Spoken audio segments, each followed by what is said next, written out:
In 2018, a 21-year-old man named Derek was just starting his career as a police officer. He was young, full of energy, and ready to take on the world. But his personal life had just taken a major hit. His longtime girlfriend, the woman he had actually moved to Colorado for to be closer to, had just broken up with him. The breakup came out of nowhere, and it completely blindsided him.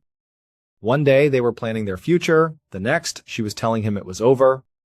And so Derek was devastated. He spent the next few weeks in a deep funk. He'd go to work, come home, and just sit on his couch, replaying everything in his head. He was just going through the motions, feeling totally alone in a new state where he barely knew anyone besides his ex. One evening, one of his close friends came over to check on him. He saw Derek just moping around and said, "Hey man, look, I know you're hurting, but you can't just waste away like this. You need to get back out there." Derek just shook his head, not really interested. But his friend kept pushing. He said, "Why don't you make a profile on Tinder? It's an online dating app. Just put yourself out there again. You have no idea who you might meet. Clearly, your ex wasn't the one for you, so it's time to see who is." Derek was hesitant. He'd never done online dating before. He'd met his ex-girlfriend in a bar, and every other girl he dated he'd met in person through friends or at school. The idea of swiping on pictures of strangers felt weird and impersonal to him. It just wasn't on his radar at all. But as he sat there in his empty apartment, the loneliness was getting to be too much. His friend was right. He had to do something. He figured, you know what? I have absolutely nothing to lose. And so, with his friend's help, he downloaded the app and made himself a Tinder profile. He didn't expect much to come of it, but to his surprise, Derek quickly matched with a woman named Leah. When he saw her profile, he thought she was way out of his league. She was beautiful, had a great smile, and seemed really fun and adventurous in her pictures. He was almost intimidated, but he figured he'd send a message anyway. They started chatting, and right away they just clicked. The conversation flowed easily. They texted back and forth for a couple of weeks, talking about everything and nothing. They eventually moved on to phone calls, and they got along great. They had the same sense of humor and similar interests. Derek started to feel excited about something for the first time since the breakup. After a few weeks of constant communication, they both knew they wanted to meet in person. But there was a bit of a logistical problem. Leah lived well over an hour away from Derek's place. There wasn't a natural, halfway meeting spot that made sense for a first date. They were going back and forth, throwing out ideas for restaurants or coffee shops, but nothing seemed quite right. Finally, Leah just said, "Hey, I have an idea. Why don't you just come to my town? There's this great park that I go running in all the time. It has this awesome, huge field that's on a slope. You can lay on it and look up through the trees and see all the stars. It's really beautiful." She suggested that for their first date, they could go stargazing together. Derek thought that sounded perfect. It was romantic, unique, and took all the pressure off. So the date night finally came, and Derek was genuinely excited. He was also really nervous. Even though they'd talked on the phone for hours and felt like they knew each other, this would be the first time they'd ever see each other in person. The plan was for him to drive out to her town and pick her up directly from her work. She told him she worked at a hair salon. From there, they would make their way over to the park she had described. Derek got in his car and made the hour-long drive, his stomach filled with a mix of nerves and anticipation. He pulled up to the hair salon right as Leah was walking outside. She spotted his car, and her face lit up with a huge smile. She was waving enthusiastically as she ran over and hopped in the passenger seat. They gave each other a quick, slightly awkward hug and a kiss on the cheek. It was a strange feeling. It was like they knew each other so well, but they also didn't know each other at all. Their entire relationship had been built through texts and phone calls, so they had this history, but it wasn't a physical one. But any awkwardness melted away pretty quickly. Derek was really happy to finally meet her, and it seemed like Leah was just as happy to meet him. From the hair salon, it was a pretty short drive to the access road that was supposed to take them into the park. Leah was giving him directions, and she told him to make a turn onto this side road. As he turned, Derek felt a little uneasy. It didn't look like a very well-marked trail or even a marked entrance to a park. It looked more like a random, unpaved access road that he normally wouldn't even think about driving down. He wouldn't have associated this path with the big, popular public park she had described. But, he reminded himself, he didn't know the area. She did. So he trusted her and continued down the road. Pretty quickly, the road went from pavement to dirt. It was bumpy and poorly maintained. The whole time he was thinking to himself, did I take a wrong turn? Does she actually know where she's going? This does not feel like the right way to get to a big park. It felt remote and isolated. Just as his anxiety was starting to build, they finally landed back on a paved road. And right there, next to the road, was this huge open field, just like she had described. So right away, Derek's stress vanished. It was confirmed in his mind that, okay, that was a weird way to get into this park, but here's this huge, amazing field, and we're back on a real road. Everything's good again. Derek asked Leah, where should I park? They were on this really narrow road, and there didn't appear to be a designated parking lot anywhere. There also didn't appear to be anyone else around. It was this huge, open, beautiful space, but it didn't look well populated or like it was a popular spot. It was strangely empty. But she just pointed up the road and said, just go right up there. There's a small lot you can pull into. So Derek started driving slowly up the road. He could see, maybe 300 feet ahead of him, the dim headlights of another car making its way down the road coming towards him. It was dark enough now that he couldn't really make out what kind of vehicle it was. He didn't know if it was going to be a big truck or something that would need a lot of space. So, being cautious, he just pulled his car over as far to the right side of the road as he could to allow this other vehicle plenty of room to pass. Even though there was a fair amount of distance they would need to cover before they actually passed him, he figured it was better to just give them the right of way. As the other vehicle got closer, he could see that it was actually a big van. It was moving pretty slowly, and he was just kind of waiting for it to go by him. He wasn't thinking anything of it. He just assumed it was another person enjoying the park, maybe leaving for the night. But then, something strange happened. Instead of passing him, the van, at the last second, turned its wheel and pulled right in front of Derek's car, stopping almost bumper to bumper. It didn't crash into him, but it completely blocked his path. Now, Derek is a cop. He's a brand new cop, and he's super gung-ho. He really believes in his training and his instincts.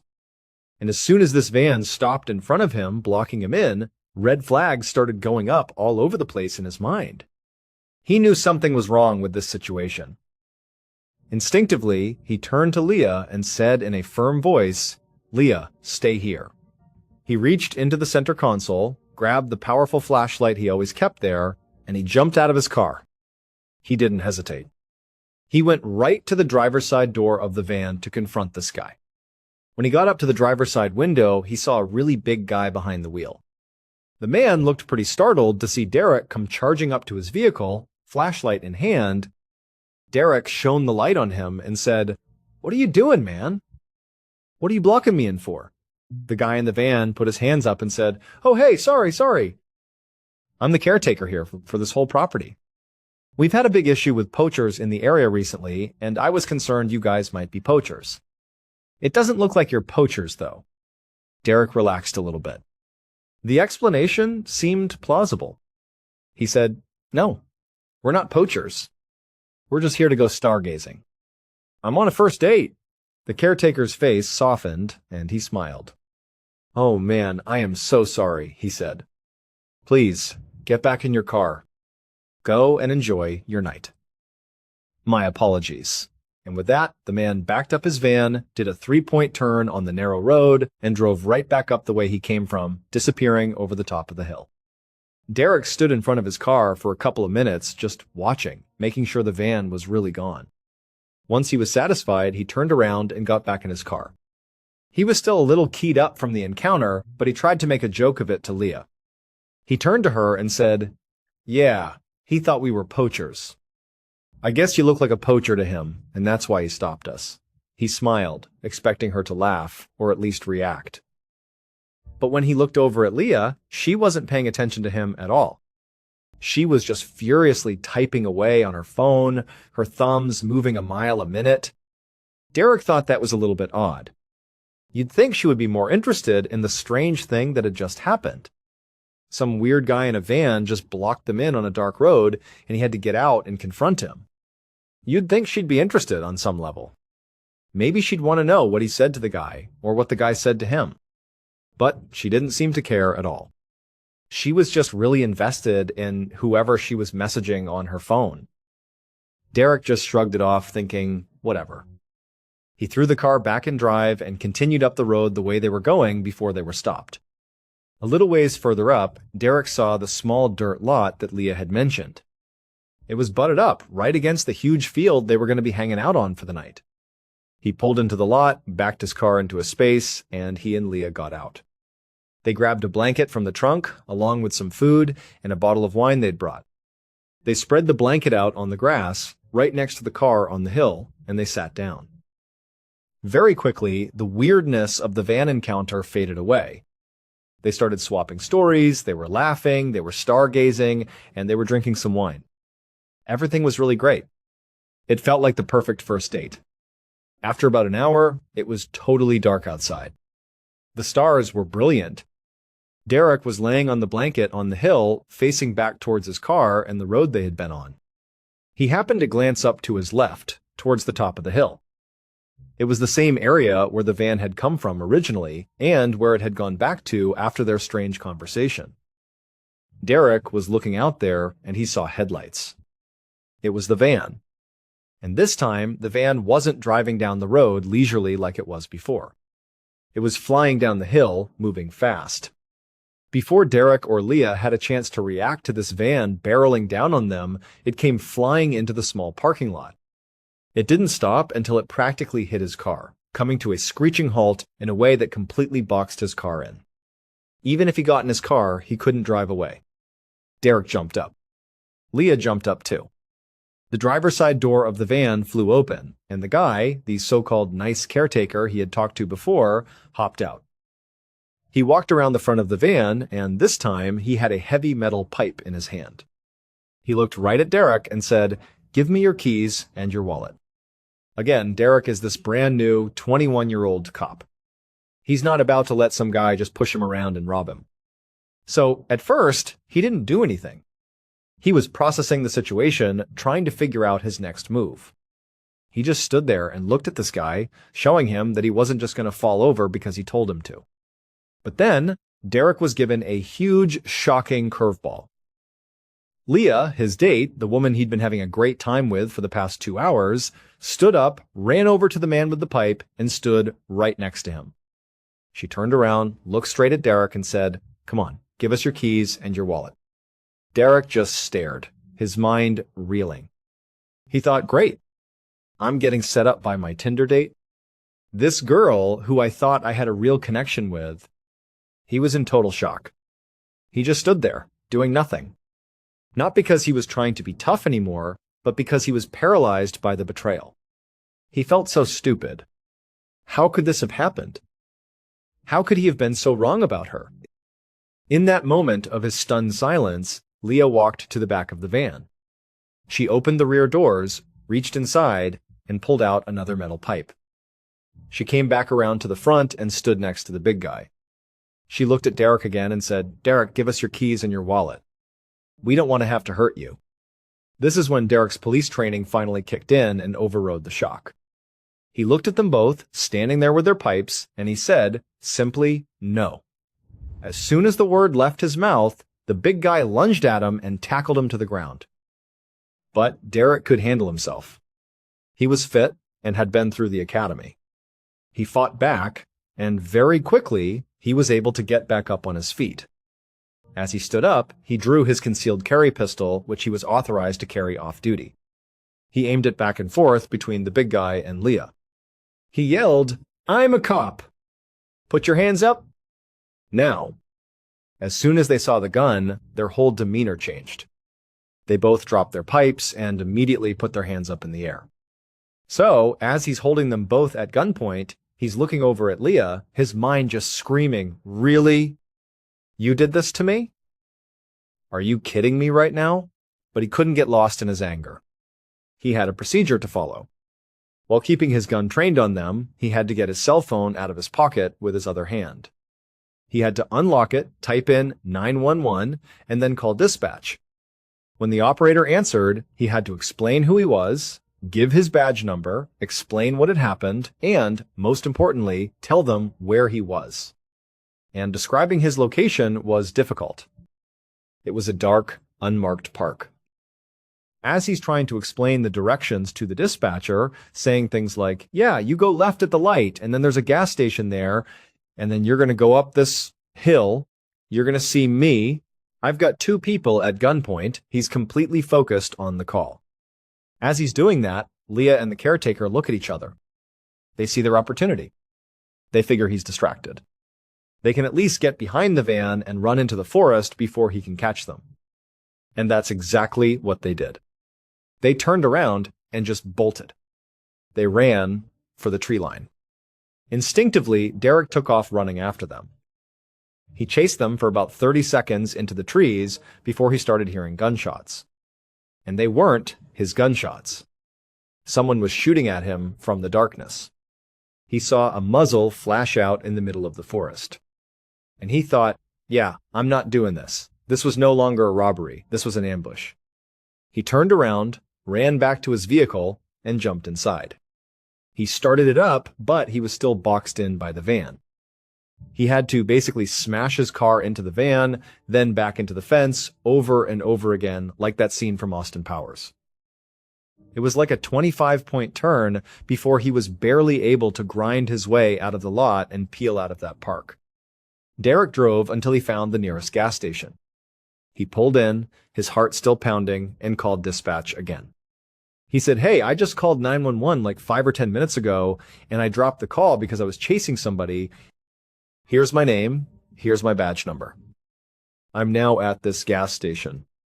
Can you send a couple of police officers over to my location now?" They said, "Yep, we'll send a unit to you." A few minutes later, a police cruiser showed up with 2 officers inside that Derek recognized. They were senior to him. They got out, and he explained again, from the beginning, what had happened. They kind of gave him a hard time, joking with him for getting catfished on his very first online date. But at the same time, they knew this could have gone really, really badly. So they decided they were going to load up in the police cruiser together, all 3 of them, and drive back up to the park to see if the van was still there. They drove back up the dark, winding road and into the park. As they approached the small dirt lot, Derek pointed ahead and said, "That's the van. It's still here." They drove up and stopped short of the van. The 2 uniformed officers turned to Derek and said, "Just stay in here. We're going to go check this van out." So Derek sat in the back of the cruiser, watching as the 2 senior officers approached the vehicle with their guns drawn. They were cautious, looking all around, clearing the area behind the van, scanning the wood line with their flashlights. There was nobody there. At some point, he saw them put their pistols away. They opened the doors to the van and started shining their flashlights all around inside. They looked in the back, they looked in the front. After a few minutes, they closed the doors and walked back to the cruiser. As soon as they got back in the car, Derek could tell there was just something off about how they were acting. When they were down at the gas station, they were kind of joking around with him, giving him a hard time. But now, whatever they had seen in that van, it was definitely not something they were going to joke about. The mood was heavy and serious. One of them turned to him and said, "The back of the van, it was just filled with knives and saws. There were pistols and rifles, lighter fluid, chains, handcuffs, duct tape. It was awful." He paused and then added, "And it looks like there might even be blood on the ground back there." The 2 officers immediately called in additional backup. Before long, that little dirt lot was a full-fledged crime scene. The forensics unit arrived, other police officers showed up, and they set up big spotlights. They went out looking in the woods for the man and the woman, but they never found them. They were gone. During the investigation, Derek told the other officers, Hey, she told me she works at this hair salon right down the road. I picked her up there. So a couple of investigators went over to the hair salon. They talked to the owner and the employees there. They showed them a picture of Leah. But everyone at the salon said the same thing. We've never heard of a Leah. We've never seen this woman before in our lives. They came back and they told Derek, look, she's a con artist. This whole thing, your whole relationship with her, has been her setting you up in some way, shape, or form. The entire thing. That's all it ever was. For Derek, that was crushing. He swore off Tinder immediately.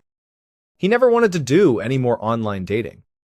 But what really haunts him, more than just being taken advantage of and betrayed, is the question of what would have happened if he wasn't a cop.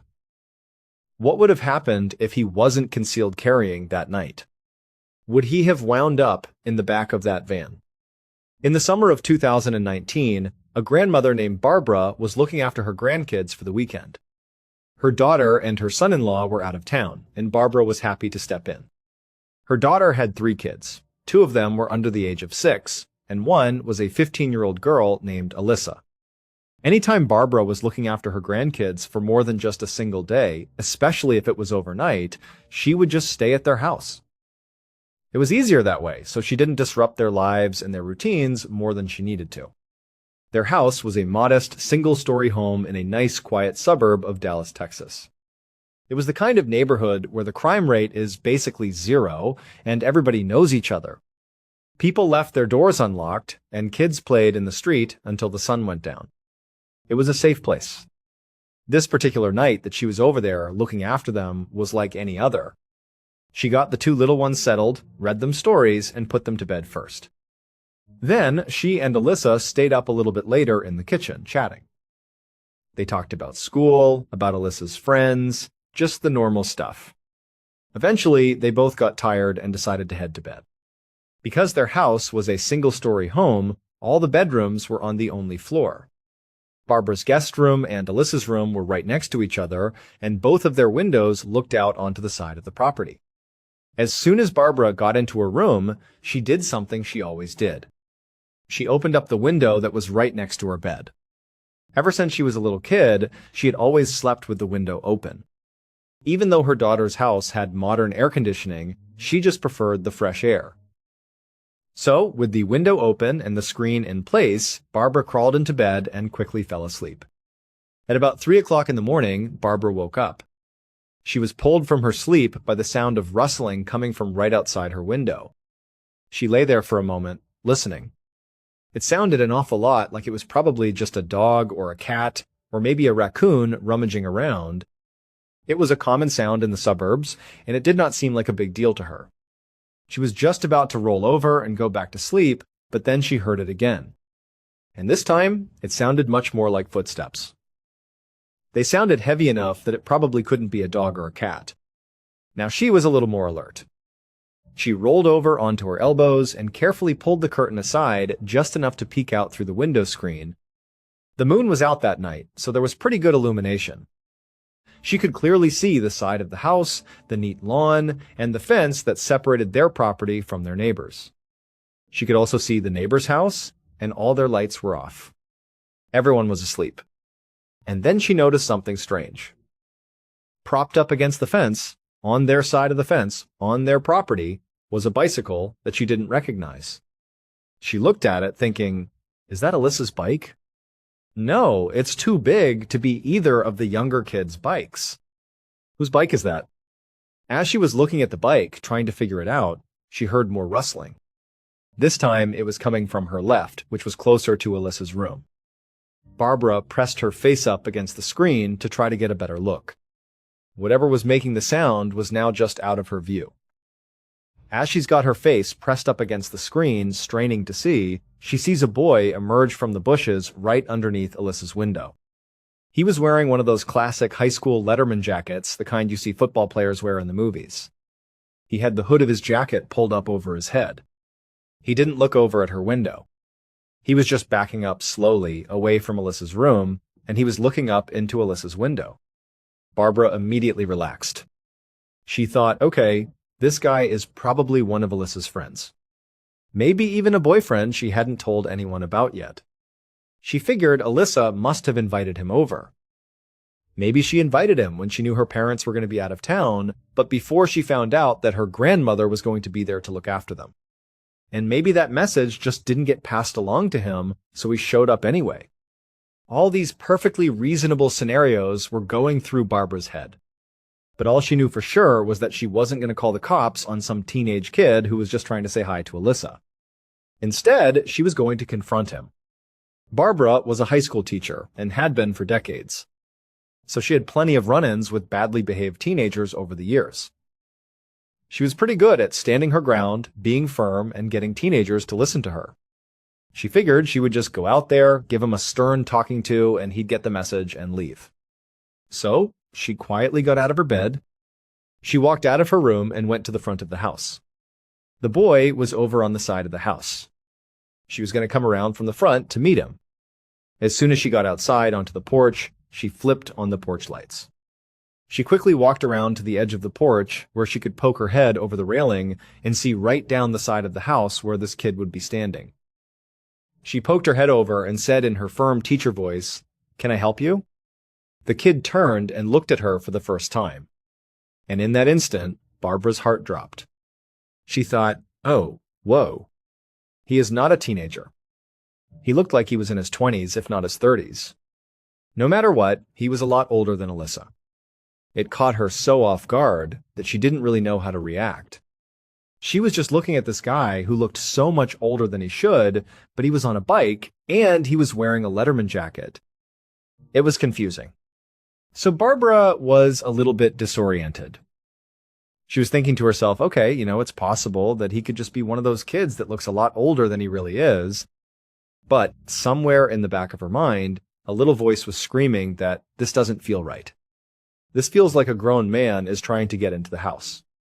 As she was trying to process all of this, she was also registering that this guy, he seemed completely unfazed by being caught. He wasn't scared or embarrassed. He was just looking up at her with a blank expression. And then he started taking steps towards her, towards the porch. His calm advance was so unnerving that Barbara said, "Stop. Stop right where you are." And he did. He stopped and looked up at her, and he said, "I'm looking for Alyssa. Is she home?" Barbara was just glaring at this guy, hoping that her stern look would be enough to get him to leave. But he wasn't leaving. He was just standing there, waiting. It occurred to her that maybe this was all just a huge misunderstanding. Thinking on her feet, she decided to test him. She said to him, "Who did you say you're looking for?" "Lisa?" Without any hesitation, he replied, "No. I'm looking for Alyssa McCarran. She lives here." Barbara went silent for a second. Her blood ran cold. He was right. That was her granddaughter's full name. And she certainly was here. But Barbara did not want this man coming anywhere near the house until she had a chance to talk to Alyssa and confirm that she had invited him here. Or, at the very minimum, that she even knew who he was. So Barbara said to the guy, "I need you to stay right there. It's 3 a.m. I don't know you. Give me a minute. I'll be right back." He seemed to understand and just nodded. Barbara went back inside the house. She shut and locked the heavy front door behind her. Then she went straight into Alyssa's room.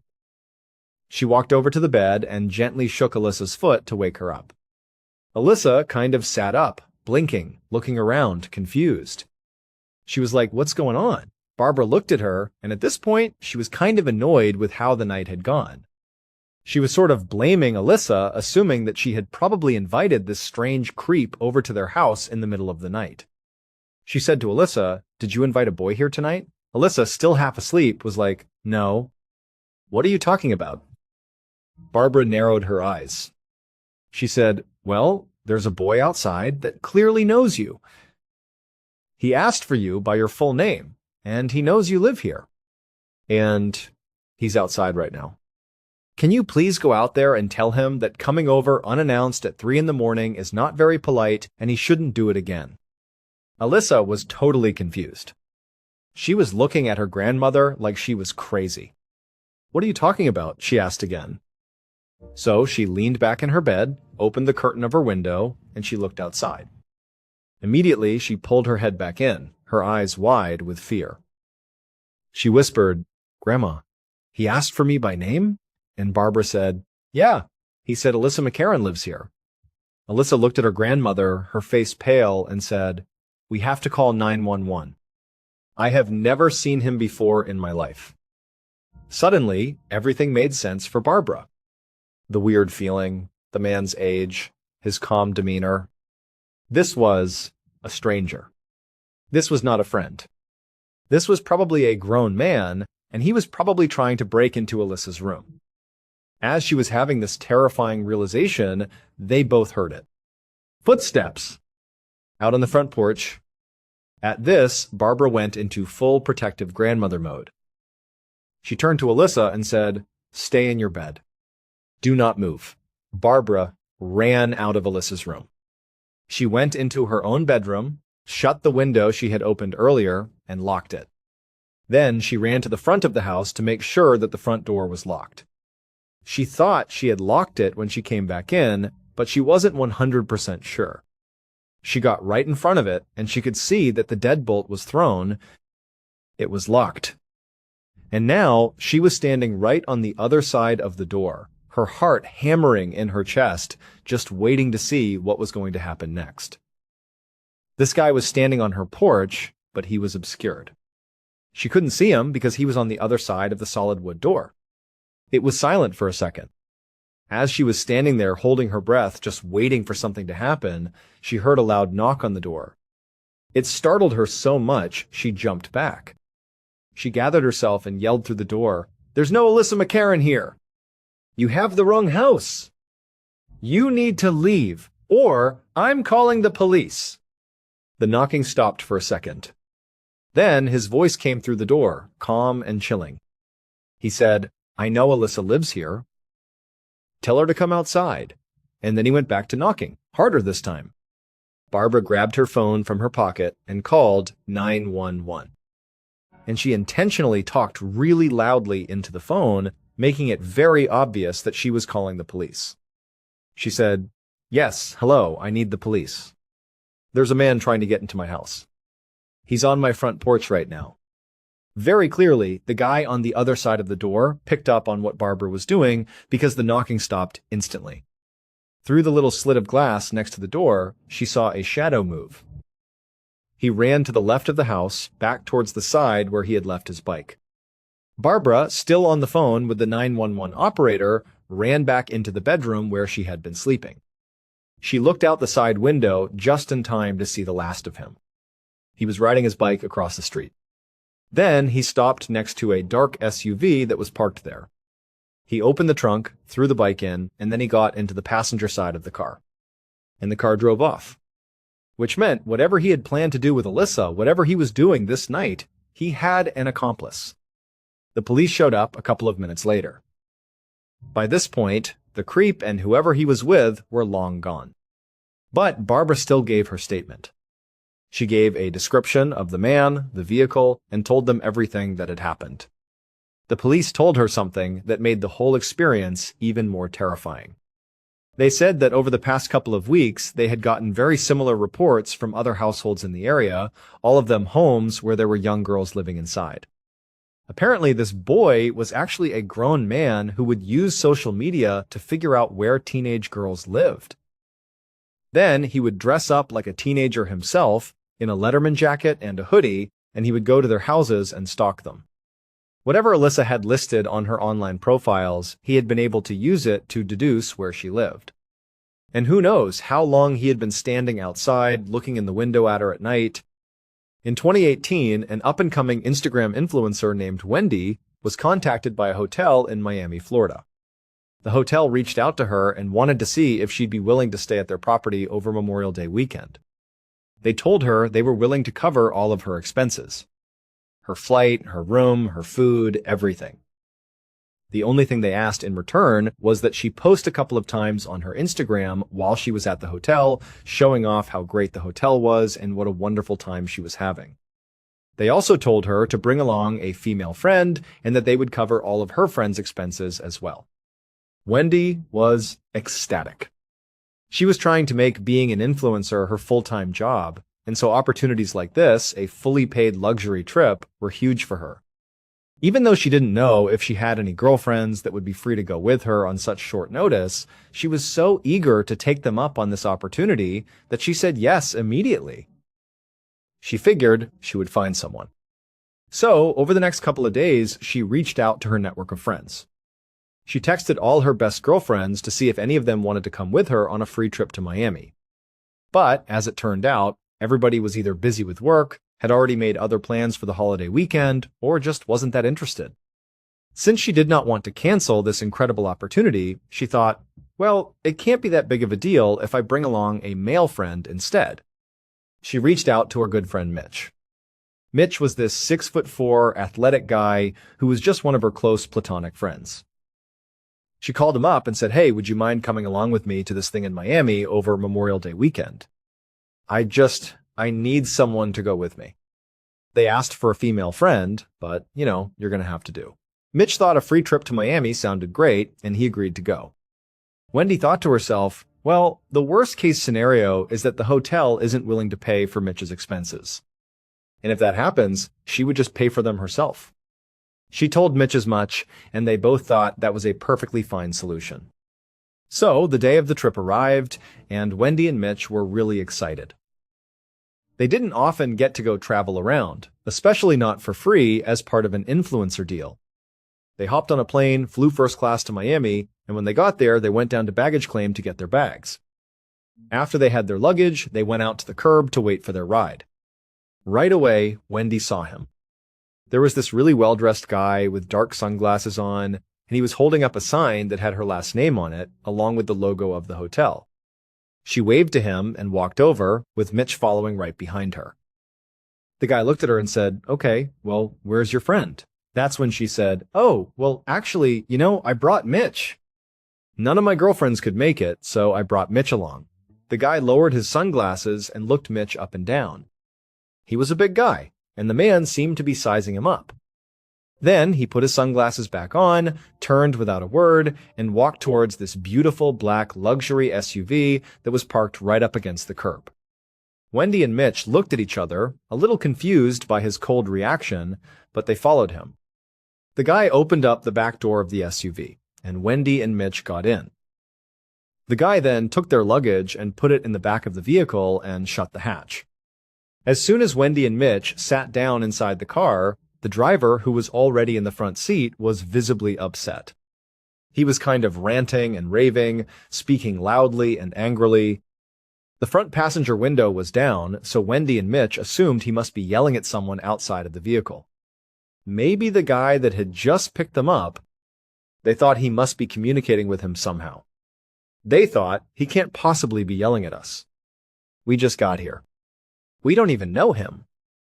But sure enough, as they started to tune in to what he was actually saying, they realized he was yelling at them. He had a very thick accent, and he was saying, where is the other girl? You are not supposed to have a guy. It is two girls. Not one girl, one guy. It is two girls. Where is the other girl? As Wendy was hearing this, she felt so uncomfortable. Not just for herself, but for Mitch too. She was the one who had asked him to come along and had assured him that it wouldn't be a big deal. She had said, oh, they won't mind. But, clearly they did mind. A lot. So Wendy started trying to explain to the driver. She said, I know you asked for a female friend, but I didn't have a female friend who could come, so I brought him along. I will pay for him. I'm not asking you guys to pay for him. I'll pay for everything. His hotel, his flight, everything he touches. But the driver didn't seem that upset about who was paying for Mitch. His frustration seemed to come from a different place. He was frustrated, like they weren't going to be able to do whatever it was they had planned to do, because now Mitch was in the mix. So as Wendy and the driver were kind of going back and forth, and the driver was getting more and more frustrated and angry, the guy that had originally greeted Wendy and Mitch hopped into the front passenger seat. He and the driver then started arguing with each other in rapid-fire Portuguese. For about a minute, Wendy and Mitch are sitting in the back, looking at each other like, what is going on here? These guys are yelling at each other, and they had no idea what was being said. Then, they suddenly stopped. The driver turned around in his seat again, and one more time, he looked at Wendy and said, "Where is the other girl?" Wendy, now frustrated herself, said, "There is no other girl. It is Mitch and I. That is it." At this point, the driver made a sound of disgust, like he was completely fed up with both of them. He raised his hand up in a dismissive gesture and turned to face the road in front of him. The guy that had originally greeted them, the one in the passenger seat, he got out of the car. He went around to the back, opened the trunk, and took their luggage out. He threw it onto the curb. Then he went to the back door that was closest to Mitch, yanked it open, and told them to get out. So Wendy and Mitch climbed back out onto the curb, stunned and confused. The guy slammed the door shut behind them, hopped back in the front seat, and the SUV peeled away from the curb, leaving them standing there with their luggage. That was it. At this point, Wendy was thinking to herself, I bet those two guys have nothing to do with the actual hotel. The people that I have been communicating with to set this whole thing up, I bet they are just the drivers. And they were just told to pick up two girls. And when we showed up with a girl and a guy, it screwed up their instructions, and they got mad. They got really mad, I guess, and then they left. So, she thought, I bet if I can just get in touch with the people at the hotel, the people I had actually spoken to, that they can clear this whole thing up.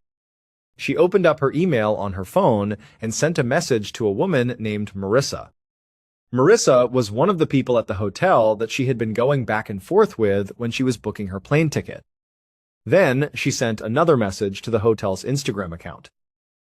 It was a big account with over 10,000 followers, and it was the account that had actually originally reached out to her. She'd been messaging back and forth with them quite a bit. For a couple of minutes, Wendy was just watching her phone, waiting for a response. At some point, Mitch said to her, by the time we get a response to either your Instagram DM or your email, we probably could have just taken an Uber over to the hotel and spoken to them directly. So why don't we just go do that? Wendy agreed. They called an Uber and drove the short distance to the hotel. As soon as they got out of the car, Wendy noticed something that, at the time, did not seem like a big deal.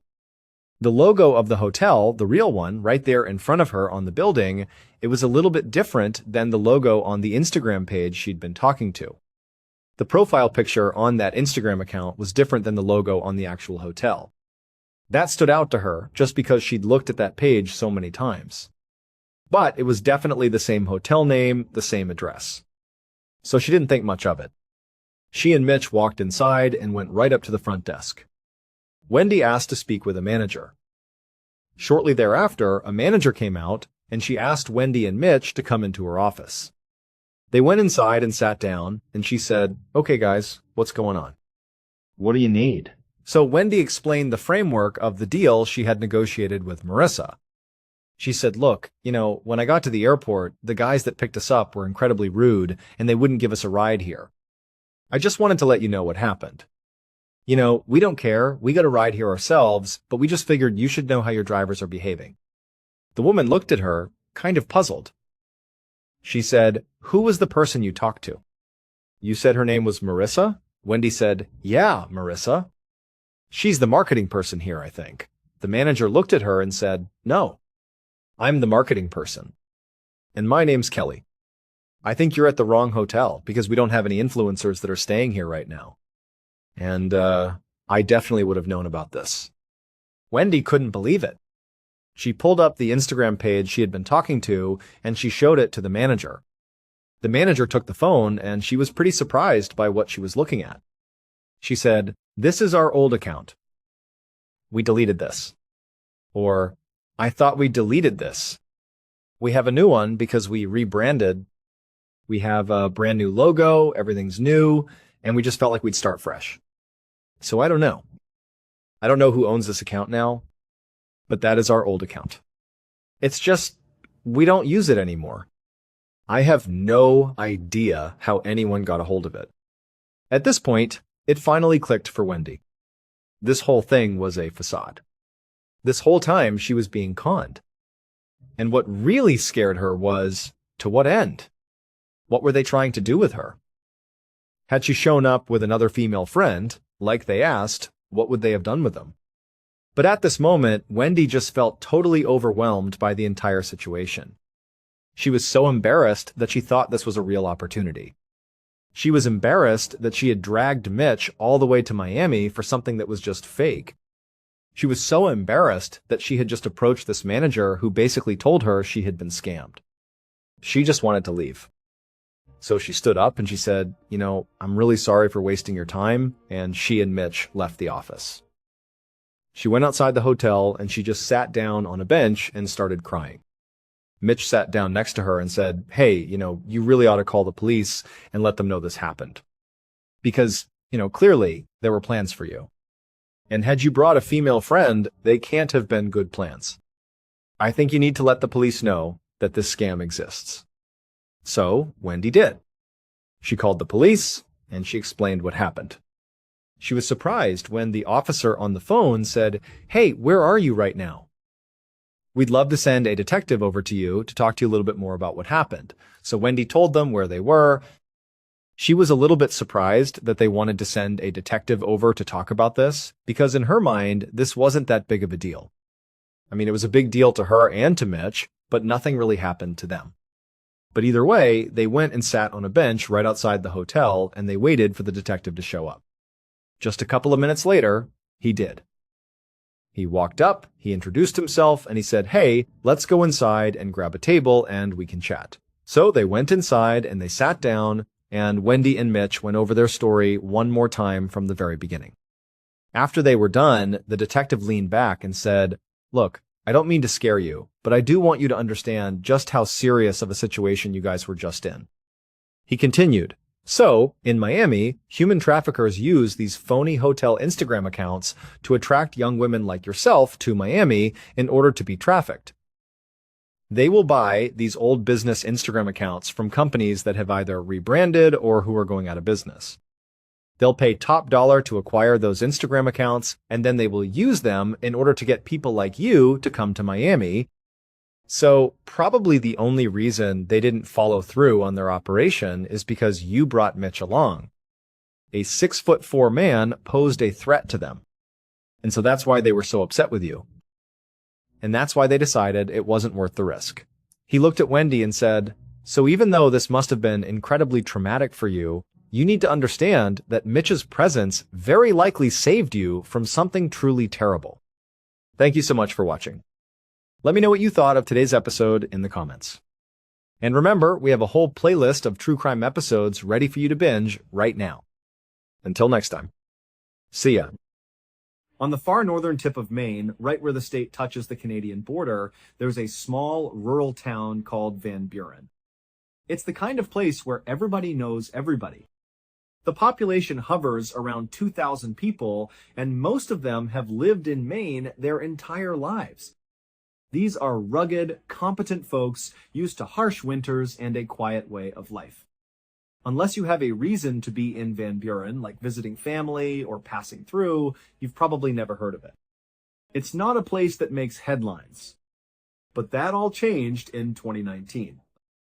The town found itself in the international spotlight, and it was all because of one man, a man named Ronald Sear.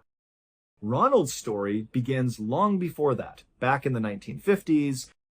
As a young man, he did what many of his generation did. He joined the Air Force and he served his country during the Korean War. When his time in the military was over, he didn't look for a new life in some big city. He came straight back home to Van Buren, Maine. He settled into a modest 2-story house near the center of town. For a little while, he just kind of floated. He didn't have a specific direction or a clear career path, but Ronald was always good with his hands. He loved building things, tinkering, figuring out how things worked. This natural skill and passion eventually led him to start his own business. It was a small but successful company selling tools, and he ran it right out of the shed on his property.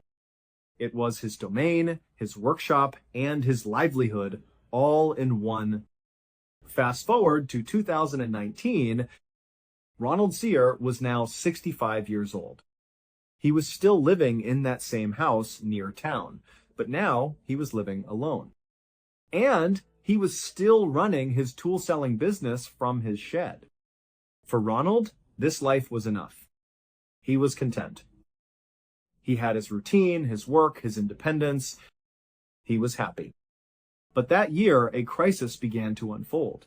A small crack in his peaceful existence that would widen until it consumed everything. It started on a bright, sunny summer morning.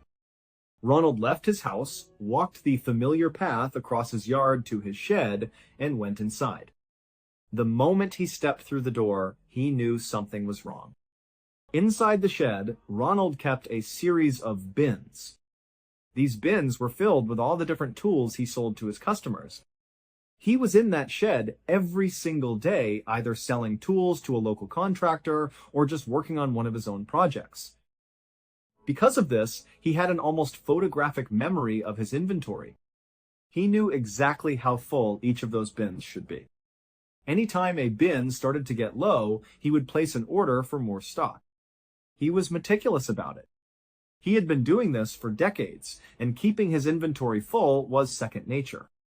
So, on this particular morning, he walked in, and his eyes immediately went to a couple of the bins. They looked lower than he remembered. They were definitely not as full as they should have been. His first thought was simple. He must have made a mistake. Did I forget to order more supplies? Did I just let the stock run down without noticing? But the idea didn't sit right with him. He thought to himself, no, that's not possible. I am always on top of my inventory. It's the core of my business. It has to be something else. Maybe I took some tools into the house for a repair and just left them on the kitchen counter. Or maybe they're in the back of my truck. He was sure there was a perfectly logical explanation. So Ronald left the shed and began to search his property. He checked his house from top to bottom. He went through his truck, looking under the seats, in the glove compartment. But the missing tools were nowhere to be found. Now a little more concerned, he started making phone calls. He called his family members. He called the few close friends he had. He asked each of them the same question. Did you happen to come by and borrow some tools from the shed? Do you know anything about this? But every single person he spoke to gave him the same answer. No, Ronald, I have no idea what you're talking about. By the afternoon, Ronald found himself back inside his shed, standing among his bins, a feeling of unease settling deep in his stomach. He looked around, and only one explanation remained in his mind. Have I been robbed? It seemed impossible in a town like Van Buren, but what else could it be? He drove down to the local police station and explained what had happened. He told the officers about his business, his meticulous inventory, and the tools that had vanished without a trace. But the police reaction was not what he had hoped for. They were polite but dismissive. They basically suggested that he, a man who had run this business for decades, had simply miscounted. They told him the tools were probably still on his property somewhere, that he'd just misplaced them, and they were bound to turn up. An officer told him, look, Ronald, go back and do a really thorough search of your property. I'm sure they're there. And if you find some actual proof that someone stole from you, like a broken lock or a witness, then you can come back to us. Ronald left the station feeling completely annoyed and invalidated. He wanted them to take this seriously. He knew his property, he knew his inventory, and he knew something was wrong, but he could tell they weren't going to do anything. He drove back home, his mind racing. He went inside, sat down at his computer, and started researching. He typed in phrases like how to protect your home from theft and DIY home security. He scrolled through forums and articles looking for what other homeowners did when they felt vulnerable.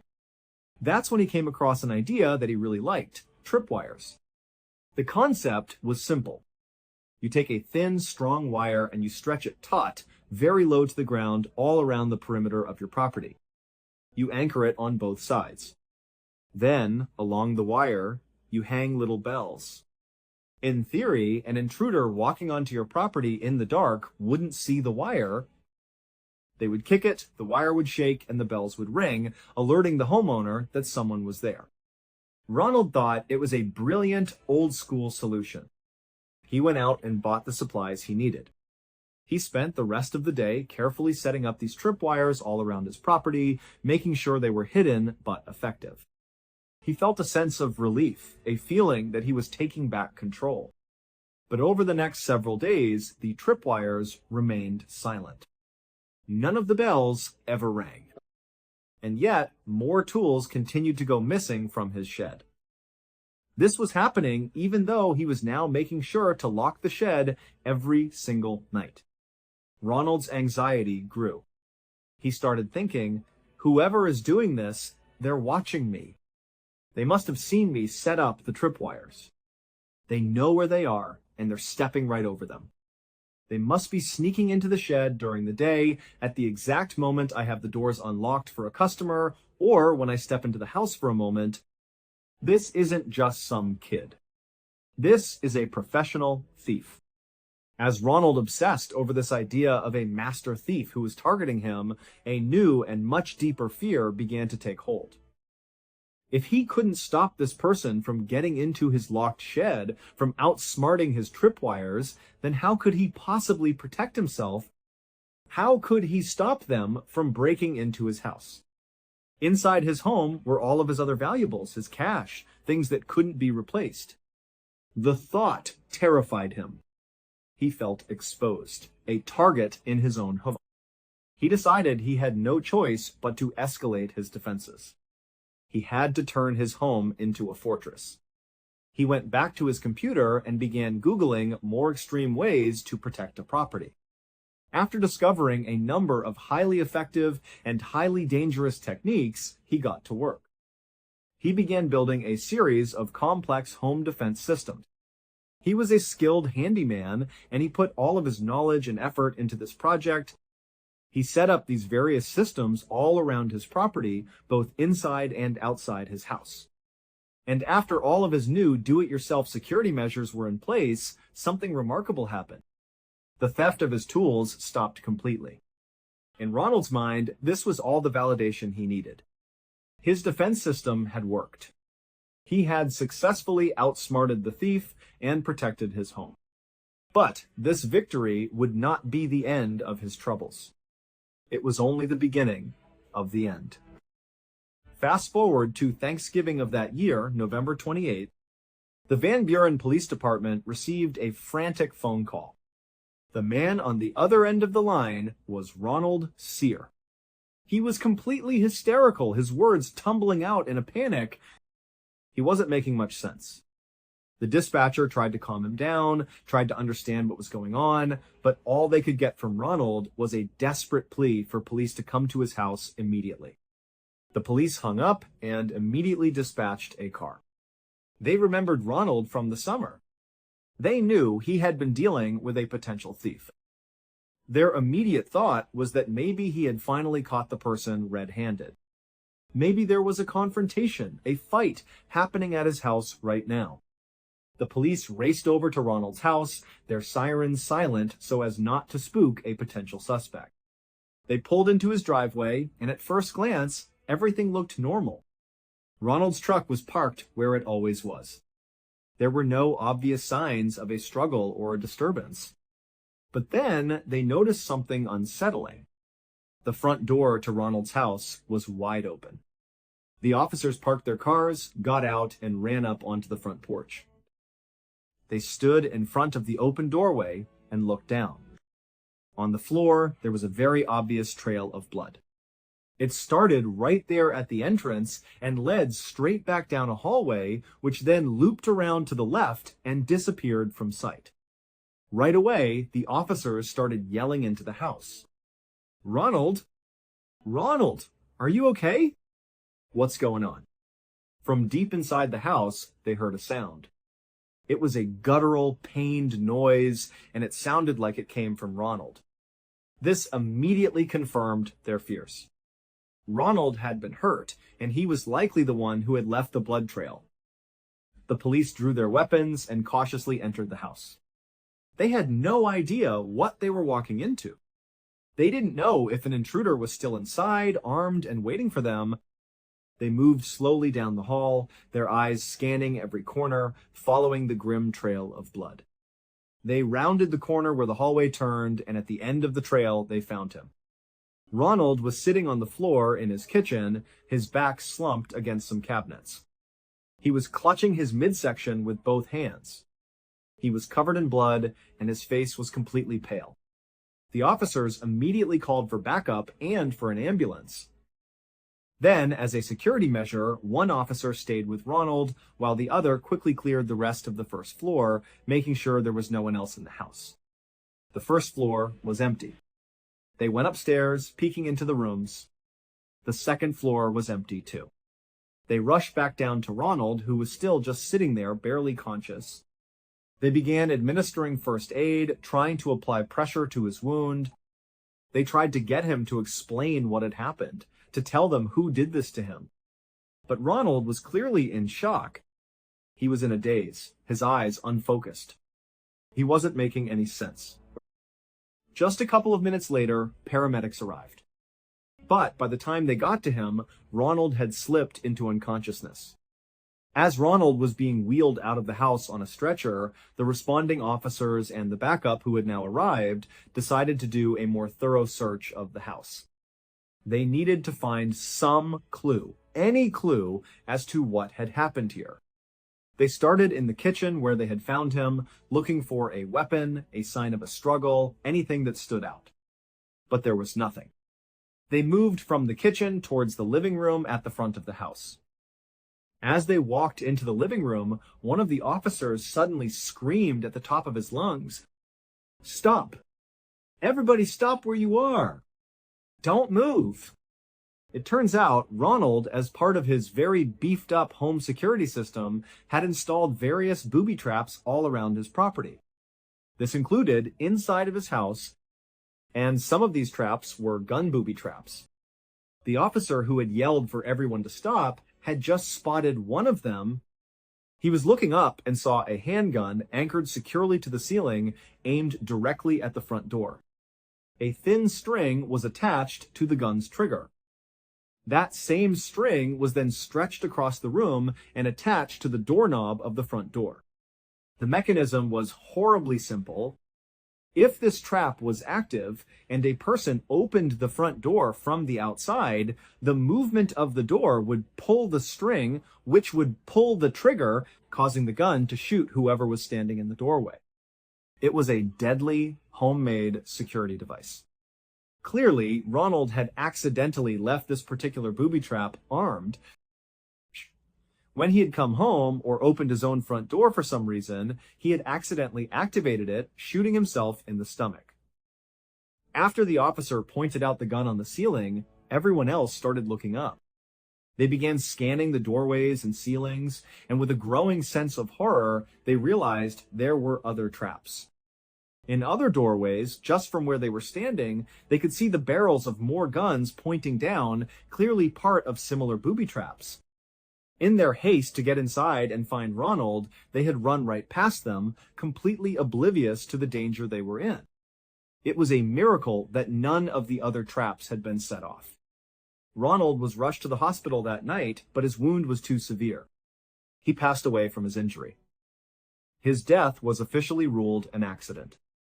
And to this day, no one knows for sure if he really was dealing with a professional thief who was systematically stealing his tools, or if the thief was just a figment of his imagination, a product of loneliness and fear that drove him to turn his own home into a death trap. Mary Cerruti had a difficult childhood. Growing up in the 1950s and early 1960s in Houston, Texas, her family was always struggling. They barely had enough money to get by, and life was a constant challenge. Then, by the time Mary turned 21, a double tragedy struck.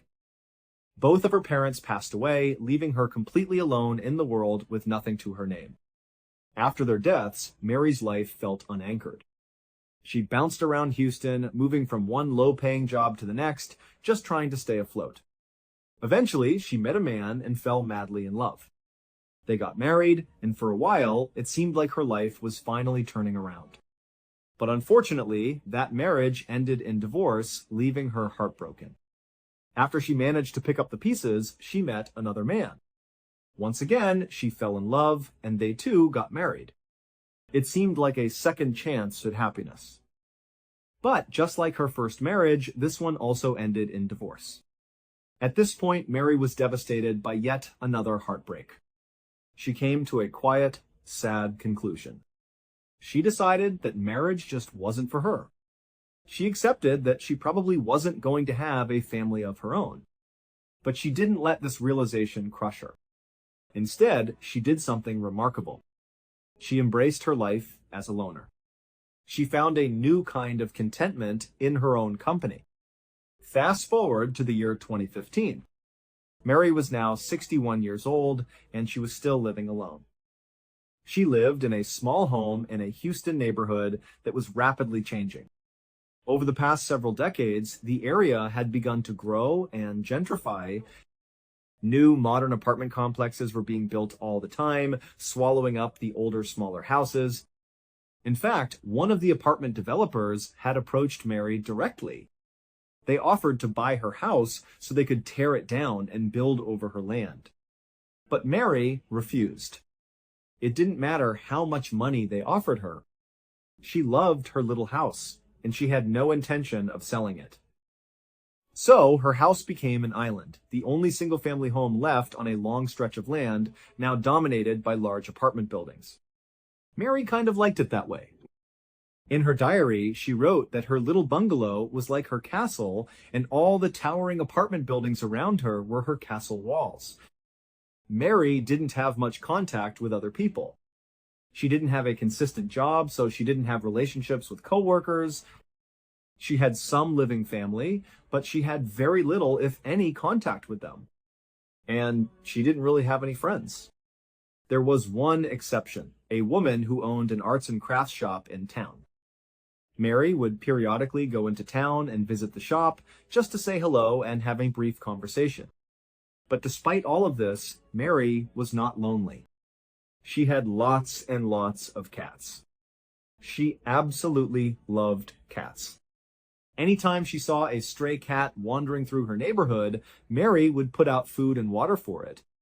She would patiently try to coax the cat to come closer, to come into her house, and when it finally did, she would work to win the cat's trust. Once she did, she would give it a permanent place to live. She would feed it and take care of it as if it were her own child. Before long, she had dozens of cats living in the house with her. These cats became her family. They were her best friends. And because of them, she rarely, if ever, left the house. She mostly just stayed inside with them in her own little world, content and surrounded by the creatures she loved. In February of that year, one of Mary's neighbors happened to be walking by her property. They glanced over at her house and saw a stack of mail had piled up on her front porch. It was a clear sign that Mary hadn't opened her front door to get her mail in several days. The neighbor also noticed that while Mary's yard did tend to get a little overgrown from time to time, it now looked exceptionally wild. The grass was high, the trees were untrimmed. It looked like no one was even trying to take care of it. A feeling of concern washed over the neighbor. Maybe something had happened to Mary. So, the neighbor opened the gate to her fence, walked across the unkempt yard, and went up onto the porch. They knocked firmly on the front door, but there was only silence from inside. The neighbor leaned over and tried to peer through the window that was just to the left of the door, hoping to see something, anything. But there was a curtain drawn across the window, blocking the view. The neighbor tried knocking on the door one more time, louder this time, but again, they were met with total silence. After standing there for another minute, unsure what to do, the neighbor left the front porch and walked around to the side of the house. They thought maybe they could look in one of the side windows, but when they got there, those windows were covered with curtains too. The neighbor walked back to the front of the property and just stood there on the sidewalk, looking at the quiet, still house. They couldn't shake the feeling that something was off. Something was wrong. Someone needed to make sure Mary was really okay. Someone needed to get inside that house. So the neighbor pulled out their phone and called the Houston police, explaining the situation and their concerns. A few minutes later, a police car arrived. The officers walked right up onto Mary's porch, just as the neighbor had done. They knocked on her door. Silence. After that, the police talked to another neighbor who surprisingly had a spare key that Mary had given them a long time ago for emergencies. The police took the key and went back to Mary's front door. They put the key in the lock, turned it, and the door clicked open. The moment they pushed the door open, they were hit with a horrible, overwhelming smell coming from inside the house. The police pushed the door the rest of the way open and cautiously stepped inside. They yelled out Mary's name, but it was silent. Then, before the police even began to walk around and look for her, they looked off to their left and to their right, and they saw a truly tragic sight. There were dead cats all over the ground, in every room they could see from the doorway. The Houston police had seen situations like this before. They knew the likely scenario. Someone who lives alone, with no one regularly checking on them, passes away unexpectedly. And when they die, all of their pets are trapped inside the house. With no one to feed them or give them water, they eventually pass away too. So at this point, the police were fully expecting to find Mary's body somewhere in the house. They began to walk through the home, room by room, searching for her. But after searching the entire house from top to bottom, checking every closet, every corner, they could not find Mary anywhere. Confused, the police left Mary's house. By now, a small crowd of neighbors had gathered outside, drawn by the police cars. The officers spoke to a couple of the neighbors and asked them what they knew. Did she say anything about going somewhere? Did you see her leave at any point? The consensus among everyone they spoke to was the same. Mary kept to herself. She didn't travel. She never went anywhere. She just stayed in her house with her cats. It was very unlikely that she would have just abandoned her home, and especially abandoned her cats, because she loved them so much. The police were now completely baffled. She had to be in the house somewhere. So they called for a few more officers to come to the property. The whole group went back inside Mary's house and conducted a second, much more thorough search. They really looked for Mary this time, thinking that maybe she had collapsed in a closet and her body was hidden behind some clothes, or that she was somehow concealed somewhere in the house. They really tore the place apart, looking for her. But again, there was just nothing. She was gone. After they finally stopped the search without finding Mary, the police managed to track down and contact some of Mary's extended family. They asked them the same question. Did Mary say anything about taking a trip? Is there any reason she would just abandon her property? But her family all said the same thing. We don't really talk to Mary. We don't know where she went. We have absolutely no idea. For a little while, the Houston police continued to search for Mary in and around the city, but they found no leads, no trace of her at all. Eventually, the search wound down, and her case went cold. They reached out to Mary's family one last time and told them, if you hear anything at all about what happened to Mary, please let us know. Several months later, with no one making the mortgage payments, Mary's house went into foreclosure. The bank put the house up for auction, and a real estate entrepreneur in Houston bought it quickly. He had the house cleaned out, made some minor repairs, and then put it on the market to be rented out. For the next couple of years, several different tenants lived in Mary's old house. None of them ever stayed for very long. Then, in March of 2017, the property was vacant again. A young couple reached out to the landlord. They said they were looking to rent and were hoping to potentially stay in this property for 2 or 3 years. The landlord was thrilled to have long-term tenants. He sent over a lease, they signed it, and the property was theirs. Once the couple had officially rented the house, the husband decided to go over on his own. He wanted to walk around the property and get a sense of the space to see what they would need to buy in terms of furniture. So, the husband arrived at the property. He went in the front door, walked around the first floor, and then at some point he decided he wanted to go up into the attic to see how much storage space they had. He found the trapdoor in the ceiling of a hallway. He grabbed the string that was hanging down and he pulled it, revealing a folded up ladder. He flipped down the lower piece of the ladder, set it on the ground, and then began to climb up. Once his head was in the attic, he stayed on the ladder for a moment, just scanning the space. He saw that there really wasn't much up there. There were a couple of old metal cages that looked like they might have been for pets, but mostly it was just dirty and dark. It was clear that no one had really come up here in a long time. He assumed that the other tenants just hadn't used it for storage. The husband was about to go back down the ladder when he noticed something odd. Off to the right side of the attic, kind of far away from the ladder, right where the roof began to pitch down towards the floor, he saw that one of the floorboards was popped up. It didn't look right. He stared at it, looking around at the rest of the attic floor. All the other floorboards were perfectly flat and uniform, but that one was really jacked up, sticking out at an angle. He was curious.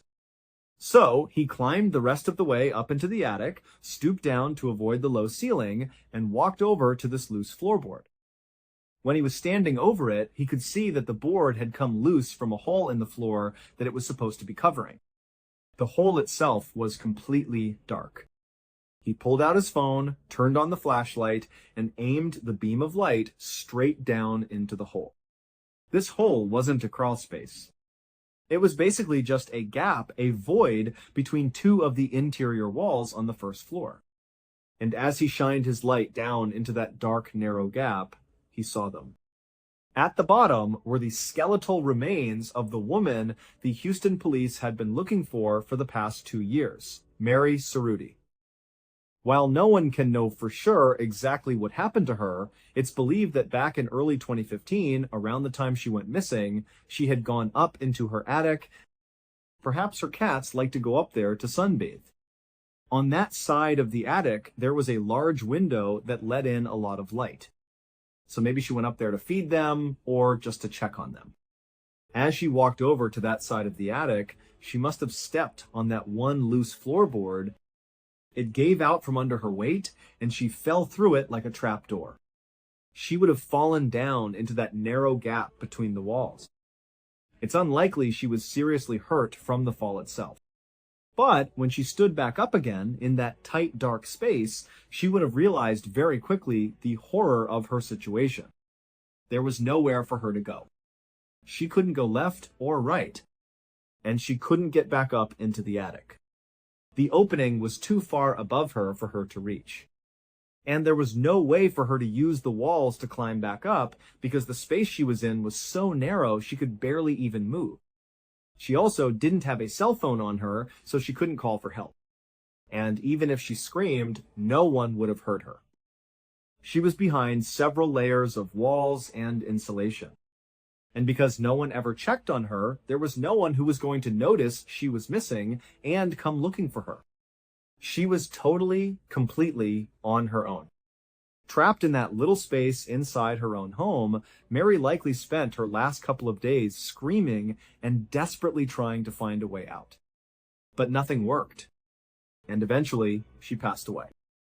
And then, tragically, all of her beloved cats trapped inside the house without her did too. Her death was ruled an accident. In the spring of 2017, Antonio Navarrete was on top of the world. Just a year earlier, the 21-year-old Florida resident had met the love of his life, a young woman named Daisy Martinez. And now, Daisy was pregnant. They were both incredibly excited about starting a family together. For the time being, Antonio and Daisy were living with Antonio's parents in his hometown of Wimauma, a quiet, rural suburb just south of Tampa. But Antonio had a bright future ahead of him. Ever since he had graduated from high school, he knew exactly what he wanted to do with his life. He wanted to be an auto mechanic, and he had the skills for it. From the time he was a toddler, he had been obsessed with cars. He would break apart his toy cars and then patiently put them back together again, figuring out how every little piece worked. As he got a little older, he started drawing these very intricate, detailed pictures of cars that he loved or his own designs for new cars. Then, when he was a teenager, he began tinkering with real cars until he finally saved up enough money to get a car of his own. It was a white Chevy lowrider pickup truck, and it was his pride and joy. He tricked it out with all these fancy lights, special rims, and a huge sound system that took up most of his back seat. He even gave it a nickname, Casper. It was thanks in part to this truck that Antonio, who was usually too shy to be much of a ladies' man, met Daisy in the first place. Antonio had driven Casper to a local car meetup. It was an event for other car enthusiasts where you could park your vehicle and walk around to see what other people had done to upgrade or enhance their own cars. While Antonio was there, walking around and admiring the other vehicles, he saw her. On the far side of the meetup, there was this unbelievably beautiful young woman. He found himself just staring at her. He couldn't help it. And this young woman, who was Daisy, eventually looked up, caught his eye, and she smiled at him. And the rest, as they say, was history. 6 months later, not long after Daisy had moved in with Antonio at his parents' house, the couple announced to their delighted families that they were going to have a baby. And then Antonio got yet another piece of good news. He had landed a good job with a company that did maintenance work for Tampa Electric Company's Big Bend power plant. The plant was located in Apollo Beach, Florida, which was about 10 miles to the east of his parents' home. Now, this was not Antonio's dream job. He still very much wanted to become an auto mechanic one day. But this job paid $12 an hour, which was nearly double what he was used to making. With this job, he and Daisy would finally be able to save up enough money to get a place of their own, hopefully before the baby arrived that fall. Also, Antonio had been told by other people who worked for the company that this was actually a really easy job. He'd heard that pretty much all you did was roll around on golf carts all day, picking up trash. It sounded perfect. A few weeks later, on June 24th, Antonio found himself driving in his truck, Casper, to the Big Bend power plant for his first day on the job. As he drove, he would have glanced over at the picture of Daisy he had taped to his dashboard. She was the only woman he had ever loved besides his mother. When Antonio arrived at the Big Bend power plant, he was totally amazed at just how enormous the place was. It was basically a huge factory that sat right up against the water. There were 4 huge smokestacks coming out of the ceiling of the factory with thick white smoke billowing out of them. This plant produced electricity by burning coal. This process was done in 4 distinct units inside the factory. Each of these units was comprised of a humongous boiler, which is basically a 12-story tall oven. Here's how it worked. Coal is loaded into this huge boiler, and it burns at the bottom. This creates steam. That steam travels up the boiler and begins to turn these huge turbines, and that's what creates the electricity. The steam then just continues up the boiler and out its respective smokestack into the air. In newer, more modern power plants, the airborne ash, which is a natural byproduct of burning coal, is captured inside of the boiler. But at Big Bend, 3 of their 4 units were built back in the 1970s. They were older models, and they did not have a system to capture the airborne ash inside the boilers. Instead, the ash would get heated up so much that it would melt and turn into a substance called slag. Slag is basically molten lava, the same kind of stuff that comes out of volcanoes. As this slag built up inside the boiler, it was designed to drain through a man-sized hole at the very bottom of the boiler.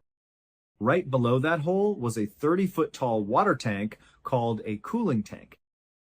This red-hot slag would basically dump down into that water, which would cool it off instantly, turning it into these kind of glassy, hard rocks.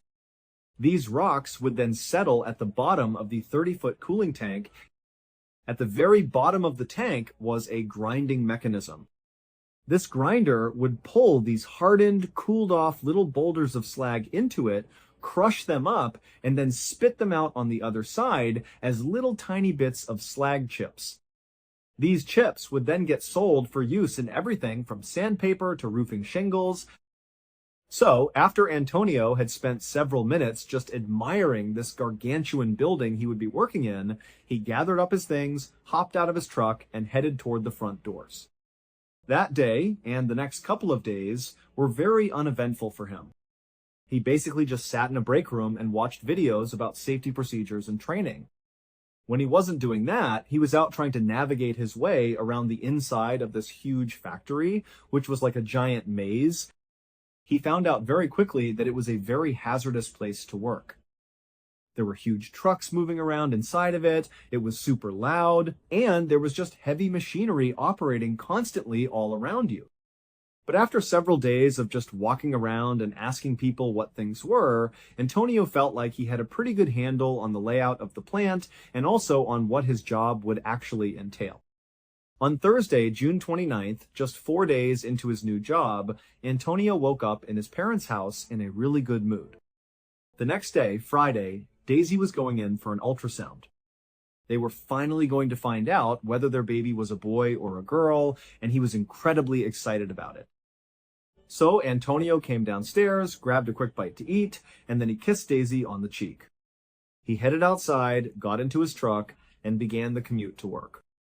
A few hours later, Antonio's mother was in the grocery store. She pulled her phone out of her purse, and she noticed she had a missed call from Antonio. He had left a voicemail. So she played the voicemail and put the phone to her ear. And what she heard was quite possibly the most traumatic thing a mother could ever hear from their child. After leaving the house that morning, Antonio drove all the way to work without any issues. He parked in the lot, he went inside the building, and initially the day was just like any other day. He just kind of drove around the facility in a golf cart and picked up trash.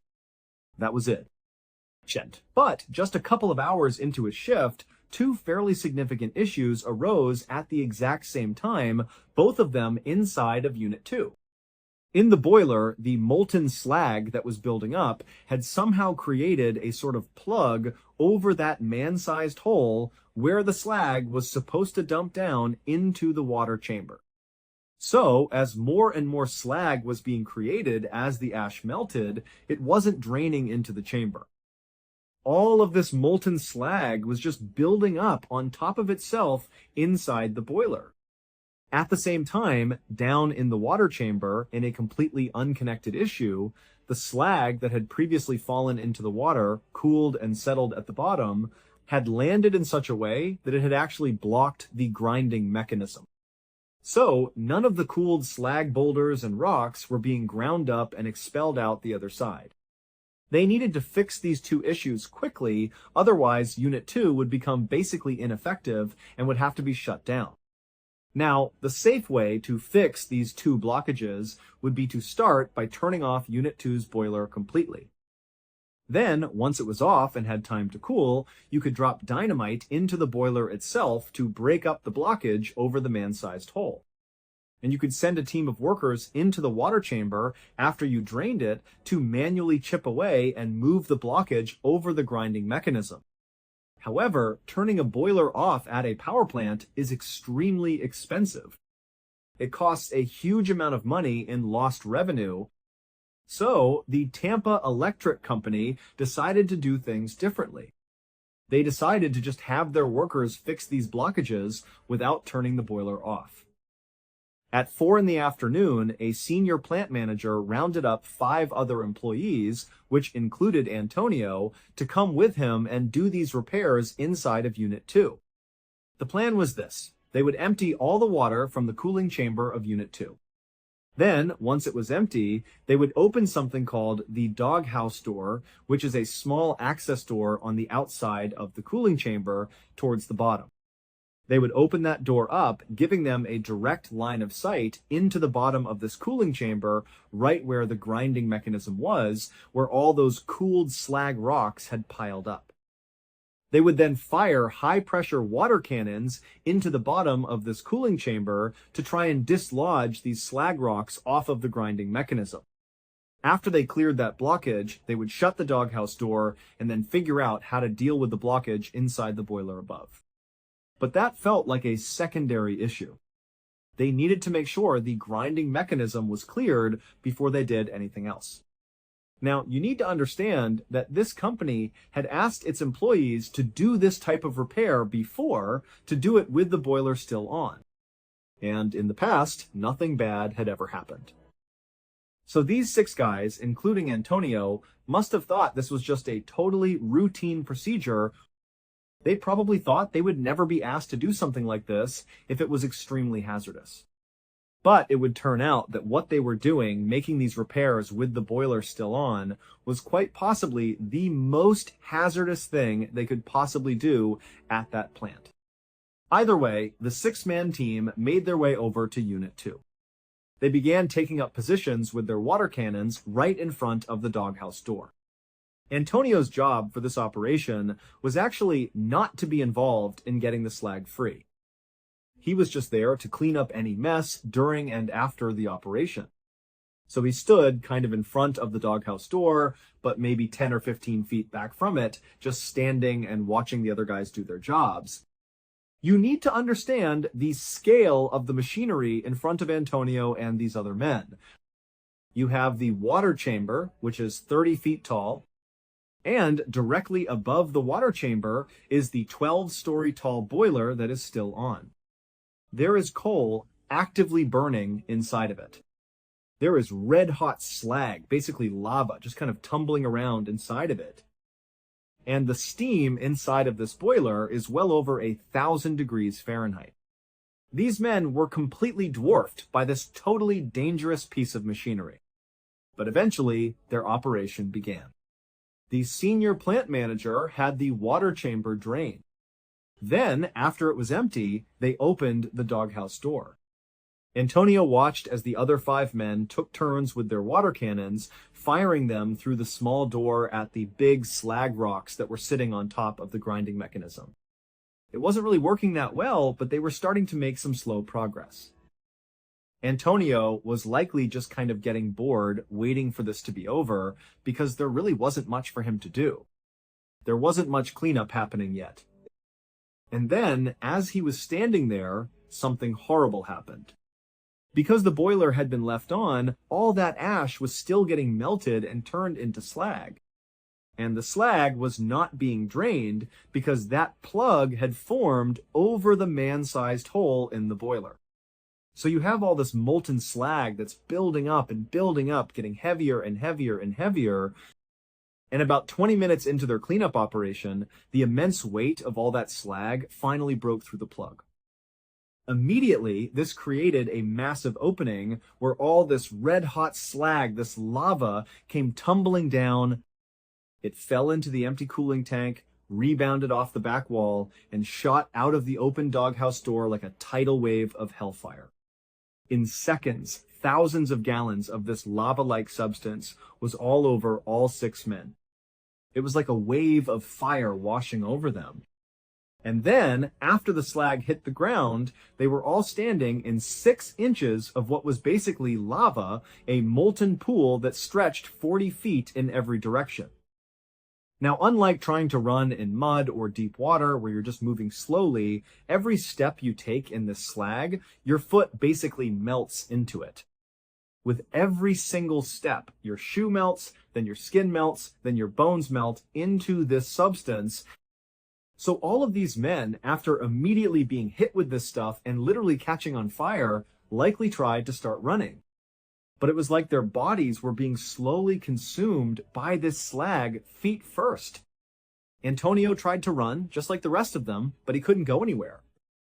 He fell onto the slag, he was laying on his side, and as he was literally melting and burning to death, he reached into his pants pocket with his free hand. He pulled his phone out, and he called his mother.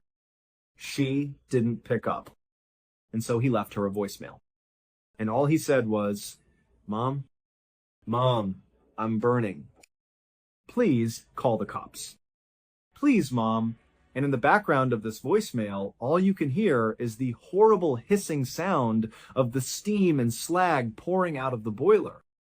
In total, 5 of the 6 men that were a part of this repair operation would be killed from this tidal wave of slag. Antonio would be one of them. Tampa Electric would end up paying out a settlement to each of the families of the deceased. Thank you so much for watching. Let me know what you thought of today's episode in the comments.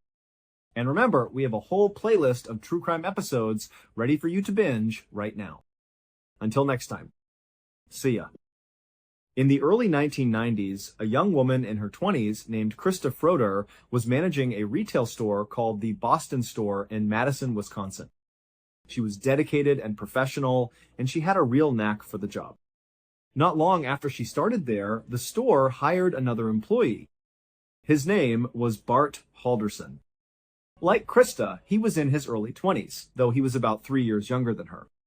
He was brought on as a clerk. Now, Bart and Krista didn't know each other before they started working together, but their shifts often lined up, and as time went on, they naturally started talking and getting to know one another. It didn't take long for them to realize they had a surprising amount in common. They had both grown up in the general area just outside of Madison. They had even graduated from the same college, the University of Wisconsin-Madison. And they discovered a shared passion for home design. Krista, who had majored in art history, was particularly passionate about the interior side of things, how a space could feel, the colors, the furniture, the whole atmosphere. Bart, on the other hand, was just one of those people who seemed to be born with a natural talent for fixing things. With just his bare hands and a few tools, he could figure out almost any problem. Growing up, his favorite projects were always related to home repairs. It didn't matter if it was something small and simple or a huge, complex undertaking. He just found this deep sense of satisfaction in keeping a home in perfect working condition. And so, surrounded by the daily routines of retail, Bart and Krista bonded over these shared interests and their similar background. Their casual work friendship slowly blossomed into something more, a genuine romance. By 1994, they had both moved on from the Boston store. They had gotten married and moved into their first apartment together in DeForest, Wisconsin, which wasn't too far from Madison. Life was starting for them, and everything felt full of promise. 2 years later, in 1996, Bart and Krista welcomed their first child, a little boy they named Mitchell. The moment Mitchell was born, Krista knew she wanted to stay home with him to be there for every little moment. Bart was completely supportive of her decision. He went out and secured a great job as an accountant, a position that paid well enough to support their growing family. Just 18 months after Mitchell arrived, they welcomed their second and final child, another boy whom they named Chandler. Their family felt complete. A few years after Chandler was born, Bart and Krista had diligently saved up enough money to finally buy a house of their own. The house they chose was a modest, small, 2-story home in a very quiet, peaceful little town in Wisconsin called Windsor. Windsor was close to DeForest where they had been renting, but this little house was different. It was theirs. It was perfect for Bart, Krista, and their 2 young boys. It wasn't just about having enough space for the family to grow.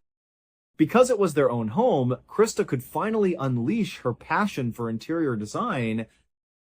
She carefully planned the layout of every room, and she took immense pride in keeping the house perfectly tidy and beautiful at all times.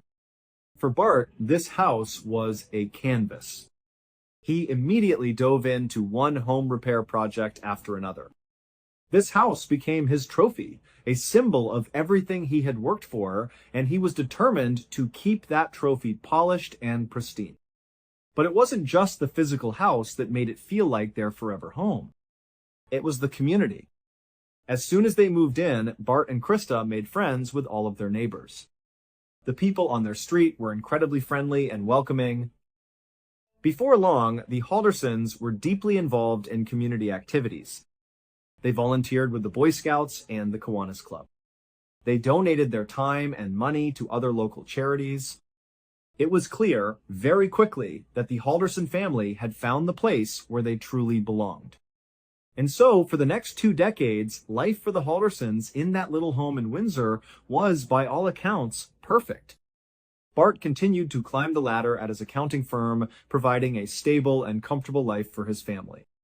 Krista remained a devoted mother and a meticulous housekeeper, creating a warm and loving home.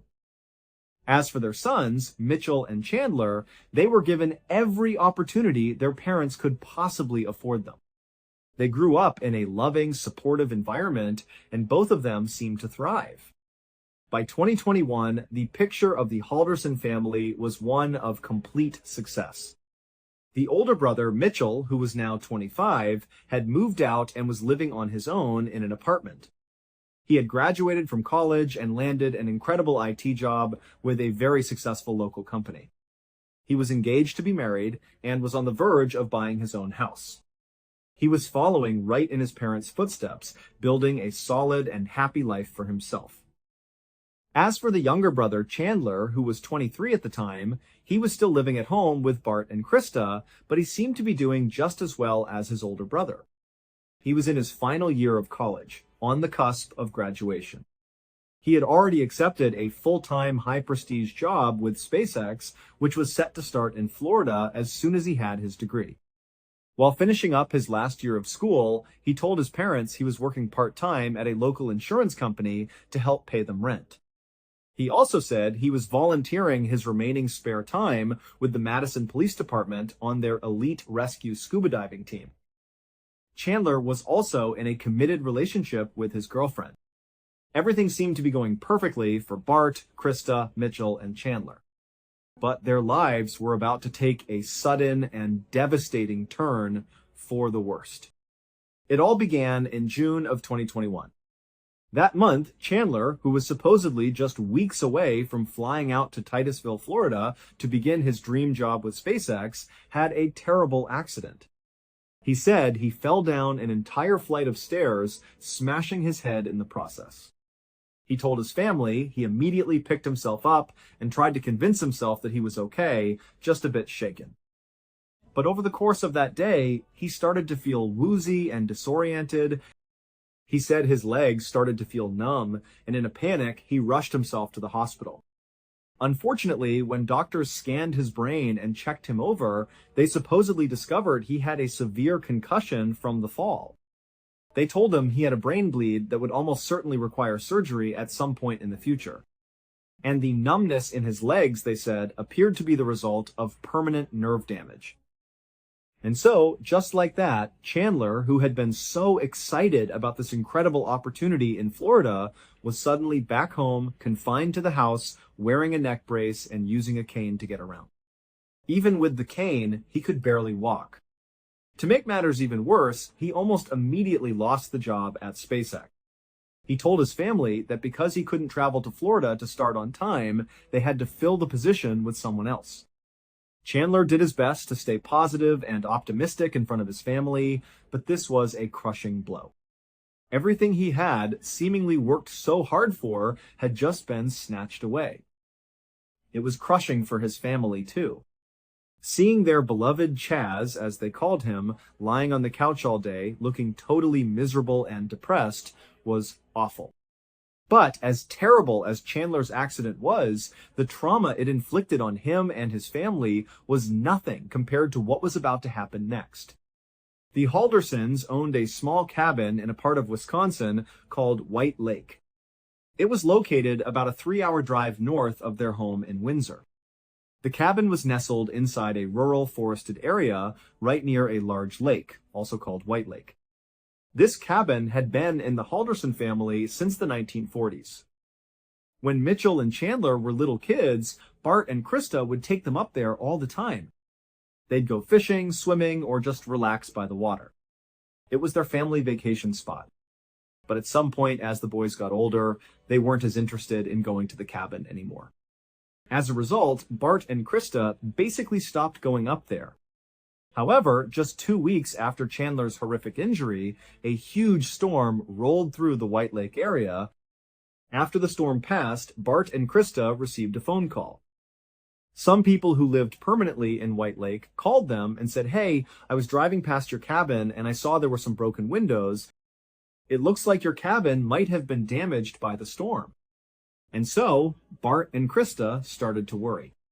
They thought, "Oh my goodness, we have to get up there as soon as we can to patch up that window and check for any other damage before another storm rolls through and completely ruins the place." So, Bart and Krista pulled out their calendar. They saw that the next weekend was the 4th of July weekend. The 4th of July is a very big holiday in America, a celebration of independence. In White Lake, they celebrate it with a big parade down Main Street and a spectacular fireworks display out over the lake. Bart and Krista figured, you know what, let's just hold off for a couple of days and time our trip with the holiday weekend. We can make the necessary repairs and also enjoy the festivities, turn it into a little mini vacation. And so, that was the plan. But right before they were supposed to leave for this trip up to White Lake, Bart and Krista started acting a little strange. On the evening of Thursday, July 1st, the day before they were scheduled to leave, they began packing their things. Since Chandler was living with them and couldn't go anywhere due to his injury, he was at home and saw them getting ready. At one point, he got up and hobbled over, trying to help them pack, but it was short-lived because his legs were just too weak. So he sat back down and just watched them. And what he saw was odd. They were packing lots and lots of cash and several silver bars into their luggage. Chandler thought this was strange, but he decided not to say anything. He figured, you know what, maybe they want to stash their valuables in the cabin for safekeeping. It's their business, not mine. So Bart and Krista continued to pack, and Chandler continued to watch. At some point, he asked his parents, "So how are you getting up to White Lake?" His parents just said, "Oh, we're getting a ride from our friends, another couple. They're driving us up." But they didn't tell him who the couple was. They were vague, just saying, "our friends." Again, Chandler is sitting there thinking, okay, this whole thing is a little bit weird, but he told himself, it's their business. I'm not going to press them about it. They obviously don't want to tell me. So he just let it go. At some point, Bart and Krista finished packing. They moved all their luggage to the front of the house, right near the front door. A little while later, they and Chandler all went to their separate rooms and went to sleep. The next morning, Friday, July 2nd, Chandler got up early, around 6 in the morning. When he woke up, he began slowly hobbling his way down the stairs. He expected to see his mom and dad in the kitchen, having breakfast and getting ready to leave. They certainly wouldn't have left without saying goodbye. But when he got downstairs, the house was dark and completely empty. All of the bags that his parents had packed the night before and placed by the front door were gone. Chandler thought, did my parents get up at 5 in the morning and leave without telling me? He went to the front door and looked out the window, thinking maybe they were just waiting outside. But when he looked out, his parents weren't there. And sure enough, both of their cars were still parked in the driveway. So Chandler was left to conclude that, well, I guess my parents did get picked up by whoever these mystery friends were, and they just didn't feel the need to wake me up and tell me they were leaving. This did leave Chandler feeling a little shaken. He kept thinking about the strangeness of what they were packing, the fact that he didn't know who they were with, and now this sudden, quiet departure. But again, Chandler just told himself that his parents would be fine. These were just a few random, weird things, but they didn't necessarily mean there was a problem. So Chandler managed to push his concerns out of his mind and went about his day. Since his parents were now going to be gone for the weekend, he promptly called his girlfriend, Catherine, and asked her to come over and stay with him for a couple of days. She came over, and because Chandler couldn't really do anything because of his injury, they basically spent the weekend lounging around, eating nice food, and watching Netflix. But by the end of the weekend, on Sunday morning, there was an unspoken feeling that something was wrong. Chandler had told Catherine about the strange circumstances of his parents' departure, but he had assured her, "I'm sure it's fine," and she had agreed, saying, of course, his parents were fine. But by Sunday, Bart and Krista still hadn't called or texted. They hadn't checked in with Chandler or Mitchell or anyone. They were just completely silent.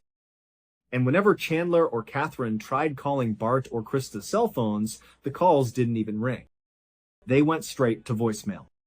But late that day, on Sunday, July 4th, just as real concern was starting to mount, a text message came through to Chandler's phone. It was from his mom, Krista. The message basically said, "Hey, we arrived in White Lake. You know, it's packed here, the service is terrible, but we're going to stick around for the parade, and we'll be back either Monday night or early Tuesday." As soon as Chandler and Catherine saw this text, it was like a huge weight was lifted. All their worries seemed to vanish, and they were just excited to see Bart and Krista when they came back the next day or the day after. But the next day, Monday, Bart and Krista did not come home. They didn't call anyone, they didn't text anyone. And again, whenever anyone tried calling their cell phones, which now included Mitchell, who had been looped into the situation, the calls went straight to voicemail. Then, the day after that, on Tuesday, July 6th, the day Krista had said they would be home by, they still didn't come home. And again, no one could get in touch with them, and they hadn't contacted anyone. Additionally, on that Tuesday, Krista's office began calling Chandler and Mitchell. They were asking if the boys knew where their mother was. Krista had recently taken a customer service job at an auto body shop, and apparently she was scheduled to work on that Tuesday. She was also scheduled to work the previous Friday, the day she and Bart had left for the lake.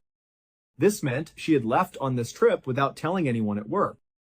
According to her boss, Krista was the kind of person who would call or text ahead, even if she was just running a couple of minutes late. For her to be a complete no-show without a word was totally out of character. But before Chandler, Mitchell, and Catherine could even process this new worrying information, Bart's employer started calling them, asking the same questions. "Hey, do you know where Bart is? He's supposed to be working right now, and we can't get in touch with him.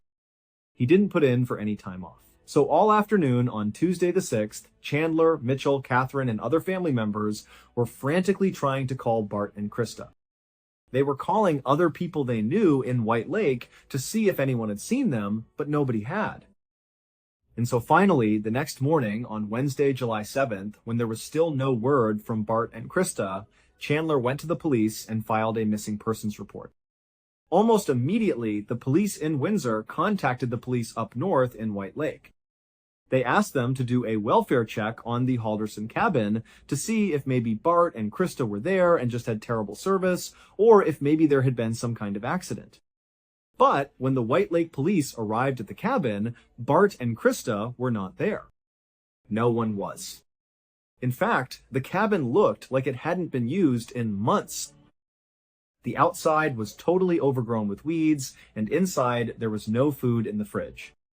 And most interestingly, the police told Chandler, Mitchell, and Catherine that there was no damage to the cabin. There were no broken windows, no obvious signs of any storm damage at all. After this revelation, of course, the family's minds started racing. Wait a minute. Who called them and told them to go up there to fix broken windows that weren't even broken? Were those the same mystery friends who drove them up in the first place? What was going on? Was this some sort of trap? Had they been set up? Were they okay? By the following day, Thursday, July 8th, there was still no sign of Bart or Krista, and the police didn't have any new leads to speak of. Chandler was desperate. He went to the local media and pleaded with them. "Please run a story about my parents.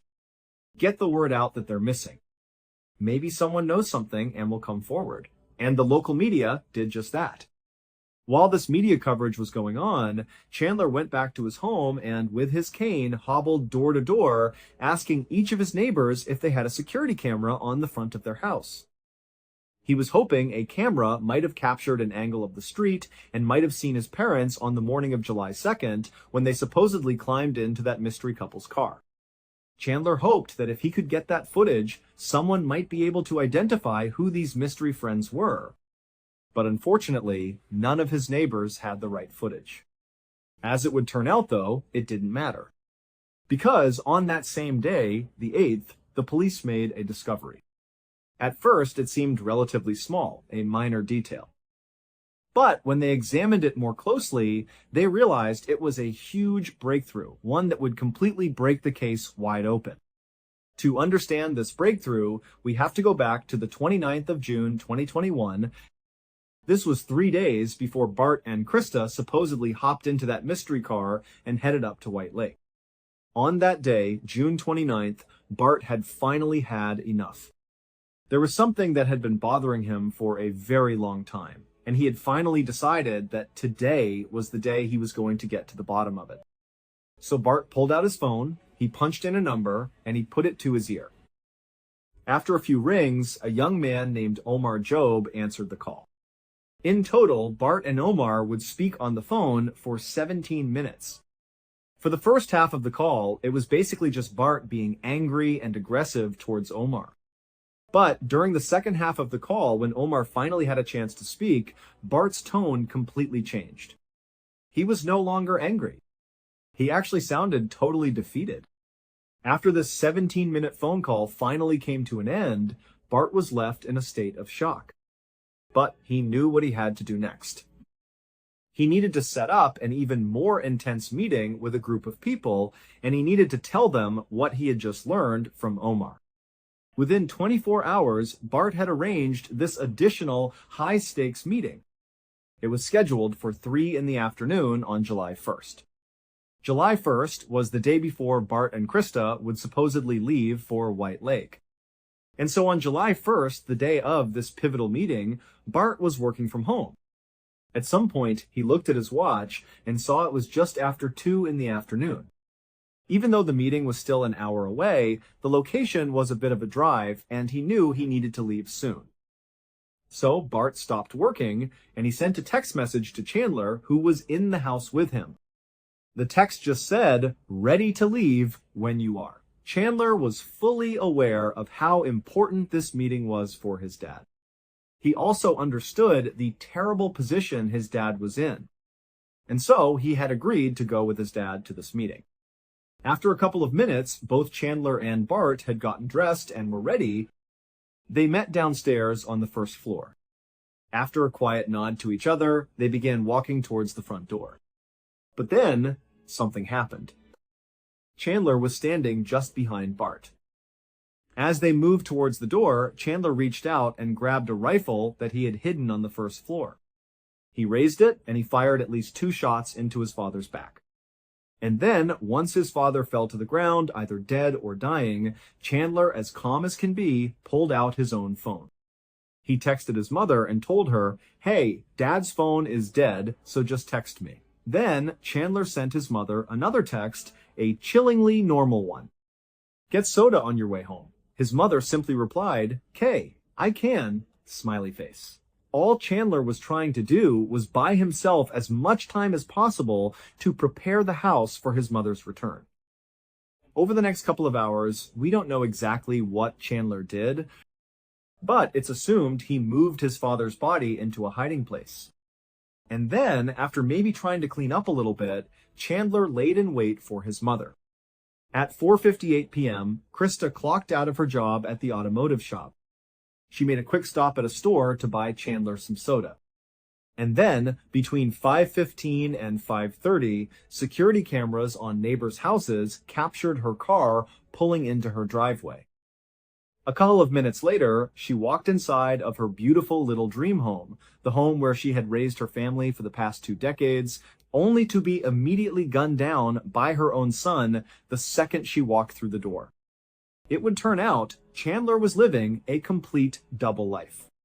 He had never graduated from college.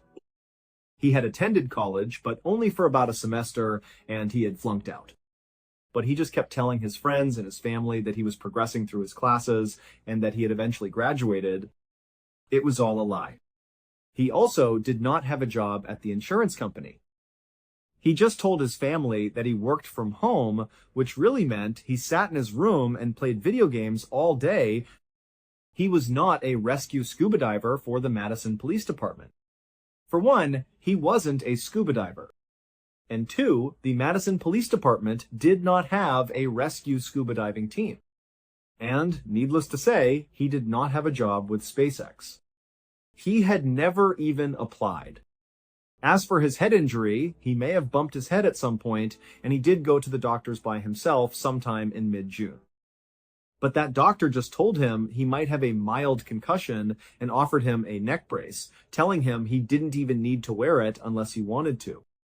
But Chandler very quickly turned this non-injury into a debilitating, crippling, life-altering condition. He literally hobbled around everywhere with a neck brace and a cane, and the reason he did that was because he needed an excuse. He needed a reason for why he wasn't starting his non-existent job at SpaceX. In short, Chandler lied about virtually every aspect of his life to virtually everyone he knew. And for the most part, people believed him. However, his parents were becoming more and more suspicious, especially in 2021. He was telling them, oh yeah, I'm working at the insurance company, but he never had any money. He could barely pay them rent if he paid at all. And so his dad, Bart, would ask him, how is it that you're employed but you have no money? The way Chandler handled this was elaborate. He would create fake email accounts, pretending to be people in human resources at the insurance company. Then, acting as them, he would write these convoluted emails with ridiculous excuses for why Chandler hadn't been paid yet. He would have that fake email account email his real account. Then, from his actual email, Chandler would write back, acting angry and stern, saying, you have to fix this, my family's not happy. Then he would once again pretend to be the HR person and reply, I'm so sorry, it's some internal issue, we're going to fix it, but you just have to wait. Chandler would take these fake exchanges and forward them to his father, and while Bart didn't necessarily believe what he was seeing, it was enough to get him to stop asking questions, at least for a little while. But Bart and Krista were also suspicious of other parts of Chandler's life, like his school records. At some point, he needed to show them his transcripts. He would tell them, oh, I can't access my transcripts, and Bart and Krista were like, why can't you? Just log in and pull up your unofficial transcripts. The way Chandler handled this was the same way he handled the insurance company lie. He created fictitious email accounts of people who were supposedly college advisors at Madison College, where he claimed to have graduated from. He would conduct these phony back-and-forth email chains where it looked like the college was telling Chandler, sorry, you can't get your transcripts. It's this huge problem that's totally our fault, not yours. But you just have to wait. There's nothing we can do right now. When Chandler would forward these exchanges to Bart, Bart would get totally worked up about it. Finally, he demanded that Chandler give him a phone number so he could talk to one of these college advisors himself. So Chandler went out and bought a burner phone from a convenience store. He gave that phone number to his dad. And when his dad called the number, somebody picked up, introducing themselves as Daniel Spieth. But it was really just Chandler disguising his voice. And this Daniel Spieth gave Bart the same spiel about how sorry he was and how it was all the college's fault that they couldn't get his son's transcripts and he was just going to have to wait. And so finally, on the 29th of June, 2021, Barney'd had enough. He was convinced his son was lying. There was just too much about his son's life that didn't add up. So Bart decided he was just going to call Madison College himself, pretend to be Chandler, and see if he could get the transcripts. And so he dialed the number for customer service at Madison College. And after a few rings, Omar Job, a customer service representative, picked up. Initially, Bart was aggressive and mean towards Omar for no real reason other than his immense frustration with the whole situation. He's on the call pretending to be Chandler, and he's barking at Omar, give me my transcripts right now. I go to your school. There's no reason you can keep them from me. But after a couple of minutes, Omar was finally able to get a word in. He said, hey Chandler, I looked you up in the system, and you don't go to this school. You've never gone to this school except for maybe one semester, and you failed out. It's at this point, when Bart hears these words, that he just pauses for a really long time on the call. Then he begins asking follow-up questions, questions that aren't really connected to getting transcripts anymore, because now he knows the transcripts don't exist. He begins asking Omar, does Daniel Spieth still work there? Omar looks him up and says, no, there's no Daniel Spieth that works here. And there's no Daniel Spieth that's ever worked here. Because Chandler had used 5 or 6 different fake names when pretending to be college advisors, Bart, in addition to asking about Daniel Spieth, asked about every other name he had interacted with. And one by one, Omar told him, I'm sorry, those people do not work here. I've never heard of these people. They're not in our directory. I'm sorry. At the end of that 17-minute call, Bart knew. His son was living a monumental lie. So he hung up with Omar, and then Bart called the real college advisors at Madison College. He set a meeting for July 1st at 3 in the afternoon. And then he told Chandler that he had set this meeting and that Chandler was going to come with him, and together they were going to ask those advisors why they couldn't produce Chandler's transcripts. Bart, of course, knew Chandler didn't have transcripts. So he likely set this meeting up as an ultimatum, a way to force Chandler to finally call the meeting off and come clean about this huge lie, so that Bart could help his son get back on the right track, stop lying, and start living a real life. But the way Chandler handled being caught was not to own up to any of it. He didn't call off the meeting. He just waited until the day of the meeting, and then he killed his father, killed his mother, and then dismembered their bodies. He burned their body parts in the family fireplace, including their heads.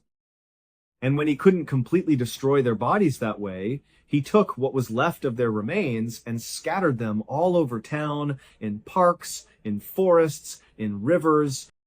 He even put his father's headless, armless, legless torso behind his girlfriend's parents' house. And all the while he's doing this, he's spinning this ridiculous story to his girlfriend, to his brother, to other members of the Halderson family, to the police, to his parents' colleagues. He tells them Bart and Krista just up and left on the morning of July 2nd with this mystery couple. And oh, by the way, my parents were packing cash and silver bars in their luggage. So, I don't know, they went up to White Lake and now they're gone. I don't know what happened to them.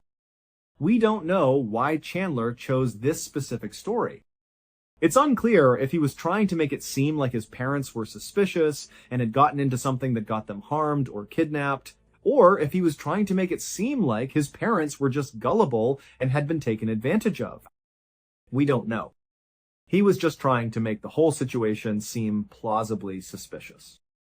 Ultimately, though, Chandler did so many things that got him caught. From the mountain of physical evidence he left behind inside of the house where he killed and dismembered his parents, and also at the various dump sites where he didn't even bother to bury the body parts. He would just put them underneath some sticks and branches, so they were very easy to find. To his extremely suspicious behavior on July 7th when he walked into the police station to report his parents missing. That whole time he was talking to police officers, he was acting so weird and saying things that just didn't make sense. He came off like a guy who did not care at all that his parents were gone and who was clearly hiding something. But the big breakthrough that happened on July 8th, the one that broke the case open, stemmed from that text message that Krista's phone sent to Chandler's phone on July 4th. When Chandler walked into the police station on July 7th and said his parents were missing, one of the first questions they had for him was, okay, well, when was the last time you spoke to your parents? Chandler told them he got a text message from his mother on Sunday, July 4th. He showed them the message. It said they had arrived in White Lake and they were going to be sticking around for the parade and they'd be back in a couple of days. But the police noticed a critical flaw. The text message had been sent on July 4th. But in White Lake that year, the big 4th of July parade was on July 3rd. So when this text came through, the parade that anyone in White Lake would have been aware of, it's a small place, you wouldn't miss it, had already happened. So why would Krista be texting her son that she was going to stick around for a parade that was already over? This led police to check phone records. And they would discover that, yes, that text message was sent from Krista's phone to Chandler's phone, but when it was sent on July 4th, Krista's phone was not in White Lake. Instead, it was inside the Halderson home right near Chandler's phone. When police went to the Halderson house, they searched it. They found Krista's phone in the garage, underneath a drawer, inside of a shoe, wrapped in tinfoil, right next to her driver's license. Chandler had obviously sent that text message himself using his mother's phone. But he had gotten the date of the parade wrong. This one discrepancy opened up the floodgate. Before long, it was beyond obvious that Chandler was the killer. And after a thorough investigation, it was determined that Chandler had acted entirely alone. His girlfriend, Catherine, and his brother Mitchell had nothing to do with it. They were just innocent bystanders caught in his web of deceit. Chandler would ultimately be found guilty of killing his parents. He would be sentenced to life in prison without the possibility of parole. To this day, Chandler has still not taken any responsibility for what he's done. Instead, he just tells anyone who will listen that his plan is to continue to appeal his verdict, clinging to his lies until the very end. Thank you so much for watching. Let me know what you thought of today's episode in the comments. And remember, we have a whole playlist of true crime episodes ready for you to binge right now. Until next time. See ya. In the far northwestern corner of Canada lies one of the largest and most isolated regions on Earth, the Northwest Territories. To understand just how vast and empty this place really is, consider this. The entire country of Germany has a population of roughly 83 million people. The Northwest Territories is nearly 4 times larger than Germany, yet only around 50,000 people live there. It is a land that remains almost completely wild, defined by dense forests, towering mountains, violent rivers, and enormous lakes. Roaming through that wilderness are some of the largest predators in North America. Even for the most experienced outdoorsmen and women, the Northwest Territories can be an incredibly dangerous and unforgiving place to survive. And hidden deep within this already hazardous landscape lies a place many people refuse to enter at all. It's an 11,000 square mile stretch of pure, untamed wilderness known as the Nahanni Valley. In 1976, the area became part of the Nahanni National Park Reserve. But don't let the word park fool you. This is not the kind of place families casually visit for a weekend camping trip.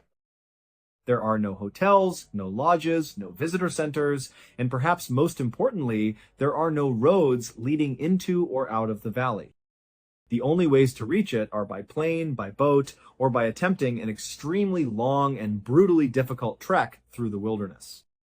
But for those who are brave enough and willing to make the monumental effort to get inside this valley, they're rewarded with the chance to explore one of the most stunningly beautiful places on the entire planet. Because this section of the world has remained almost completely untouched by human hands, it represents nature in its most raw and purest form. However, there's a catch. The Nahanni Valley is said to be haunted. Over the last 10,000 years, the few native tribes that have tried to settle inside the valley have all met with strange and unsettling fate. Some, like the Naha tribe, simply vanished without a trace. It was as if they disappeared overnight. They left behind all of their shelters, their food stores, and their supplies. They were just gone, and to this day, no one has any idea what happened to them. Other tribes have abruptly fled the valley, claiming they were being terrorized and stalked by mysterious creatures that lurked in the deep woods. They spoke of strange white demons and enormous wolves they called wahilas. Now, of course, these stories sound like folklore, and it's entirely possible that's all they are. But starting in the early 1900s, some very strange things began to happen in the Nahanni Valley that were definitely not folklore. These events were real, they were documented, and they were horrifying. And, depending on how you look at it, they might just lend some credibility to the ancient beliefs of the native tribes, the belief that there is something truly evil lurking out in those forests, something that we just don't understand. It all started back in 1904. Three brothers named Willie, Frank, and Charlie McLeod, who all lived in the Northwest Territories, decided they were going to head into the Nahanni Valley to search for gold. Their logic was simple. Since so few people had ever set foot inside the valley, they figured that if there was any gold to be found, it almost certainly hadn't been discovered yet. And so, after a very long and exhausting journey that involved sled dogs, trains, and even homemade boats, they finally managed to slip into the valley. They found themselves on a waterway known as the Flat River, which cuts right through the heart of the Nahanni Valley. The name Flat River is a bit ironic because it's anything but flat. In certain sections, it's more like a raging rapid. But either way, the three brothers were on their boat, making their way up the river. At some point, they pulled their boat onto the riverbank and set up a camp. Once their camp was established, they went down to the water's edge and placed their gold sluices in the river. A gold sluice is a long, narrow box, usually made of wood, with a strainer on one end. Gold miners submerge it in the water and then shovel sediment from the riverbed into a funnel at one end. The water and fine dirt flow out, but the strainer is designed to catch any heavier materials like gold nuggets. And so, the three brothers got their sluices set up and started the hard work of looking for gold. Almost immediately, they hit pay dirt. The river was filled with gold. They worked all day and into the night, pulling nugget after nugget from the water. The next morning, they did the same thing. By the time all of their containers were literally filled to the brim with gold, they decided it was time to head back, cash in their find, and then plan a return trip. So they packed up their tent, gathered all their supplies, and carefully loaded everything, including their newfound fortune, back into their boat. They pushed off from the shore and got back out onto the flat river.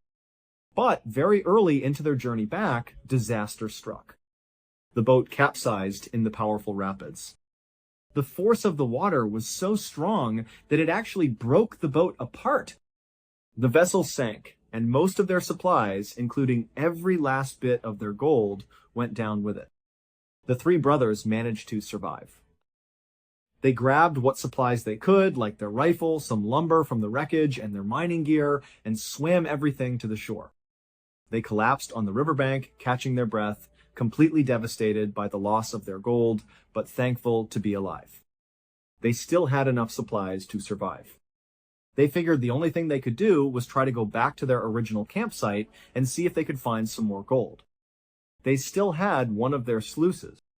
So, using some of the lumber they had salvaged from their broken boat, and by cutting down a few trees, they managed to fashion a new, makeshift boat. They hopped back on the flat river and paddled their way back up to the spot where they had found so much gold just days before. They set up their camp again and put their sluice back in the water.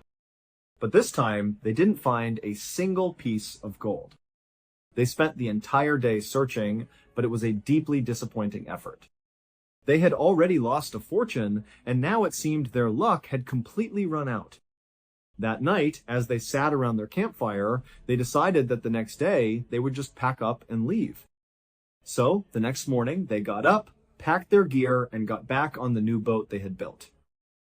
This time, they were able to successfully navigate the river, make their way out of the valley, and return to their homes.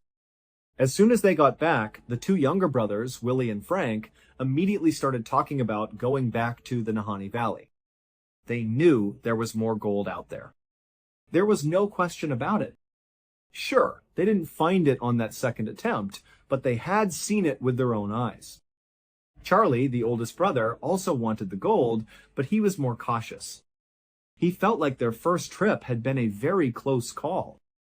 The boat flipping over could have easily cost them their lives. He just didn't know if it was a good idea to risk it again. He told his brothers that he wasn't going to go. They could go if they wanted, but he was going to stay behind. Several months went by, and Willie and Frank spent that time meticulously preparing for their next expedition into the valley. Finally, in 1905, they were ready. Willie and Frank, along with a third man named Robert Weir, a friend of theirs who was taking Charlie's place, set off. The three men made their way back up into the valley. They didn't tell anyone exactly how long they planned to be gone, so when weeks passed with no word from them, Charlie wasn't particularly concerned. He knew how much gold there was to be had in the Nahanni Valley. He just figured they must have struck it rich again and had decided to stay out there for the long term, maybe through the summer or even into the next year. He wasn't worried, and because he wasn't worried, nobody else was either. And so, the weeks turned into months, and the months turned into a year.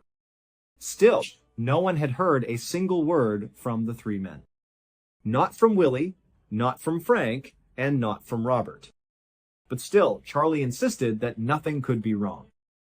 He reasoned that there were three of them out there, they were all incredibly experienced outdoorsmen, and there was a ton of gold to be found. He was sure they were just having incredible success, acquiring a huge amount of gold, and that everyone would see them in the next couple of months, and everything would be just fine. But then, a whole other year went by. They had now been out there for 2 full years, and no one had heard from them. At this point, even Charlie had to admit that something might be wrong. He thought to himself, okay, it's time. I have to go out there and see if they're okay.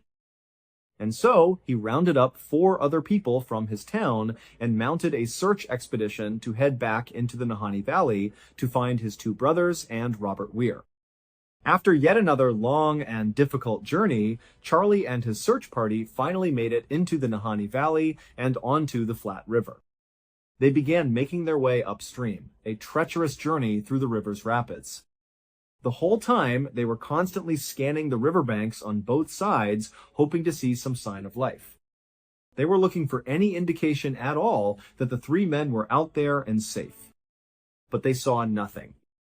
They traveled all the way up to the very end of the Flat River, or rather the beginning of it, where it splits off from a much larger river called the South Nahanni River. Once they turned onto the South Nahanni, they began to travel downstream. Again, they scanned the banks on either side, searching for any sign of the 3 missing men. But there was nothing. Then, the river they were on took a very sharp turn. It's a place that's actually known as the Big Bend, a sharp 45-degree turn that dumps you directly into a 10-mile stretch of river called Second Canyon. Now, the South Nahanni River is about 350 miles long, and along its course, the water passes through 4 distinct canyons. They are labeled, in order, 4th Canyon, 3rd Canyon, 2nd Canyon, and 1st Canyon. And these canyons are absolutely massive. The sheer cliffs on either side of the river shoot straight up, sometimes as high as 3,000 feet above the water. And in some parts, the water itself is just as deep, plunging thousands of feet down. Second Canyon is unique because its cliff faces are about as sheer as you can get, and they butt up almost directly against the water, leaving very little shoreline on either side. Once you enter this 10-mile stretch, you are essentially boxed in. You have thousands of feet of deep, dark water below you, these massive, imposing cliffs on either side, and really nowhere to go. You have to navigate the entire length of this section of river before you can effectively get onto the shoreline and take a break from your boat. And all along these cliffs, high up on both sides, you can see dark openings. These are the entrances to massive cave systems that wind their way through the insides of these thousands of feet tall cliffs. Because of how incredibly difficult it is to not only get to the Nahanni Valley, but also to access these high up cave entrances, no one has really gone inside most of them. We simply don't know what's inside those caves, save for the few that are low enough for people to explore. So as you pass through Second Canyon, it almost feels like you're being watched. There are all these dark openings looking down on you, but you can't see into them. You're just forced to continue down this 10-mile stretch of water with nowhere to go and no way to escape the feeling that something is watching you. As soon as Charlie and his search party entered Second Canyon, it would have immediately gotten darker. That's another feature of being in the canyon. The huge cliff walls block out most of the sunlight. So they would have paddled into this canyon, the light would have dimmed, and the wind would have picked up. It's very windy inside Second Canyon. It was a dark, strange, and unsettling setting for them to be in. They would have been looking at these small, narrow strips of shoreline on either side, barely big enough for a boat to be beached, searching for any sign of life. But they didn't see anything. As they continued to make their way down this 10-mile stretch, getting closer and closer to the entrance of First Canyon, the next canyon in the series, the riverbanks started to widen slightly. There were some trees, and you could actually beach a boat there. And it was there, on the left-hand side, just before the exit of Second Canyon, that they noticed something. There was a tent, perched among some trees. The search party naturally steered their boat directly over to that shoreline. They hopped out, but as soon as their feet touched the land and they got a clearer view of the tent and the area around it, they saw it. There was a body, clearly lying on the ground just outside of the tent. Charlie and the rest of the search party ran over. As soon as they got up close, they could tell that the body was missing its head. They also saw that the clothes on the body were totally charred and burned. The body was positioned in a way that suggested the person was reaching with their right arm when they died. And just outside the reach of that right arm was a rifle propped up against a tree. They walked around the first body and went towards the back of the tent where the opening was, and there they found another body. This one was also badly decomposed, and it was positioned halfway in the tent and halfway out. There was a blanket partially covering the body. When they moved the blanket, they saw that this body too was missing its head. So, Charlie and the search party continued to search the area around the camp, hoping they might find the heads of the two bodies so they could try to identify who they were. But they never found the heads. However, they did find some personal effects, both in the pockets of the two bodies and inside the tent, that confirmed their worst fears. These were Charlie's brothers. As for the third man who had been with them, Robert Weir, he was not at the campsite. In fact, he would never officially be found. However, a little ways down the river, another partial skeleton would be discovered several months later, and it was attributed to Robert, though that was never 100% confirmed. The only other interesting thing that was found at the campsite was a carving in a nearby tree. It just said, "We have found a fine prospect," which indicated that Charlie's brothers had in fact found gold. But there was no gold to be found. Not on their bodies, not in their camp, and not in the river nearby. There was nothing. Charlie and the search party left the valley and got in touch with the mounted police. The police came out to the site where the brothers had been found and launched an investigation. Ultimately, they came to the conclusion that all three men, the two brothers and Robert, had simply starved to death.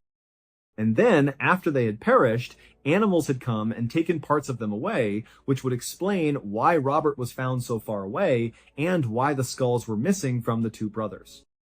Now, Charlie didn't believe that for a second. He was convinced they had been attacked by native tribes in the area.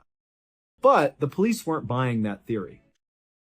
They insisted it was a natural occurrence, a tragic accident, and that was that. When the story of the two decapitated men made the news, people went crazy. The public was very divided about what they thought had really happened. There was a percentage of people who believed that the partial skeleton found downstream was not Robert Weir. They believed that he hadn't died at all. Instead, he had murdered the two brothers, decapitated them, and then made off with all their gold. The other group of people believed that all three men, the two brothers and Robert, had been attacked by something. A person, a group of people, an animal, or maybe even some unknown creature.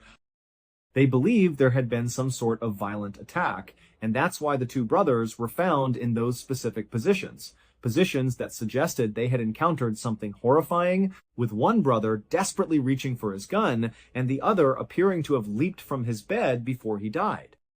But regardless of which side of the debate you fell on, pretty much everyone at the time who heard the story became terrified of the Nahanni Valley. Specifically, they became terrified of that stretch of river in Second Canyon where the two brothers had been found. And so that section of the river was renamed. From that point forward, it was known only as the Headless Valley. And even though it was clear that there were gold prospects in the Headless Valley and all along the South Nahanni and Flat Rivers, after this story broke, people were just not prepared to risk going in there and potentially becoming another victim. And so, for a while, people stayed away from the Nahanni Valley. 8 years later, though, in 1913, a gold prospector named Martin Jorgensen decided he wasn't going to let some scary stories about headless men and ghosts and killers on the loose get in the way of him taking gold out of the Nahanni Valley. So, all by himself, Martin made the arduous trek into the valley. He made his way up the Flat River and finally found a spot about 70 miles upstream from where the Headless Valley was. He actually built a one-room cabin for himself because he was planning to stay there through the winter. The plan was that he would meet up with his partners the following summer. And so, right after he got there, he set up his sluices and started mining for gold. And apparently, he found a lot of it, because he sent word back to his partners outside of the valley that he had struck it rich. His partners were really excited to meet up with him the following summer and see how much he had found, because they planned on going back into the valley with him. So, that summer rolled around. His partners went to the designated meeting spot right outside the valley. But Martin never showed up.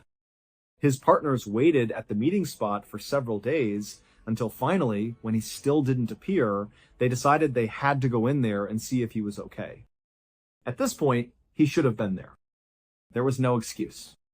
And so, they ended up going into the Nahanni Valley themselves. They made their way up the Flat River and went roughly to the area where they knew he was staying, based on the message he had sent earlier describing his location. And they found his cabin. Or, I should say, they found what was left of his cabin. It had been completely torched, burned to the ground. And lying on the ground next to the burned-out structure were the burned-out remains of another headless corpse. This corpse belonged to Martin Jorgensen. The police conducted a thorough investigation, but they were never able to determine what had actually killed him. The police did not connect Martin's death with the deaths of the two McLeod brothers. Even though they were all decapitated, they were in roughly the same area, and it had all happened within a few years of each other. The cases looked very, very similar. But even with all of that, the police said, no, these are totally separate incidents.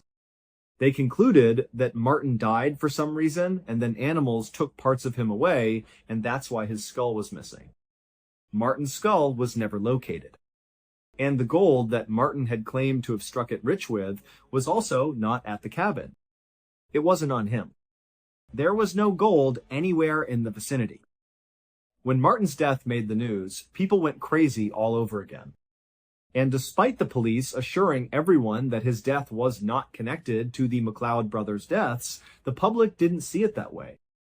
It was just too easy to connect one decapitation with two other decapitations that had happened close together in a relatively short period of time. And so, a lot of people became convinced that there must be a killer on the loose somewhere in the Nahanni Valley. 7 years later, in 1921, the rumors of a killer on the loose were still alive and well when a gold prospector named John O'Brien and his partner decided that despite the rumors of the so-called killer or whatever was going on, they were going to go into the Nahanni Valley and try their hand at finding gold.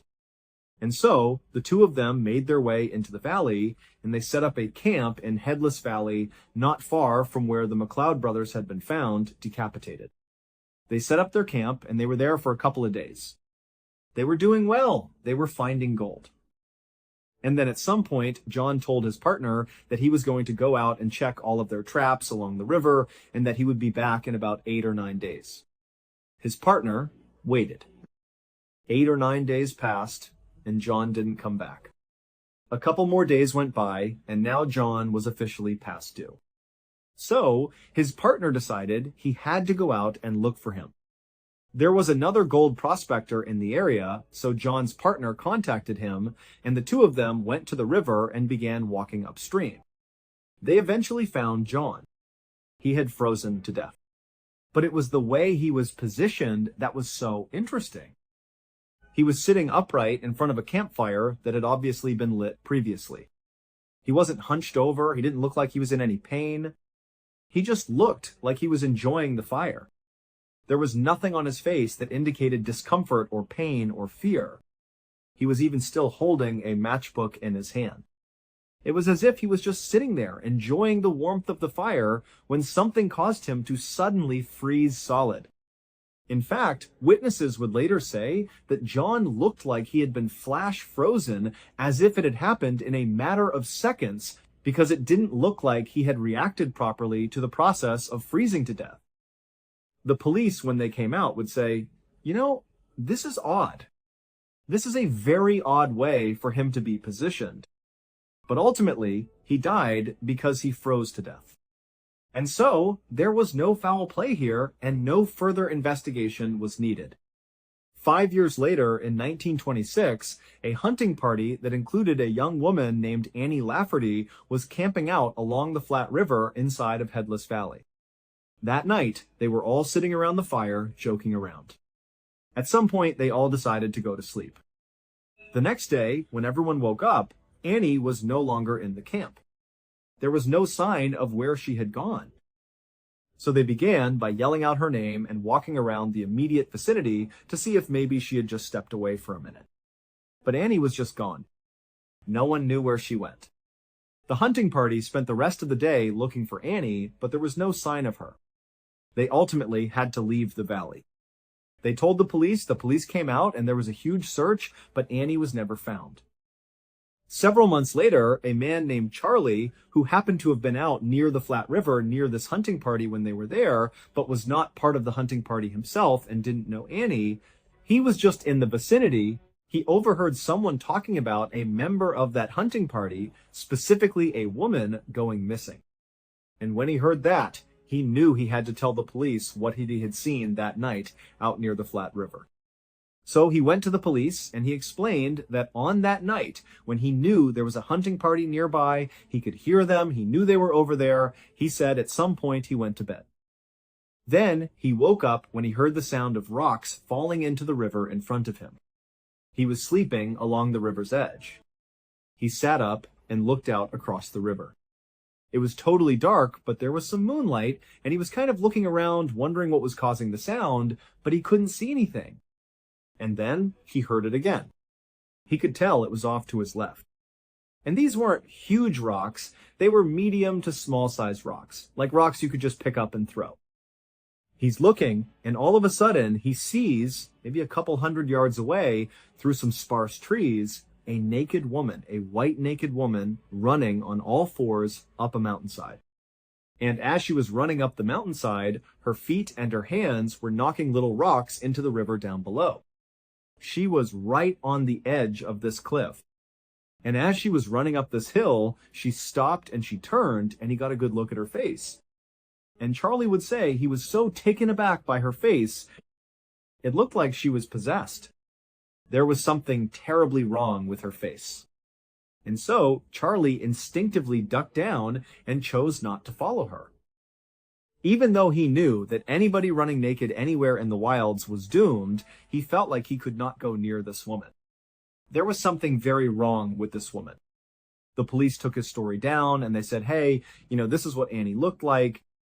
And Charlie would say, I think that's her.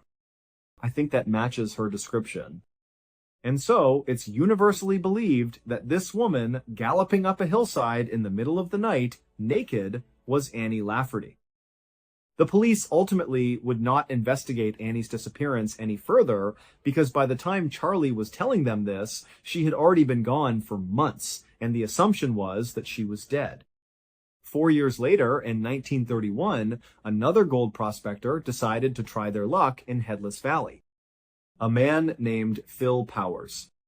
He made his way into the valley, he found a spot off the Flat River, and he built a cabin. And then, shortly thereafter, his cabin burned to the ground with him inside of it.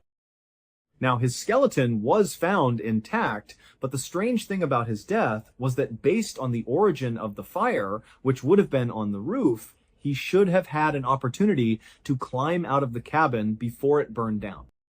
This gave rise to the theory that he was actually dead before the fire even started. However, the police said this was an accident caused by Phil doing something with the stovepipe that led to it catching on fire, and this was all just one big, tragic accident. But the vast majority of people who had been following along with all of these strange deaths were just not buying it. 5 years later, in 1936, two more gold prospectors, William Epler and Joseph Mulholland, entered the Headless Valley to try their luck. Shortly after arriving and getting set up, they went missing. A search party came out to look for them, and they found their cabin, and just like Phil Powers' cabin, it had burned to the ground. But William and Joseph were not in the ashes. They were not anywhere nearby. In fact, they were never found. No one has any idea what happened to them, and no one knows what caused the fire. 9 years later, in 1945, yet another gold prospector, a man named Ernest Savard, entered the Headless Valley to go looking for gold. When he did not leave the valley for a planned rendezvous with some of his partners went looking for him. They would find him inside of a sleeping bag, lying down, decapitated, right along the flat river inside of the Headless Valley. And so the police would come out, they would do an investigation, and they would call this an accident. They said he had starved to death or he died of hypothermia, and then after he was dead, animals must have come in and removed his skull, and that's why they couldn't find it. The police did not, at least not publicly, connect his death to all of the other decapitations in that small area. 1 year later, in 1946, another gold miner named John Patterson went into Headless Valley, and he went missing. A search party went in looking for him. John would never be found. But on one of the last nights that the search party was in the Headless Valley, they were camping out near the flat river. Some native tribespeople came into their camp, and they warned them about some strange white figures that were walking around the valley that night. They told the search party that these figures were down near the river, they were out in the forest, they were kind of all around, and that they really needed to be careful. They didn't want the figures to see them. And then the tribespeople just left. The search party was absolutely horrified. They knew about the rumors of this place. They were out here looking for someone who had gone missing in this very place. And all night long, all they heard were distant howls and screams that they hadn't heard on the previous nights. They heard these wailing sounds coming from all around them, as if these things that were out there were intentionally trying to scare them to get them to leave. It felt like they were not supposed to be there. The next day, first thing in the morning, they got up and they left. The leader of that search party would later say that he just felt like the whole valley was totally sinister, and that the constant wailing they heard the night before was a sound he would never forget for the rest of his life.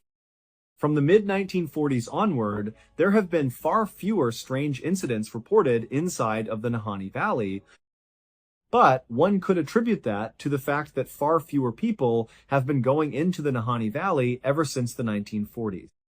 And in recent times, huge segments of the park have been permanently closed. The park has said the reason they're doing that is to protect that segment of the park. But other people have speculated that at least part of the reason why they're closing these segments, many of which are right near the Headless Valley, is because they're trying to protect people from getting anywhere near whatever it is that's lurking inside of that park.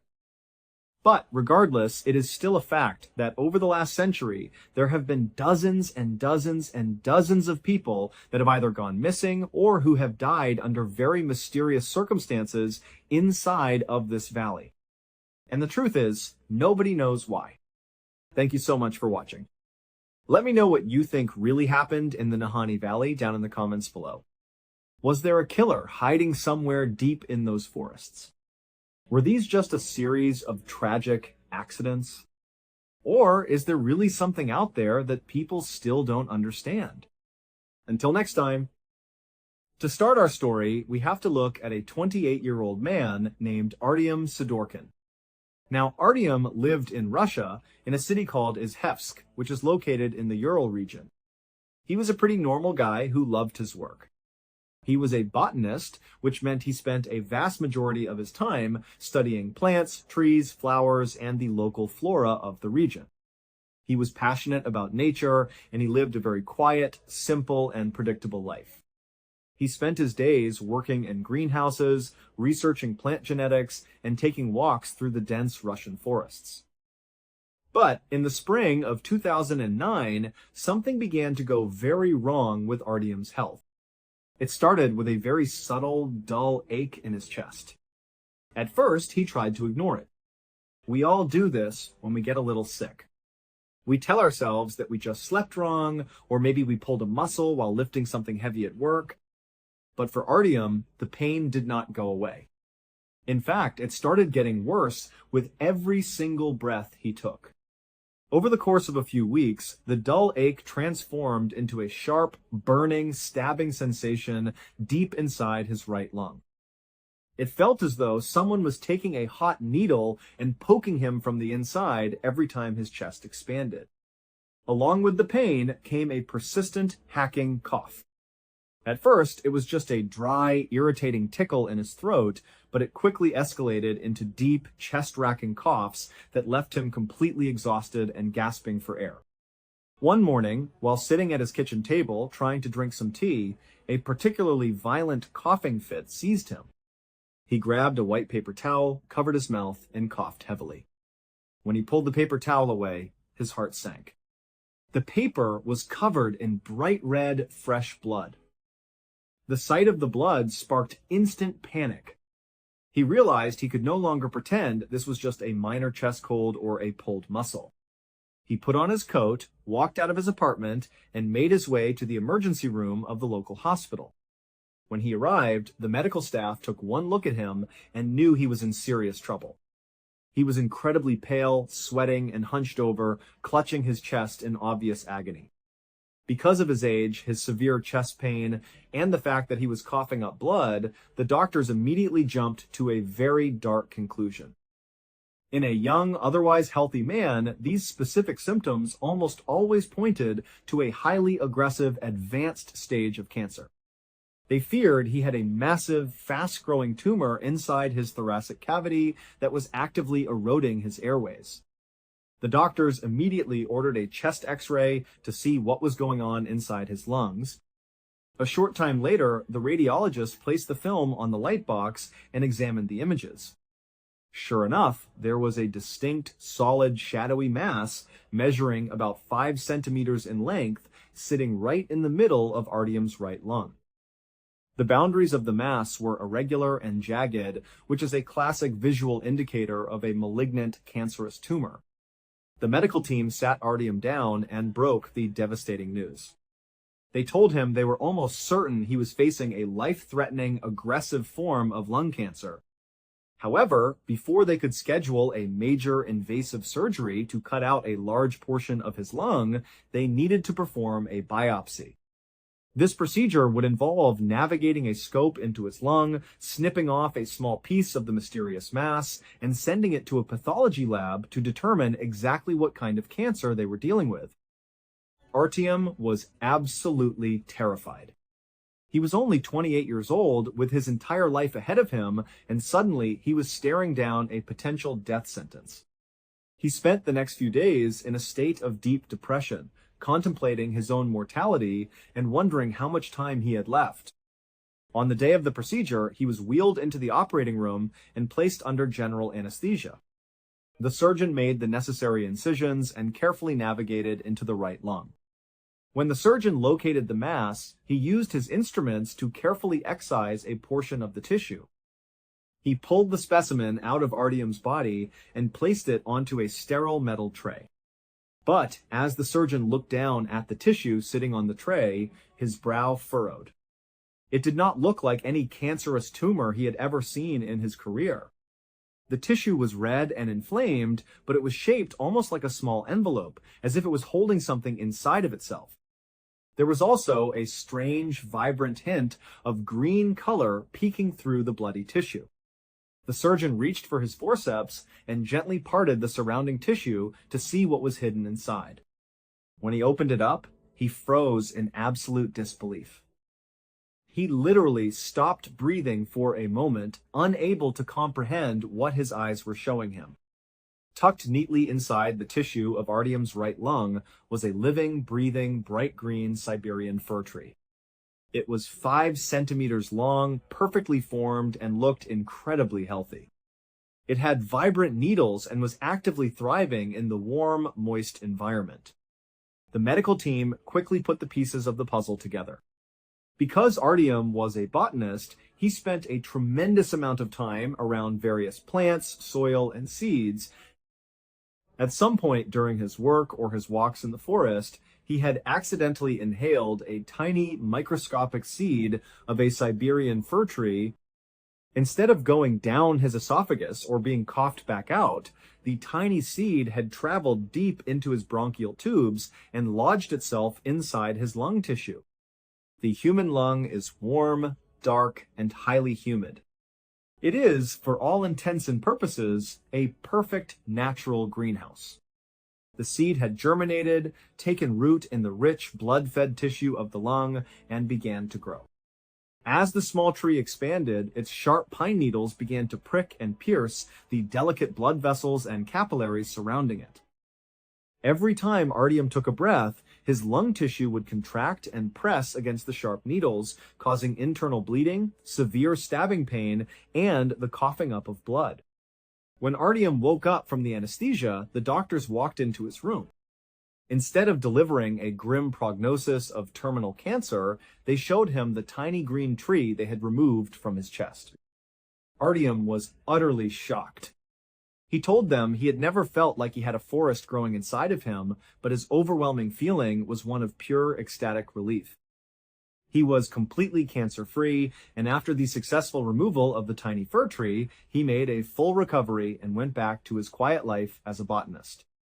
Now, our next story is even more unbelievable, but instead of a physical medical mystery, it is a psychological maze that took decades to fully unravel. It begins with a woman named Pauline Dakin. Growing up in Vancouver, Canada in the late 1960s and early 1970s, Pauline always had this nagging, unsettling feeling that something was fundamentally wrong with her family. Her parents, Ruth and Warren, had an incredibly tumultuous marriage. Warren was a heavy drinker, and when he was under the influence, he became extremely violent, volatile, and prone to terrifying outbursts. The household was always thick with tension, and Pauline and her brother lived in constant fear of their father's temper. So, in 1970, when Pauline was only 5 years old, her mother Ruth decided she could no longer live this way. She packed up their belongings, took the children, and separated from Warren. They moved into a new house on the opposite side of Vancouver. Pauline believed that this would be the start of a peaceful, normal life where they no longer had to walk on eggshells. But instead of the tension dissipating, Pauline noticed that her mother's behavior began to change in a highly concerning way. Even though Warren was no longer in the picture, Ruth became intensely anxious, paranoid, and hypervigilant. She was constantly looking over her shoulder, checking the locks on the doors and windows multiple times a day, and whispering as if someone might be listening to their conversation. Then, in 1974, when Pauline was 9 years old, her mother came home one afternoon and made a sudden announcement. She told Pauline and her brother that they were going on a fun family vacation. She instructed them to pack up their favorite clothes and toys, and they loaded everything into the family van. They embarked on a massive, grueling drive across the country, traveling over 1,000 miles away from Vancouver to the city of Winnipeg. But when they finally arrived in Winnipeg, they didn't pull up to a hotel. Instead, they stopped at a modest house. Ruth led the children inside, sat them down, and broke the news. She told them they were never going back to Vancouver. Winnipeg was their new permanent home. Pauline and her brother were completely devastated and deeply confused. They asked why they had to leave their old life behind, and they pleaded to see their father, whom they still loved despite his violent outbursts. But Ruth simply looked at them with tears in her eyes and told them that this was the way it had to be, and that when they were old enough, she would explain everything to them. With no other choice, Pauline tried to adapt to her new reality in Winnipeg. Over the next 4 years, she had absolutely no contact with her father, and she began to slowly put down roots. She made close friends, settled into her new school, and was finally starting to feel like a normal, stable teenager.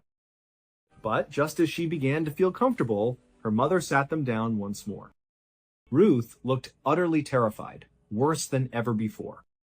She told them they had to pack their bags immediately and leave Winnipeg. This time, they were moving all the way to New Brunswick on the far eastern side of Canada, thousands of miles away. Ruth made Pauline and her brother swear a solemn oath of absolute secrecy. They were strictly forbidden from telling a single soul that they were leaving. But on the day of the move, Pauline was spending some final moments with her best friend Wendy. The emotional weight of disappearing without saying goodbye was too much for her to bear, and she let it slip to Wendy that she was moving away. When Ruth arrived at Wendy's house to pick Pauline up, the two young girls had to put on a desperate act. They forced themselves to exchange a very breezy, casual, and superficial goodbye, pretending they would see each other at school the next day, just so Ruth wouldn't suspect that Pauline had broken her promise of secrecy. They got into the car and drove away, leaving another life in ruins behind them. Once in New Brunswick, the family finally managed to put down roots and stayed there for several years. But the atmosphere of deep paranoia never truly left their home. Ruth remained incredibly anxious, constantly watching the street from behind the living room curtains and behaving as though some invisible, terrifying threat was always looming just outside their door. The children grew up in this shadow, never knowing what their mother was so desperately afraid of. Fast forward to 1988. Pauline is now 23 years old. She has carved out an independent life for herself, living about 2 hours away from her mother's home in New Brunswick. She is sharing an apartment with her boyfriend and working as a professional reporter for a local newspaper. She feels like she has finally escaped the bizarre anxiety of her childhood. One afternoon, her phone rings. It is her mother, Ruth.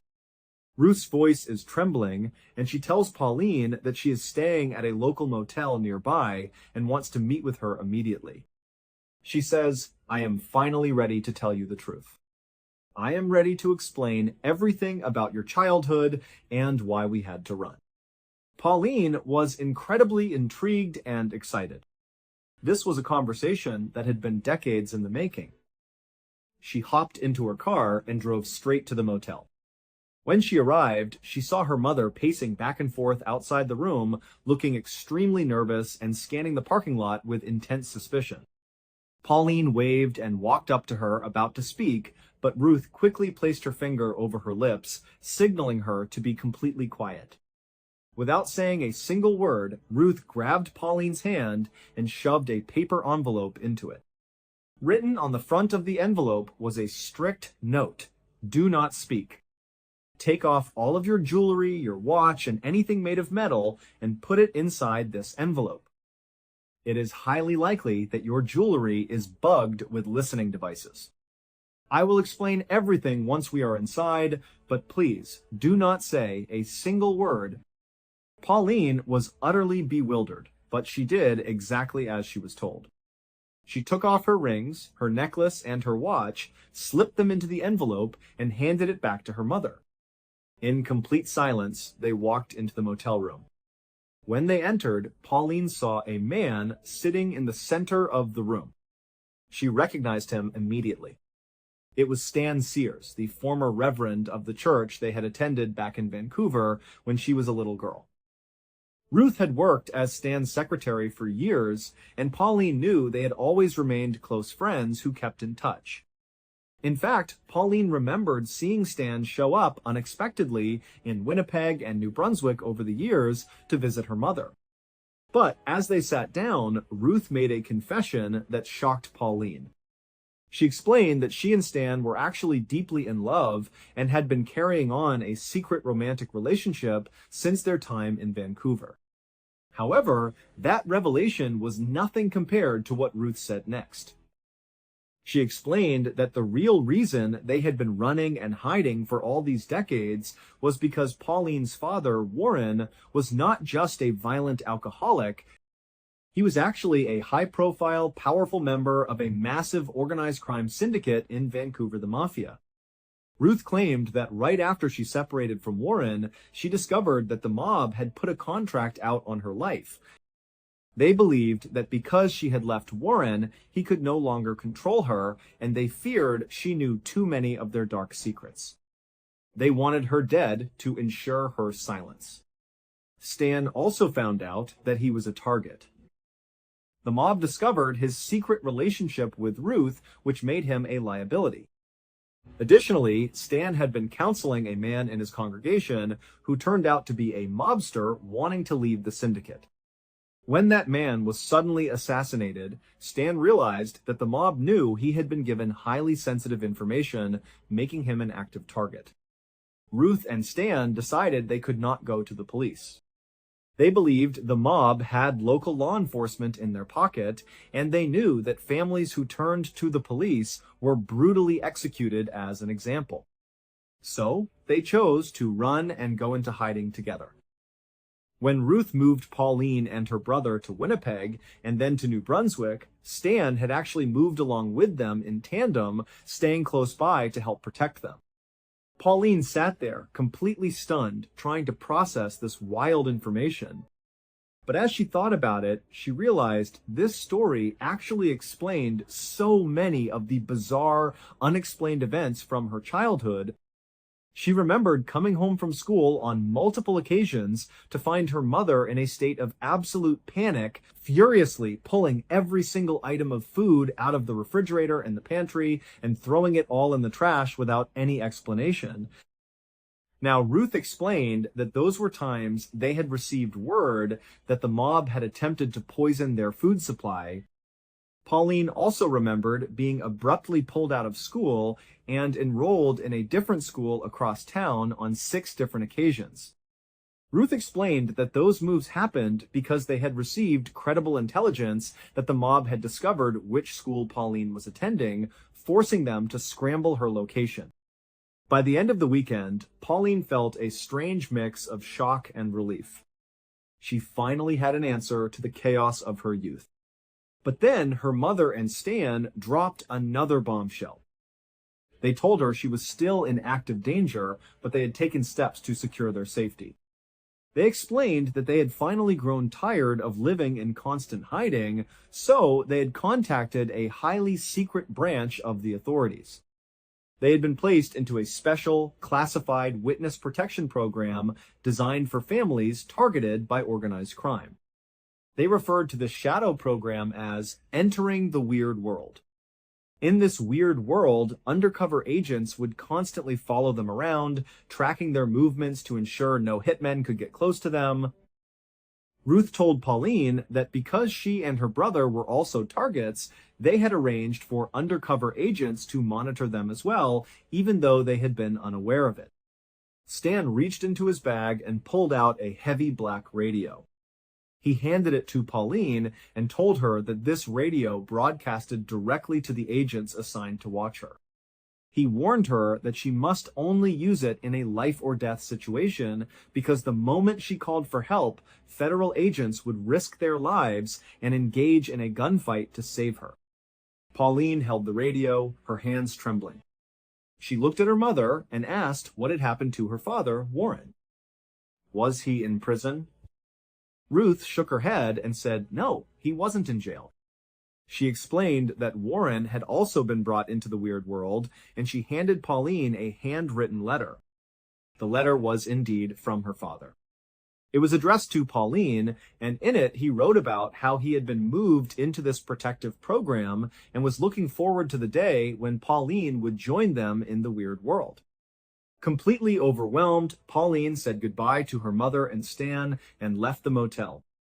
She got into her car, but before she could start the engine, she saw Stan running out of the motel toward her, clutching a round object.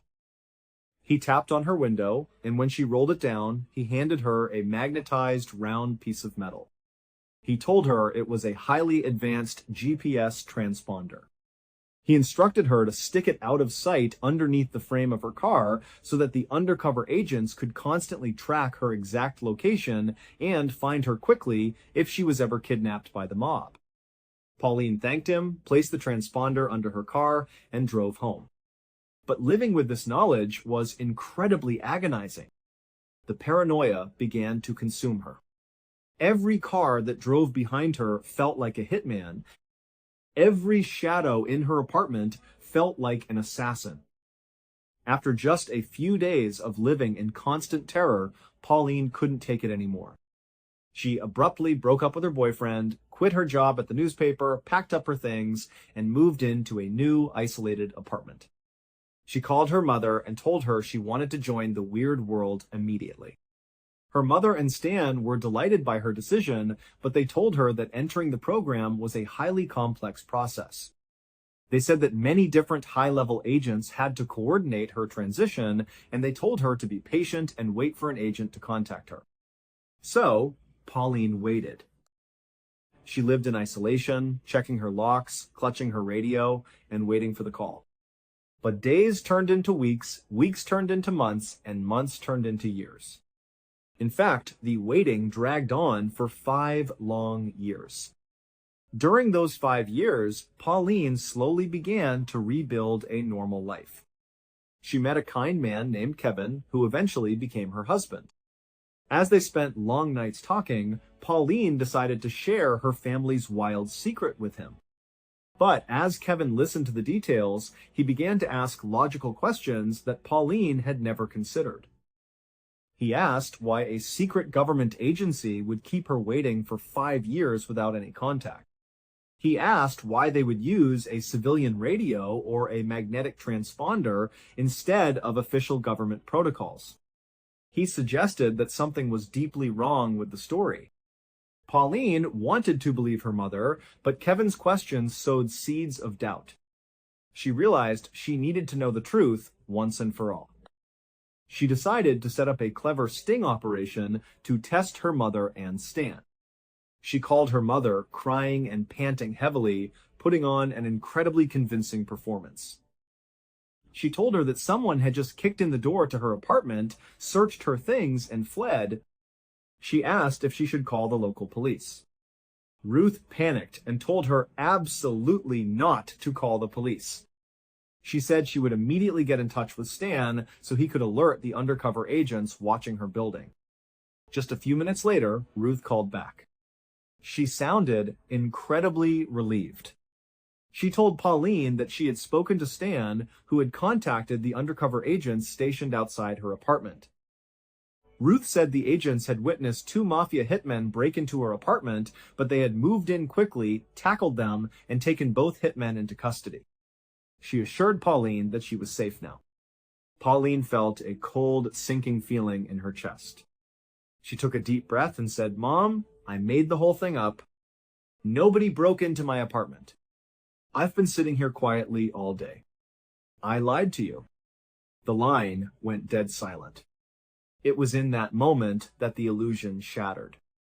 Pauline realized that her entire life, since the age of 5, had been built on a massive, fabricated lie.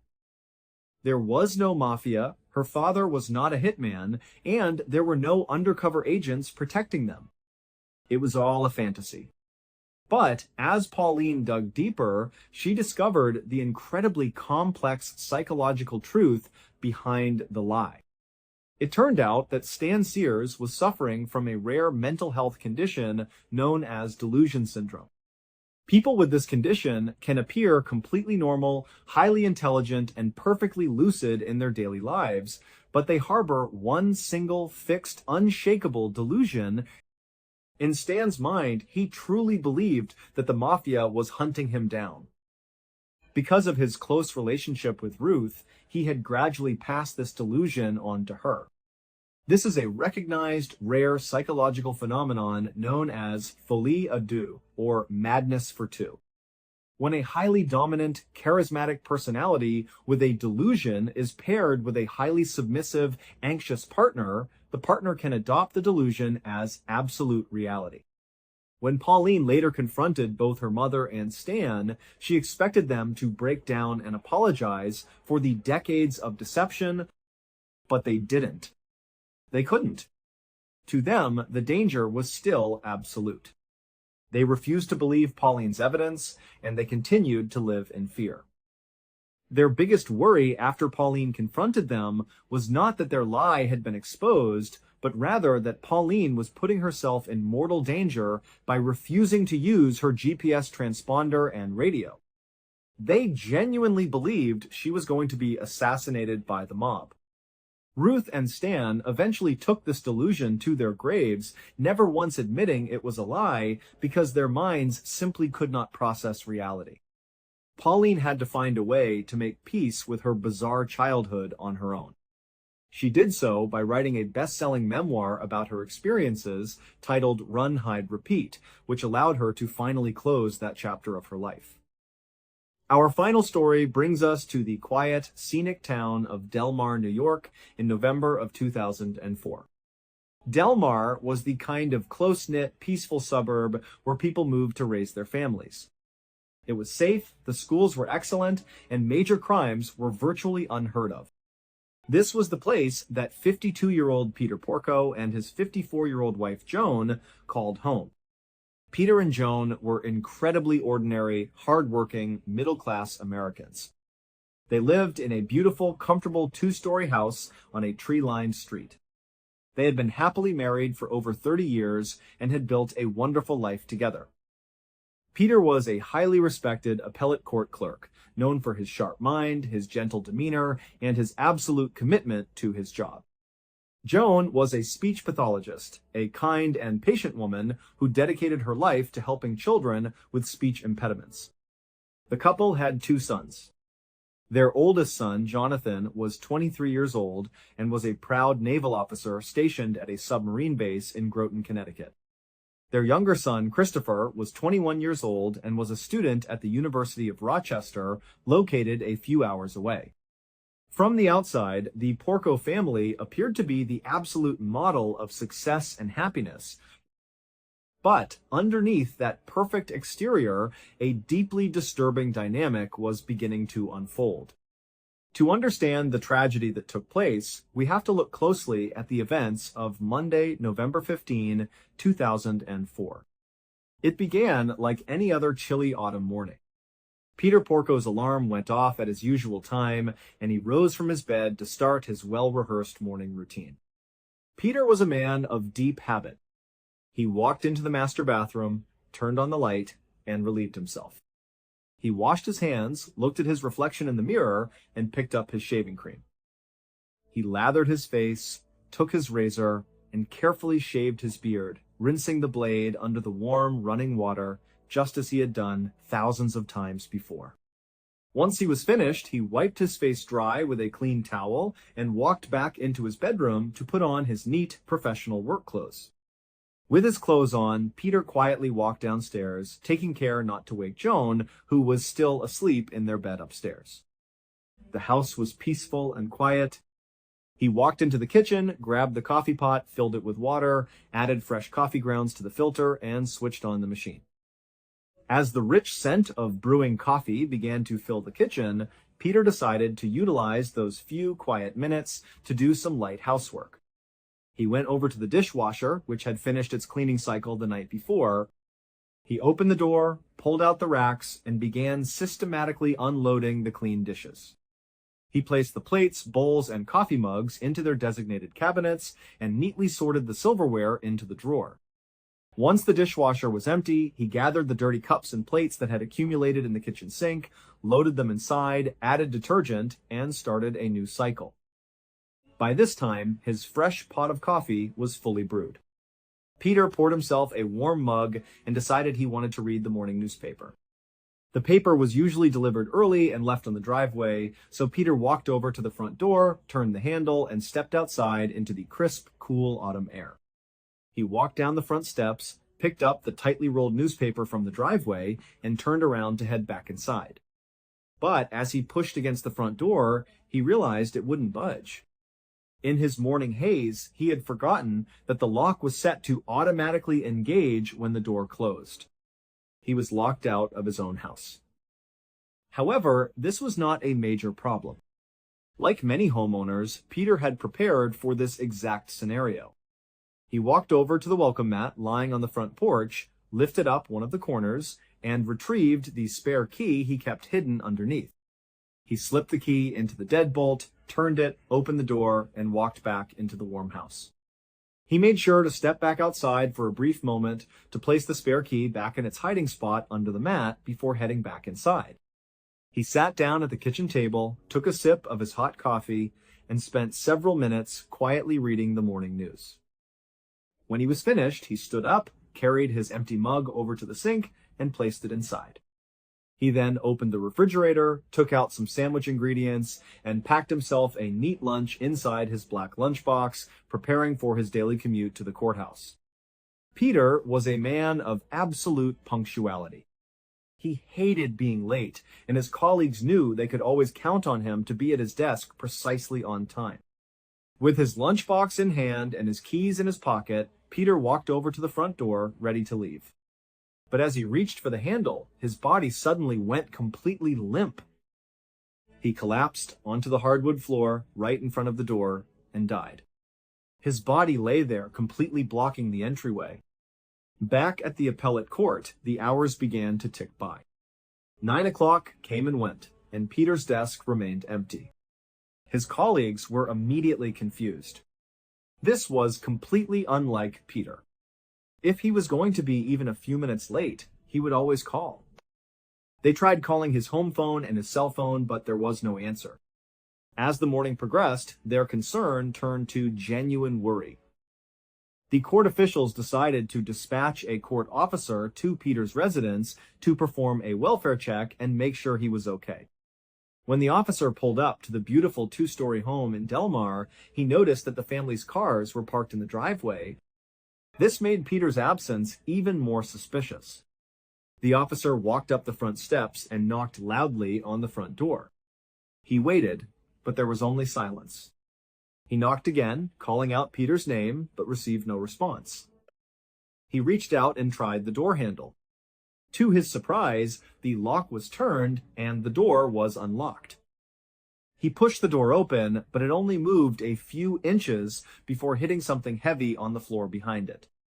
The officer leaned forward, peeking his head through the narrow gap, and gasped in horror. Lying on the floor in a massive pool of blood was Peter Porco. His head had been subjected to a devastating, violent attack, and he was clearly deceased. The officer immediately backed out of the house, pulled out his radio, and called for urgent backup and emergency medical services. Within minutes, the peaceful neighborhood was flooded with police cruisers, ambulances, and forensic units. Detectives carefully entered the home, navigating around Peter's body. They began a sweep of the house, moving up the stairs to search for other occupants. When they walked into the master bedroom, they were met with a scene of absolute carnage. Lying in the bed, covered in blood, was 54-year-old Joan Porco. Her face and head had been brutally shattered by a heavy, sharp object. The sheets and walls were stained with blood. But as the paramedics rushed to her side, they realized something truly miraculous. Despite the catastrophic nature of her injuries, Joan was still breathing and had a weak pulse. She was immediately stabilized, carried down the stairs on a stretcher, and rushed to the nearest hospital, where she underwent hours of emergency neurosurgery.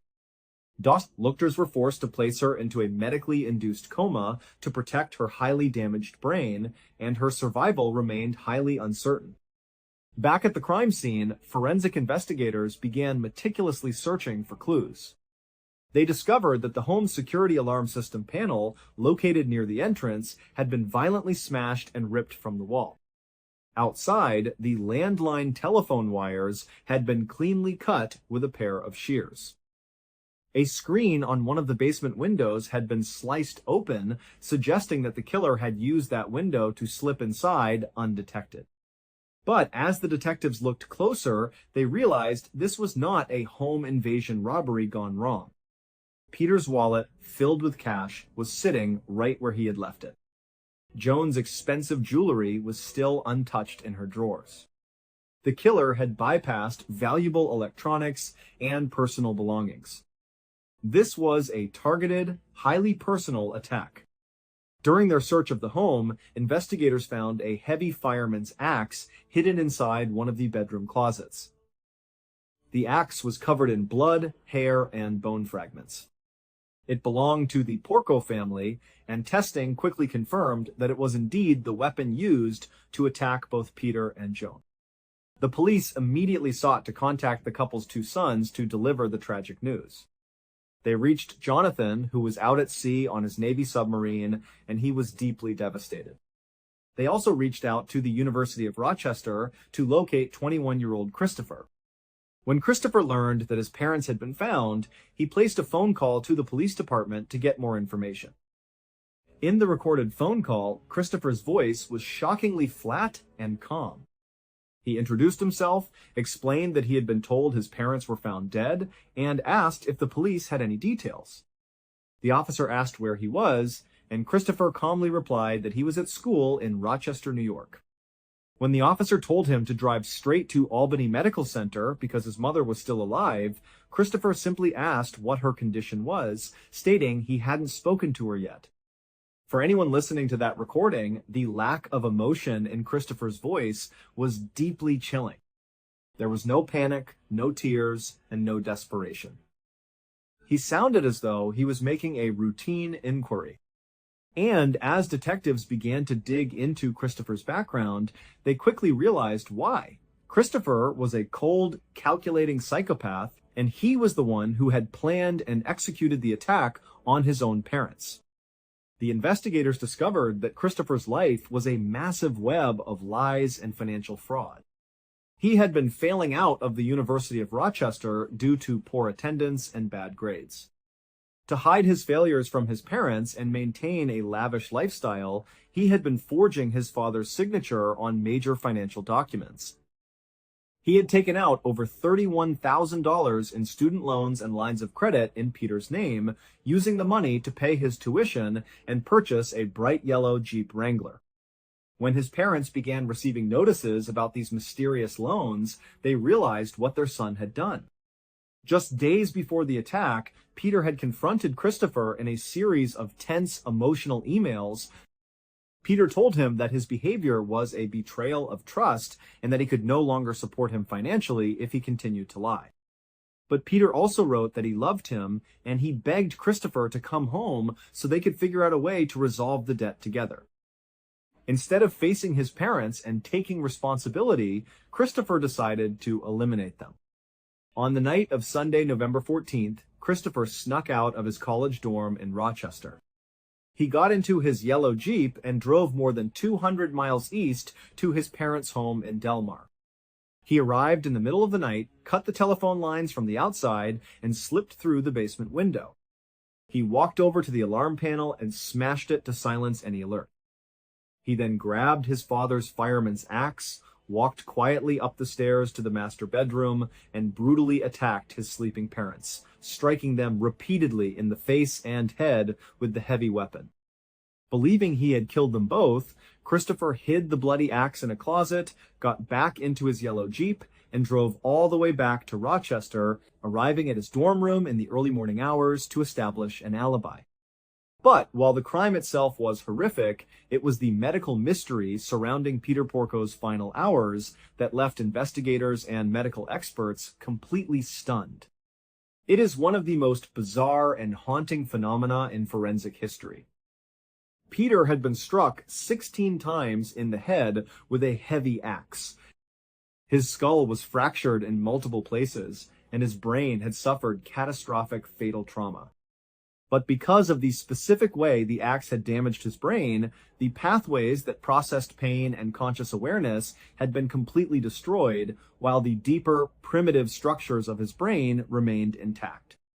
In his final moments, Peter's conscious mind was completely offline. He did not realize he had been attacked, and he could not feel the physical trauma. Instead, his brain reverted entirely to procedural memory, the deep-seated habits and routines that he had performed every single day for decades. And so, acting entirely on autopilot, Peter Porco simply got out of bed, walked into the bathroom, shaved his face, got dressed in his work clothes, walked downstairs, made coffee, unloaded the dishwasher, got locked out, retrieved the hidden key, read the newspaper, packed his lunch, and only collapsed and died when his body finally ran out of blood at the front door. The image of a man quietly going about his peaceful, ordinary morning chores while suffering from 16 fatal axe wounds to the head is almost impossible to comprehend.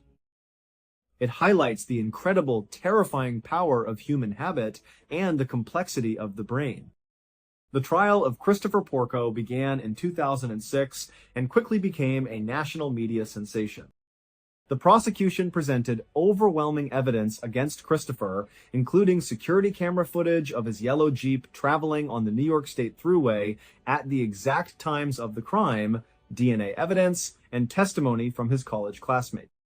But the most shocking aspect of the trial was the behavior of his surviving mother, Joan. Joan had survived the horrific attack, though she lost an eye, a portion of her skull, and was left with severe facial scarring.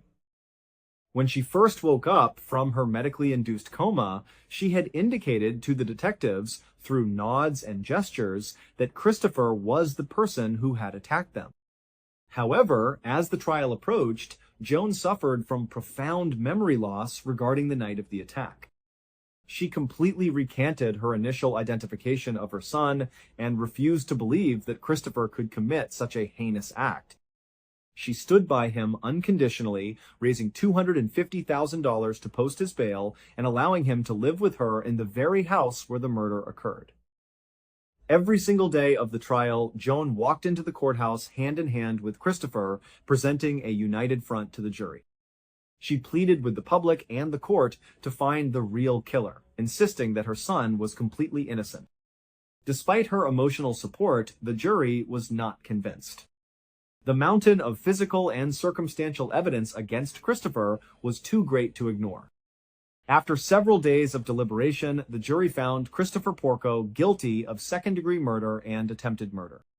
He was sentenced to 50 years to life in prison, ensuring he would spend the majority of his remaining years behind bars. Even after the guilty verdict, Joan Porco refused to abandon her son. She continues to visit him in prison and speaks to him on the phone regularly. It remains one of the most tragic, heart-wrenching, and deeply unsettling stories of maternal devotion in true crime history, leaving a lingering, haunting question about the lengths a mother will go to protect her child, even when that child has committed the ultimate betrayal. Now, let us examine the sheer length and depth of these cases and the profound psychological impacts they had on the surviving family members. When we look back at the case of Pauline Dakin, we see a woman who spent almost her entire life running from shadows that did not exist. The damage inflicted by Stan Sears's deep-seated psychiatric delusion was not physical, but it was incredibly destructive nonetheless. For decades, Pauline was forced to look at her loving father as a monster, an assassin, and a key figure in a violent mafia syndicate. She was denied a relationship with him, and she spent her formative years in a state of hypervigilance, expecting a bullet or poison to end her family's lives at any moment. Her childhood was defined by packing boxes, midnight flights, and forced goodbyes to dear friends.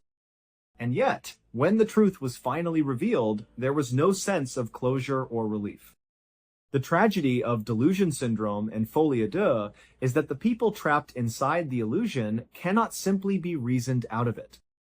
To Ruth and Stan, the threat was as real as the air they breathed. Confronting them with facts did not shatter the illusion. Instead, it only isolated Pauline further. She was left with a choice: to live in their fabricated paranoid world, or to step out into reality and be viewed by her own mother as a doomed, targets of opportunity casualty who had abandoned her protection. The emotional toll of that isolation is difficult to overstate. Pauline had to mourn the loss of a mother who was still physically alive, knowing that her mother was living in a constant state of terror on her behalf.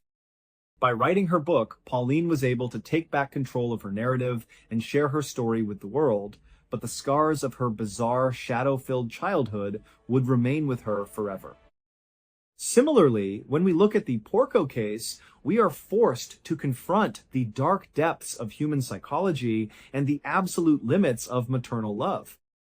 The tragedy of Peter and Joan Porco is one that shakes us to our core because it took place within the safest sanctuary imaginable, a loving, supportive family home in a quiet, peaceful neighborhood. Peter Porco was a father who, even when faced with his son's massive financial betrayal, responded with a letter of disappointment mixed with profound love and an offer of help. He did not throw his son out or turn him in to the police. He begged him to come home so they could solve the problem together as a family. And in return for that love and grace, Christopher responded with the ultimate act of violence. He did not just kill his father, he attempted to erase his entire family, cutting the phone lines and smashing the security system to ensure no help would arrive as he swung a heavy fireman's axe into his sleeping parents' faces. The physical reality of Peter Porco's final moments is something that will forever haunt the minds of those who investigate this case. The human body is a highly complex machine, and when subjected to such extreme trauma, the brain's ability to compartmentalize and rely on procedural memory is both a miracle and a horror. Peter's subconscious mind, working to protect him from the sheer agonizing reality of his injuries, allowed him to spend his final hour of life in peaceful, mundane routine. He did his chores, made his coffee, and checked his mail, totally unaware that his life was slipping away with every step he took. It is an image of profound, tragic peace in the midst of absolute horror. And yet, the tragedy did not end with Peter's death. It continued in the courtroom, where Joan Porco, scarred, disfigured, and permanently damaged by her son's hand, chose to stand by him anyway.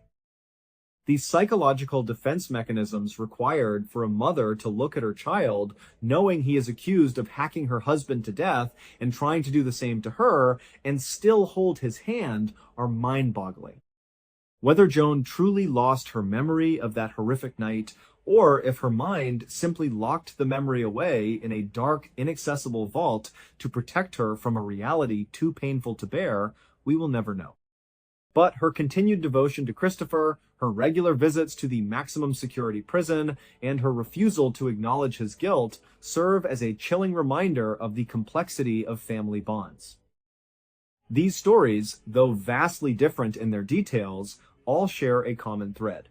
They show us how the human mind, when faced with extreme stress, trauma, or psychological disease, can create its own version of reality. Whether it is a tiny fir tree growing in a lung, an elaborate mafia conspiracy born of a shared delusion, or a dying father performing his morning chores on autopilot, the truth is indeed far stranger and often far more tragic than any fiction we could ever write. We are left to ponder the fragility of our own perceptions of reality. We wake up every day assuming that the world around us is exactly as we see it. We trust our senses, our memories, and our loved ones. But as these cases demonstrate, the line between what is real and what we believe to be real can sometimes be incredibly thin, and when that line is crossed, the consequences can be absolutely devastating. Thank you so much for watching. Let me know what you thought of today's episode in the comments. And remember, we have a whole playlist of true crime episodes ready for you to binge right now. Until next time, see ya.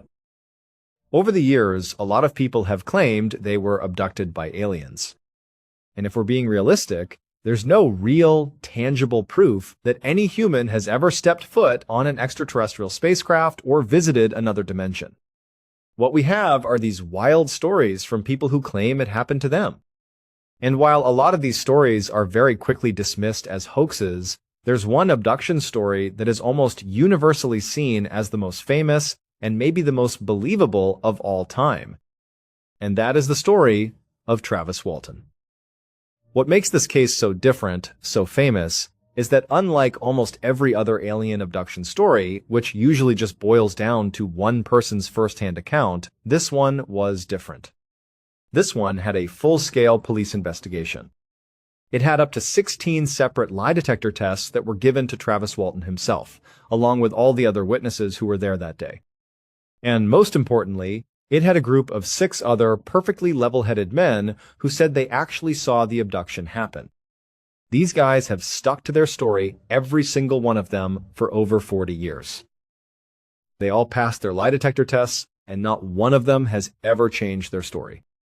And you have to think, at some point, you might be tempted to change your story, because these men came under an incredible amount of scrutiny. This single event basically derailed most of their lives and their careers because everyone started labeling them as crazy people. They became famous, sure, but in all the worst ways. So you have all these different elements that make this story seem, well, strangely credible. Even if you don't believe it was an alien abduction, you still have to figure out how to explain it. How do you explain the past lie detector tests where they're talking about a UFO? How do you account for the fact that Travis Walton was genuinely missing for 5 full days with absolutely no idea where he was? And there was a massive search effort looking for him in the exact area where he would have been. There are just so many unanswered questions. But the story itself, the story of what the other men saw happen, and then Travis's own story about what happened to him after he was taken, it all makes for an absolutely incredible tale. It's been turned into books and movies, and even to this day, it remains one of, if not the, single most fascinating purported alien abduction stories ever told. By the year 1975, Travis Walton, who was 22 years old at the time, had built up a bit of a bad boy reputation in his small hometown of Snowflake, Arizona. He was the kind of guy who rode a loud Harley-Davidson motorcycle right through the middle of town. He was a wild bull rider, and he was a boxer. There was this one story that people told about Travis. He was out driving with his friends one day, and they were just going down this road when a huge bear suddenly jumped out of the woods. It landed right in the middle of the road and just stood there. And Travis, without even thinking about it, just leaps out of the moving car and starts chasing after this massive bear.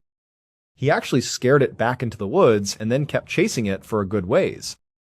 So, that was Travis. He was known as this kind of rebel, maybe a little bit of a problem child, but he was absolutely beloved by his friends. He was just one of those cool guys who did things his own way. Travis and the 6 other men he worked with were loggers. They would get contracts to go out and clear trees in a specific area. Now, these weren't a big-time operation with huge, heavy machinery. We're talking about chainsaws, regular saws, and axes. They were just these blue-collar, hard-working guys, and they would go out into the forest and clear patches of trees. That's what they did for a living. And it was a dangerous job. You're cutting down these enormous trees, and you're usually working pretty fast. You're operating dangerous equipment like chainsaws. Mike Rogers, who was the crew boss and was there on the day all this happened, he said in a number of interviews that the men he hired for these jobs had to be incredibly level-headed. They were not the kind of people you'd expect to come up with some fantastical story about an alien encounter. On the 5th of November, 1975, Mike Rogers and his crew got a new contract. They were supposed to clear out a huge 1,200-acre plot of land inside of the Sitgreaves National Forest. So Mike got his crew together. They all piled into the one pickup truck that Mike owned, and they headed out. Mike knew from the start that this was going to be a really, really difficult job. It was a massive area to cover, and he told his men right up front, "We're going to be working incredibly hard, so you need to expect long, full days." And so for the first 3 days of the job, even though they were working these extremely long hours and barely taking any breaks, they were still falling behind schedule. At the end of this third day, it was late. They had worked all day long, and every single one of them was just completely and totally exhausted. Finally, they decided to wrap it up for the night. They all piled back into Mike's truck, all 7 of them, and they started the long drive down the access road back towards the main road that would take them back to town. As they were driving, they weren't really talking about work anymore. They were mostly just joking around, talking about what they were going to do that night. And as they're driving down this road, and remember, it's heavily forested on both sides, they looked off to their right and they saw some lights in the forest. They all said in interviews later that they all noticed it, but at first, it didn't really stand out as anything strange or bad. It could have been anything, and they weren't really thinking about it. But as they kept driving down this road, the light seemed to get brighter, or maybe it was just that they couldn't help but notice it anymore. They all started commenting on this light. They're all looking at it, and somebody in the truck suggested that, oh, it's probably just the moon. It's a full moon tonight. But then one of the other guys on the other side of the truck happened to look out his window away from where the light was. And he goes, no, the moon's over here. It's on this side of the road. So they knew it wasn't the moon.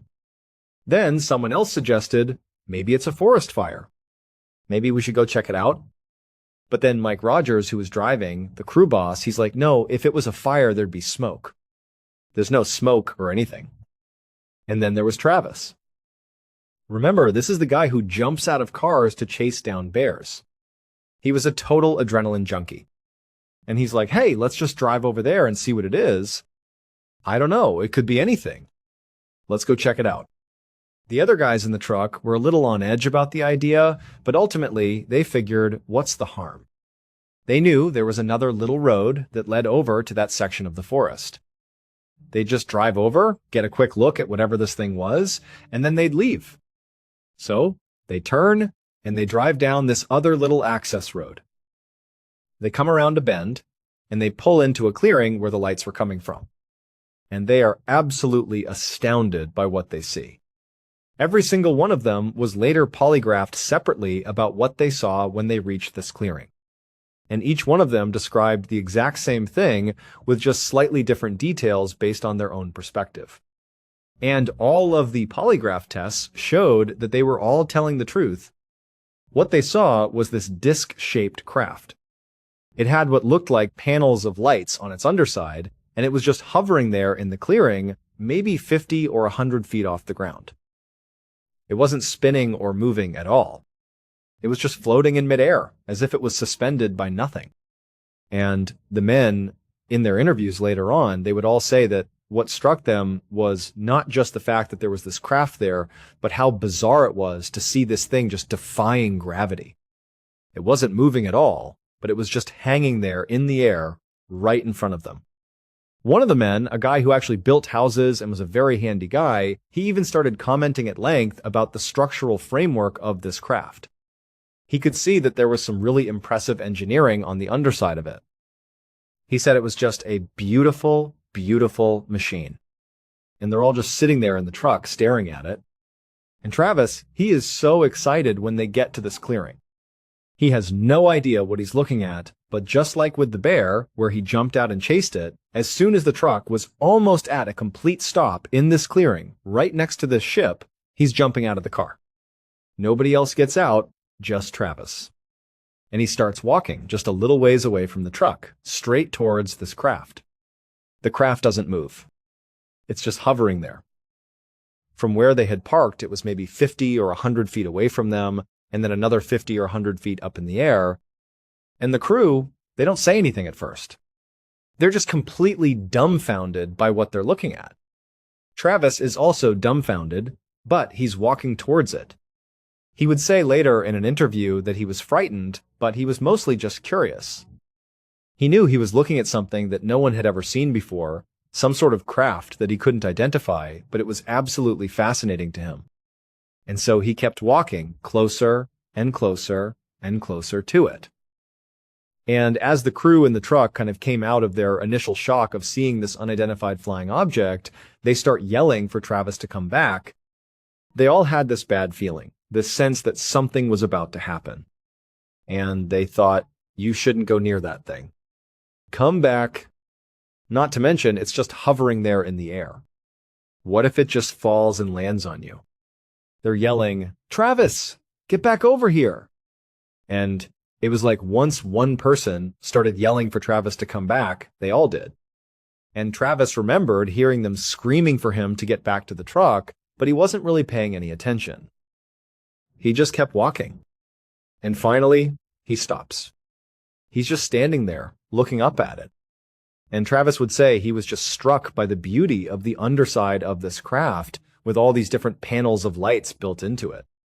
It was this incredible piece of machinery.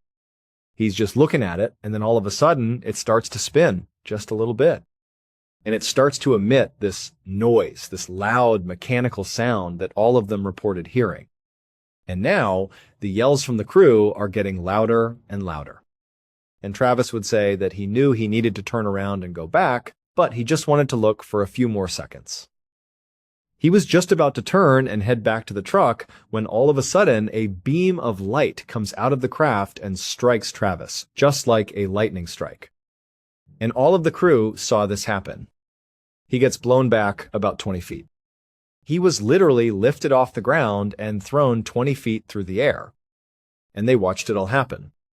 Again, in all of their polygraph tests, they all said the exact same thing, and they all passed. He was hit by a ray of light from this UFO, and it knocked him back 20 feet. Mike Rogers, in a complete panic, along with everybody else in the crew, they just decided to leave. And as Mike is driving away like a maniac, leaving Travis behind, they're all trying to convince themselves that he's already dead. They're saying, "We just watched him get shot by something. We don't know what that is." They're completely freaked out. They don't even know what they just saw. They're crying. They're hysterical. These are grown men, just absolutely terrified. And they're driving for a little ways until finally Mike just slams on the brakes and he stops the truck. And Mike is like, "We have to go back for him." He said, "You guys can stay here and wait for me if you want, but this truck is going back to get Travis." And so the idea of waiting out there in the open after seeing what they just saw was even worse than the idea of going back. They wanted to stay together. So, a little bit begrudgingly, but knowing that they had to do it, they all got back in the truck.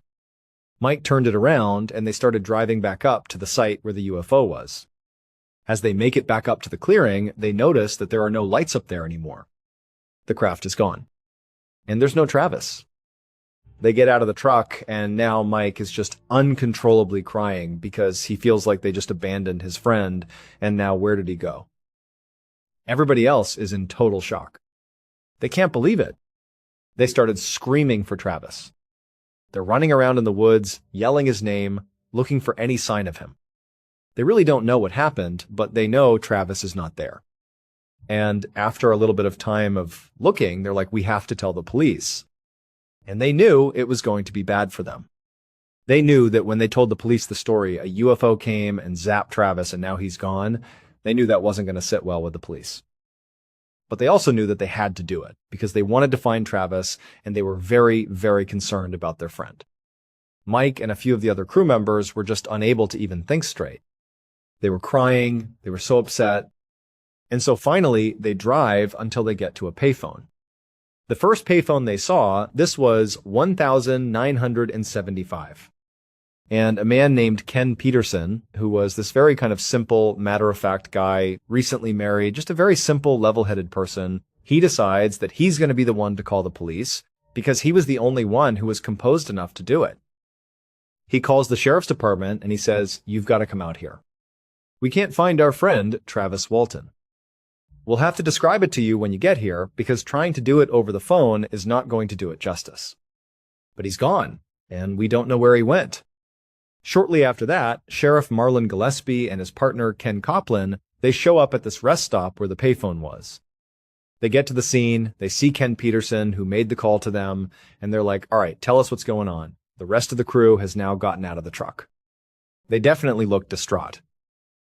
And Ken begins to try to describe what happened, but he hasn't said the word UFO. He hasn't said aliens. He just said, "We were up at the logging site. We had a contract up there. And then, it's just hard to describe." And Mike Rogers jumps in. He's like, "We saw a UFO and a ray of light hit Travis, and then he disappeared." And the sheriffs are just looking at them like, really? And so they stopped him right there and said, all right, I need to search your truck to make sure you guys aren't under the influence of something. And the crew's like, we haven't done anything. We've been working all day. They search the truck, find nothing. They check each of the men to see if they're sober, and all of their field tests show that they were all completely sober. And Sheriff Gillespie, who was the main sheriff in charge, even though he was a total skeptic and so was Sheriff Copeland, he would later say that during that first engagement with the 6 crew members, they were obviously shaken up by something. Something had happened to them. They didn't know what it was, but these men were genuinely shaken up. What Sheriff Gillespie actually believed was that they were creating a hoax to cover up a real crime. He believed that they had harmed Travis Walton in some way, and they were using this UFO story to cover it up. But he was also thinking to himself, this is a really bad hoax. It's not very well planned. They don't really have their stories lined up particularly well. They're not doing a very good job of explaining it. The only thing they're doing well is acting scared. A couple of hours later, the sun is starting to come up. This had all happened super late at night. And Sheriff Gillespie and Sheriff Copeland have organized this huge search effort up in the forest where Travis had gone missing. The crew members, they're all still there as well. A bunch of volunteers showed up. They are scouring the entire area.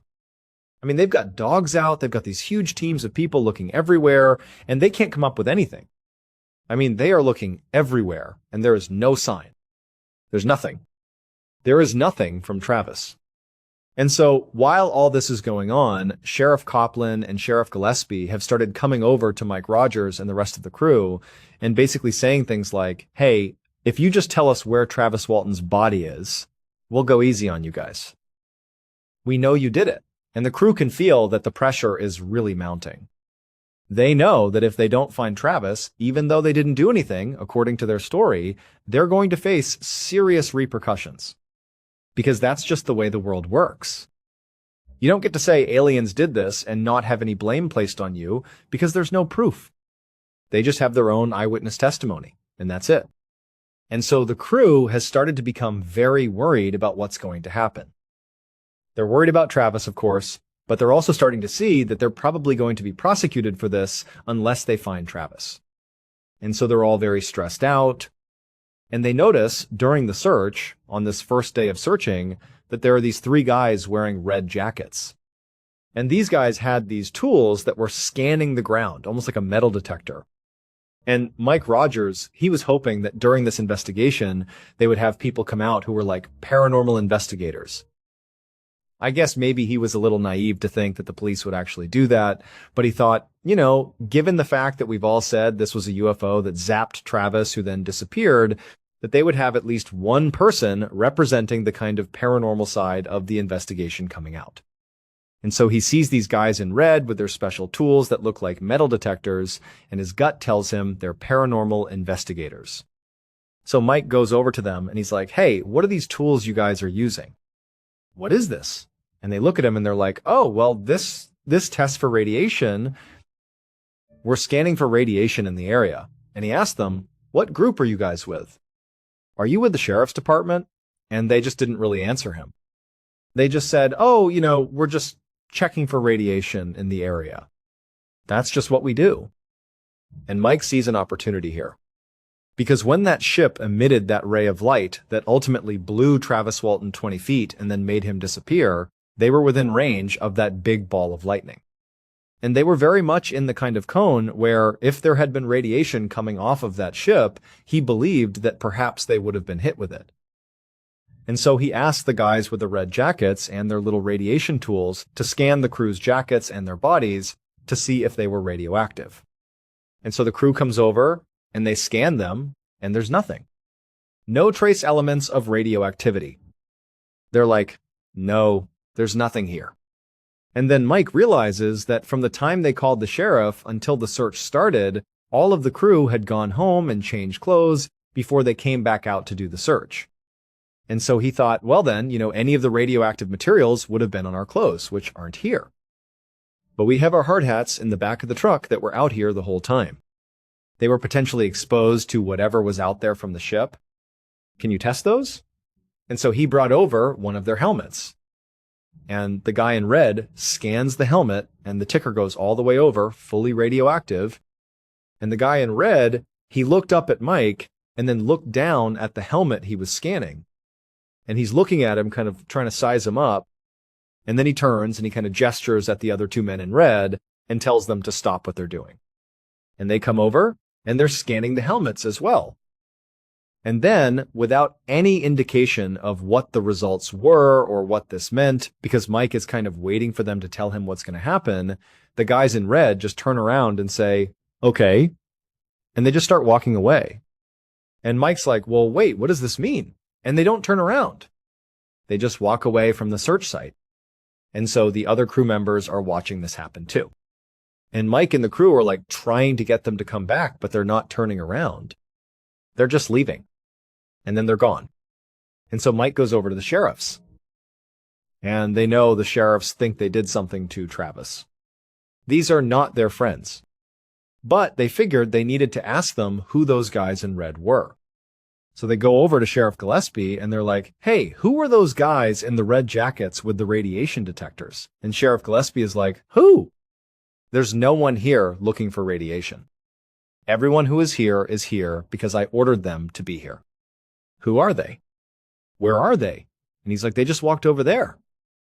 They went around the corner there, and Sheriff Gillespie was like, well, I didn't order them to be here. And it would turn out that they couldn't locate these three people. No one knew who they were. Mike went around and asked anybody who seemed like an authority figure if they knew who these people were. They asked people that interacted with them, and no one knew. After the search, which goes on for a couple of days, turns up absolutely nothing. There's no sign of Travis. The town of Snowflake, Arizona really turned on the 6 crew members. Everybody believed that they had done something to Travis. They believed that this UFO thing was a hoax and that they had harmed Travis and were using this as a cover-up. And the sheriff's department, they really perpetuated that idea. They were pretty open about the fact that they did not believe this was a UFO situation. This was not an alien abduction. This was a missing person case, and frankly, they believed the UFO thing was a complete hoax. National and international media had picked this story up, and it became this massively viral story all over the world. News media outlets were converging on Snowflake, Arizona, and they were inundating the sheriff's department with requests for more information about the supposed alien abduction. And it was really frustrating the 2 sheriffs who were leading the investigation, Sheriff Gillespie and Sheriff Copeland. They were already skeptical and really upset about feeling like they were being taken advantage of by these crew members with this hoax as they believed it was. And so Sheriff Gillespie and Copeland decided, you know what? We're going to just cut through all the BS here. We're going to make these boys take a lie detector test. So they go out and they get one of the country's best polygraph examiners to come in and administer a lie detector test on each of the 6 crew members. And so one by one, over the course of the day, each crew member was tested for 2 hours. They were asked the same questions, all centering on the criminal side of things, the foul play angle for Travis Walton. They all go through it. And it turned out that 5 of the 6 had all shown that they were telling the truth. And the 6th person, his test was just inconclusive. It didn't mean that he was lying, it just meant that the test wasn't done very well. And this polygraph examiner, he had anywhere from a 92 to a 98% accuracy rate. He was one of the best in the entire country. And he even would say, it would be so difficult to fake that, to have 5 people, let's say this is all a big hoax, and they harmed Travis Walton, it would be almost impossible to have 5 people be able to pass my examination and have nobody slip up. They were telling the truth. And so the examiner tells the sheriff this. And Sheriff Gillespie is just dumbfounded. Because he truly believed that they were going to find out they were all lying, and that this could just become a pure criminal investigation, and it would be, let's go find Travis Walton's body. But now, the examiner is telling him they're telling the truth.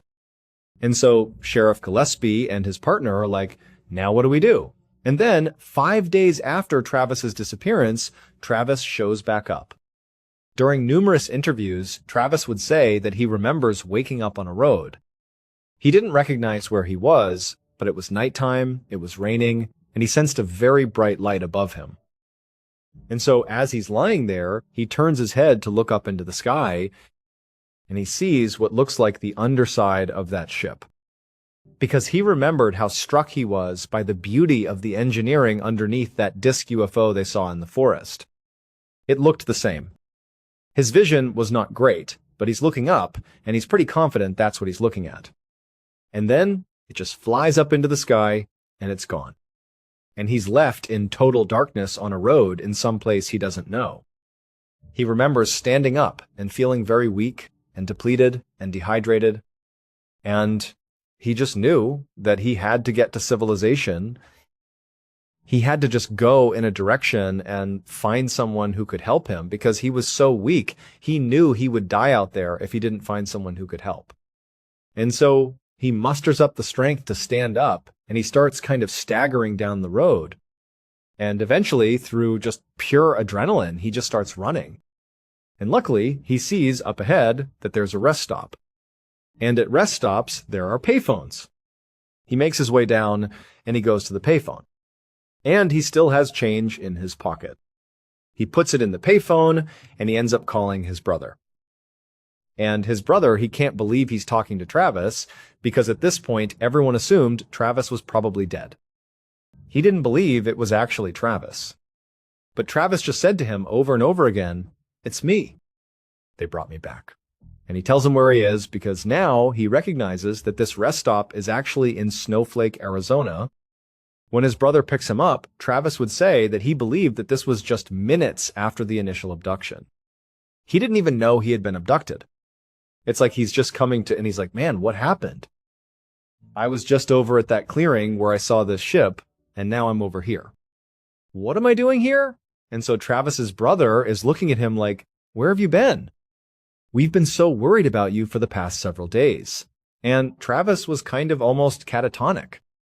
He's in shock. He doesn't know what's going on.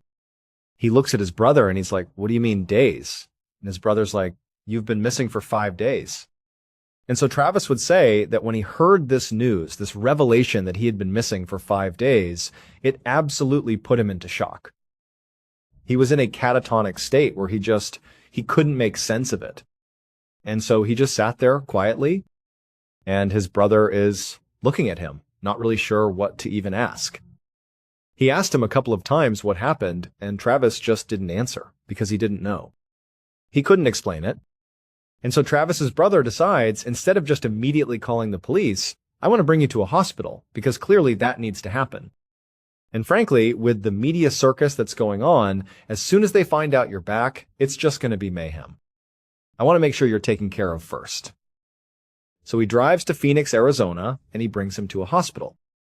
And he asks the doctors to be discreet. And he has a doctor do an examination. The doctor knew who Travis Walton was because he had been following the news. And he's doing an examination of Travis, and, he was malnourished, and he was tired, and he looked very sick. But there were no physical wounds, with the exception of one puncture site in his arm, in the crook of his arm. Travis was not a drug user, so it wasn't like that was a mark from using drugs. It was a puncture site. And they assumed someone had recently put a needle in his arm. And also, the doctor drug tested him and tested his blood, and there were no drugs in his system. It wasn't like he'd been using any sort of substance. So he kind of had a clear bill of health, minus the injection site and looking pretty ragged. And so after the examination, Travis's brother brings Travis back to his home in Phoenix. As soon as they get back, his home phone is getting constant phone calls. Word had made its way to the sheriff's department back in Snowflake, and they're nonstop calling Travis's brother like, "Hey, we hear he's back. We have to talk to him. We have to talk to him." Sheriff Gillespie, he drives all the way to Phoenix. He goes in, and he sits down to talk to Travis. And Sheriff Gillespie would say that Travis looked like he was in shock. He looked like he had been through something traumatic. It did not seem like he was acting. And he starts asking Travis what happened. And Travis, he does mention the UFO. He mentioned seeing this thing in a clearing, that he gets struck by some light, he doesn't know what it was. And then, he's on the road 5 days later, and he can't really make sense of what happened. He just didn't really know what happened over those 5 days. And finally, Sheriff Gillespie just kinda had to give up. He's like, well, we have no way to arrest him.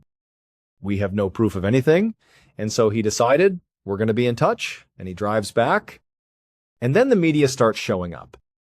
Huge news trucks start showing up outside. Everybody had found out where he was because this was such a huge story, and everybody wanted answers. Finally, the National Enquirer, they reached out and they said, hey, if you give us an exclusive story, if Travis speaks to us about what happened to him, we will get you out of here. We'll bring you to a private location, and we'll even pay to have Travis undergo a whole other battery of tests that are not typically done to see if they could figure out what had happened to him. And so they agreed to go with the National Enquirer. So by the time he's actually sitting there talking to the people from the National Enquirer, he's had a little bit of time to maybe let his memory kind of kick back in about what had happened. And he's having these flashes of memory of what happened over those 5 days. Because initially, all he could remember was seeing the craft and then being on the road 5 days later.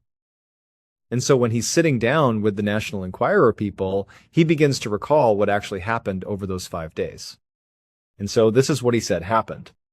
He said that he remembers getting out of the truck and walking towards this craft, and he remembers his crew members yelling at him to come back. He knew they were yelling at him to come back. He just wanted to look at the craft a little bit longer. And then, right as he was about to turn around and head back, the craft started moving.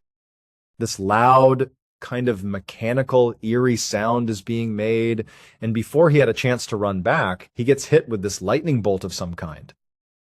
Then, he remembers being in the presence of some doctors. He saw white lab coats, masks, and facial coverings. And he's kind of in and out of consciousness. And he's seeing this orange light around him, but he definitely sees what looks like medical professionals. And he's thinking to himself, whatever happened with that ship, it must have hurt me. And my crew must have scooped me up and brought me to the hospital. And so in his kind of in and out state, he's aware that he's around medical professionals, or at least what he believes are medical professionals.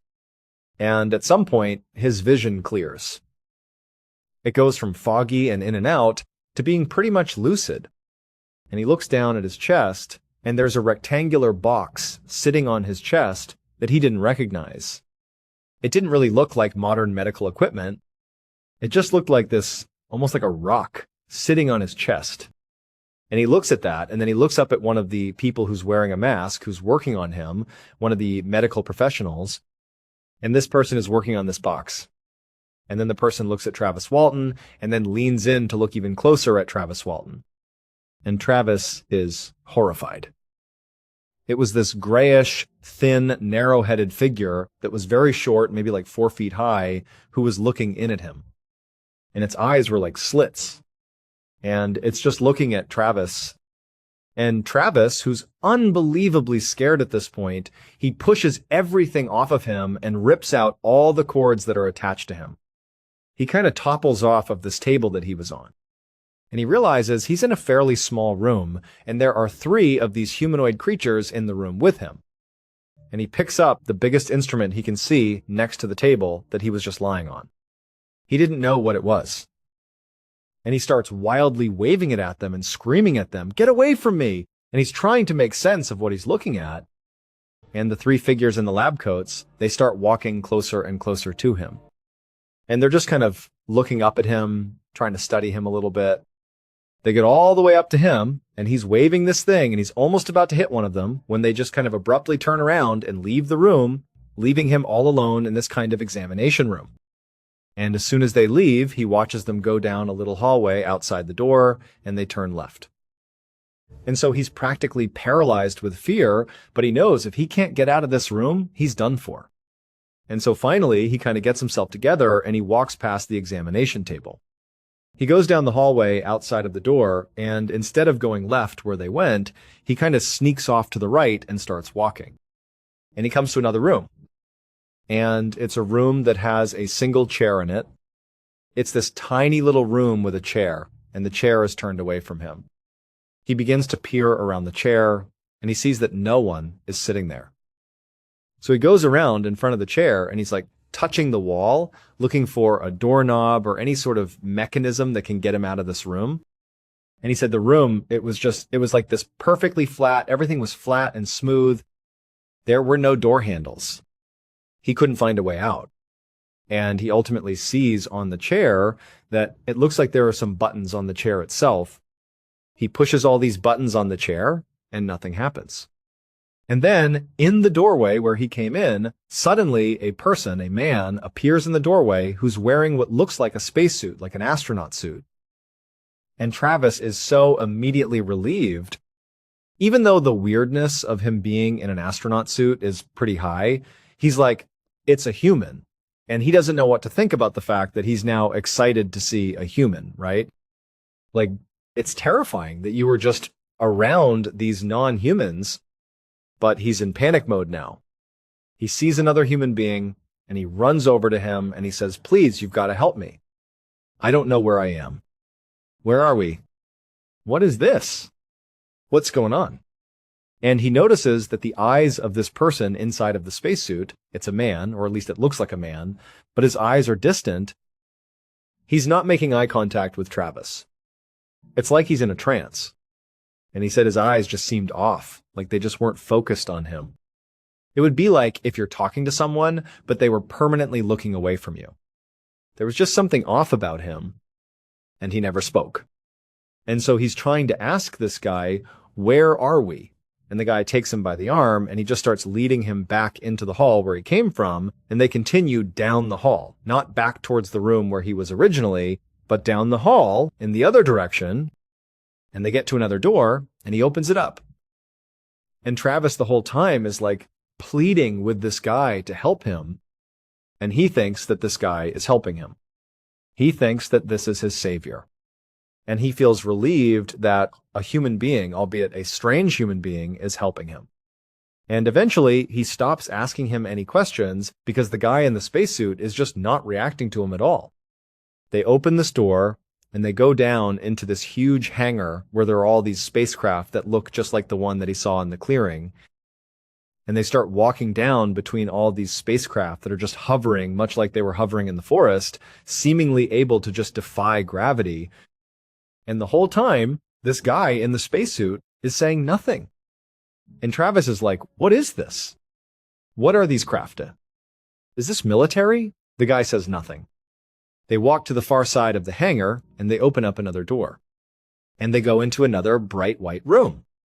And there are 3 more human-like people with the strange eye thing going on in spacesuits that are standing there next to another medical table. And they're looking not at Travis, but their bodies are aimed in the direction of the door that they came in through. Travis goes in and he sees these 3 and he thinks, these people are here to save me. Like, again, I feel relieved to see humans, albeit strange humans, but nonetheless, humans. And the guy who had brought him in there continues to lead him over to the 3 other people. And they pick him up and they put him on the table. He starts kind of resisting because he doesn't know what they're doing. They're not speaking. He said, what are you doing? And they forced him onto this table, and he's feeling pretty weak at this point. And they take a gas mask and they put it over his face. And then he blacks out. And his next memory after that is when he woke up on the road and had the light above him that flew away, and he had to go to the payphone to call his brother. Travis did not immediately go and speak to the crew members that were there that night. It took quite a bit of time. You know, he was talking to the press, he was doing interviews, the police wanted to talk to him. There was a lot going on. But he eventually got together with the other 6 crew members. And they all met up at Mike Rogers, the crew boss's house. And they just said, you've got to tell us what happened. And so he sits down and he tells the story. All of them believed him. They didn't want to believe him, but they believed him because they saw the first half of this story. They saw it for themselves. And once he was done telling it, they didn't really have that many questions. They just felt bad. They felt like if they had just stayed there and taken Travis, he wouldn't have been taken. But they didn't know that. And so all of them would leave Mike's house that day, and they would all go their separate ways. They did not stay in touch. They went their separate ways. It was like this hugely traumatic event that even to this day, you have 40 plus years later, when they talk about it, they're often brought to tears. Ken Peterson's interviews are particularly striking because when he talks about it, he's an older man now, and he says, to this day, I'm scared to look out my window because I'm afraid I'm going to see a spaceship. And he starts crying when he talks about it.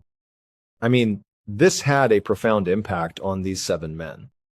And some of them didn't do so well. This whole story, it ruined their credibility. Even though this is the most believable alien abduction story, the truth is, most people think it's a hoax. One of them, his own family, basically disowned him because they felt so embarrassed about this whole story.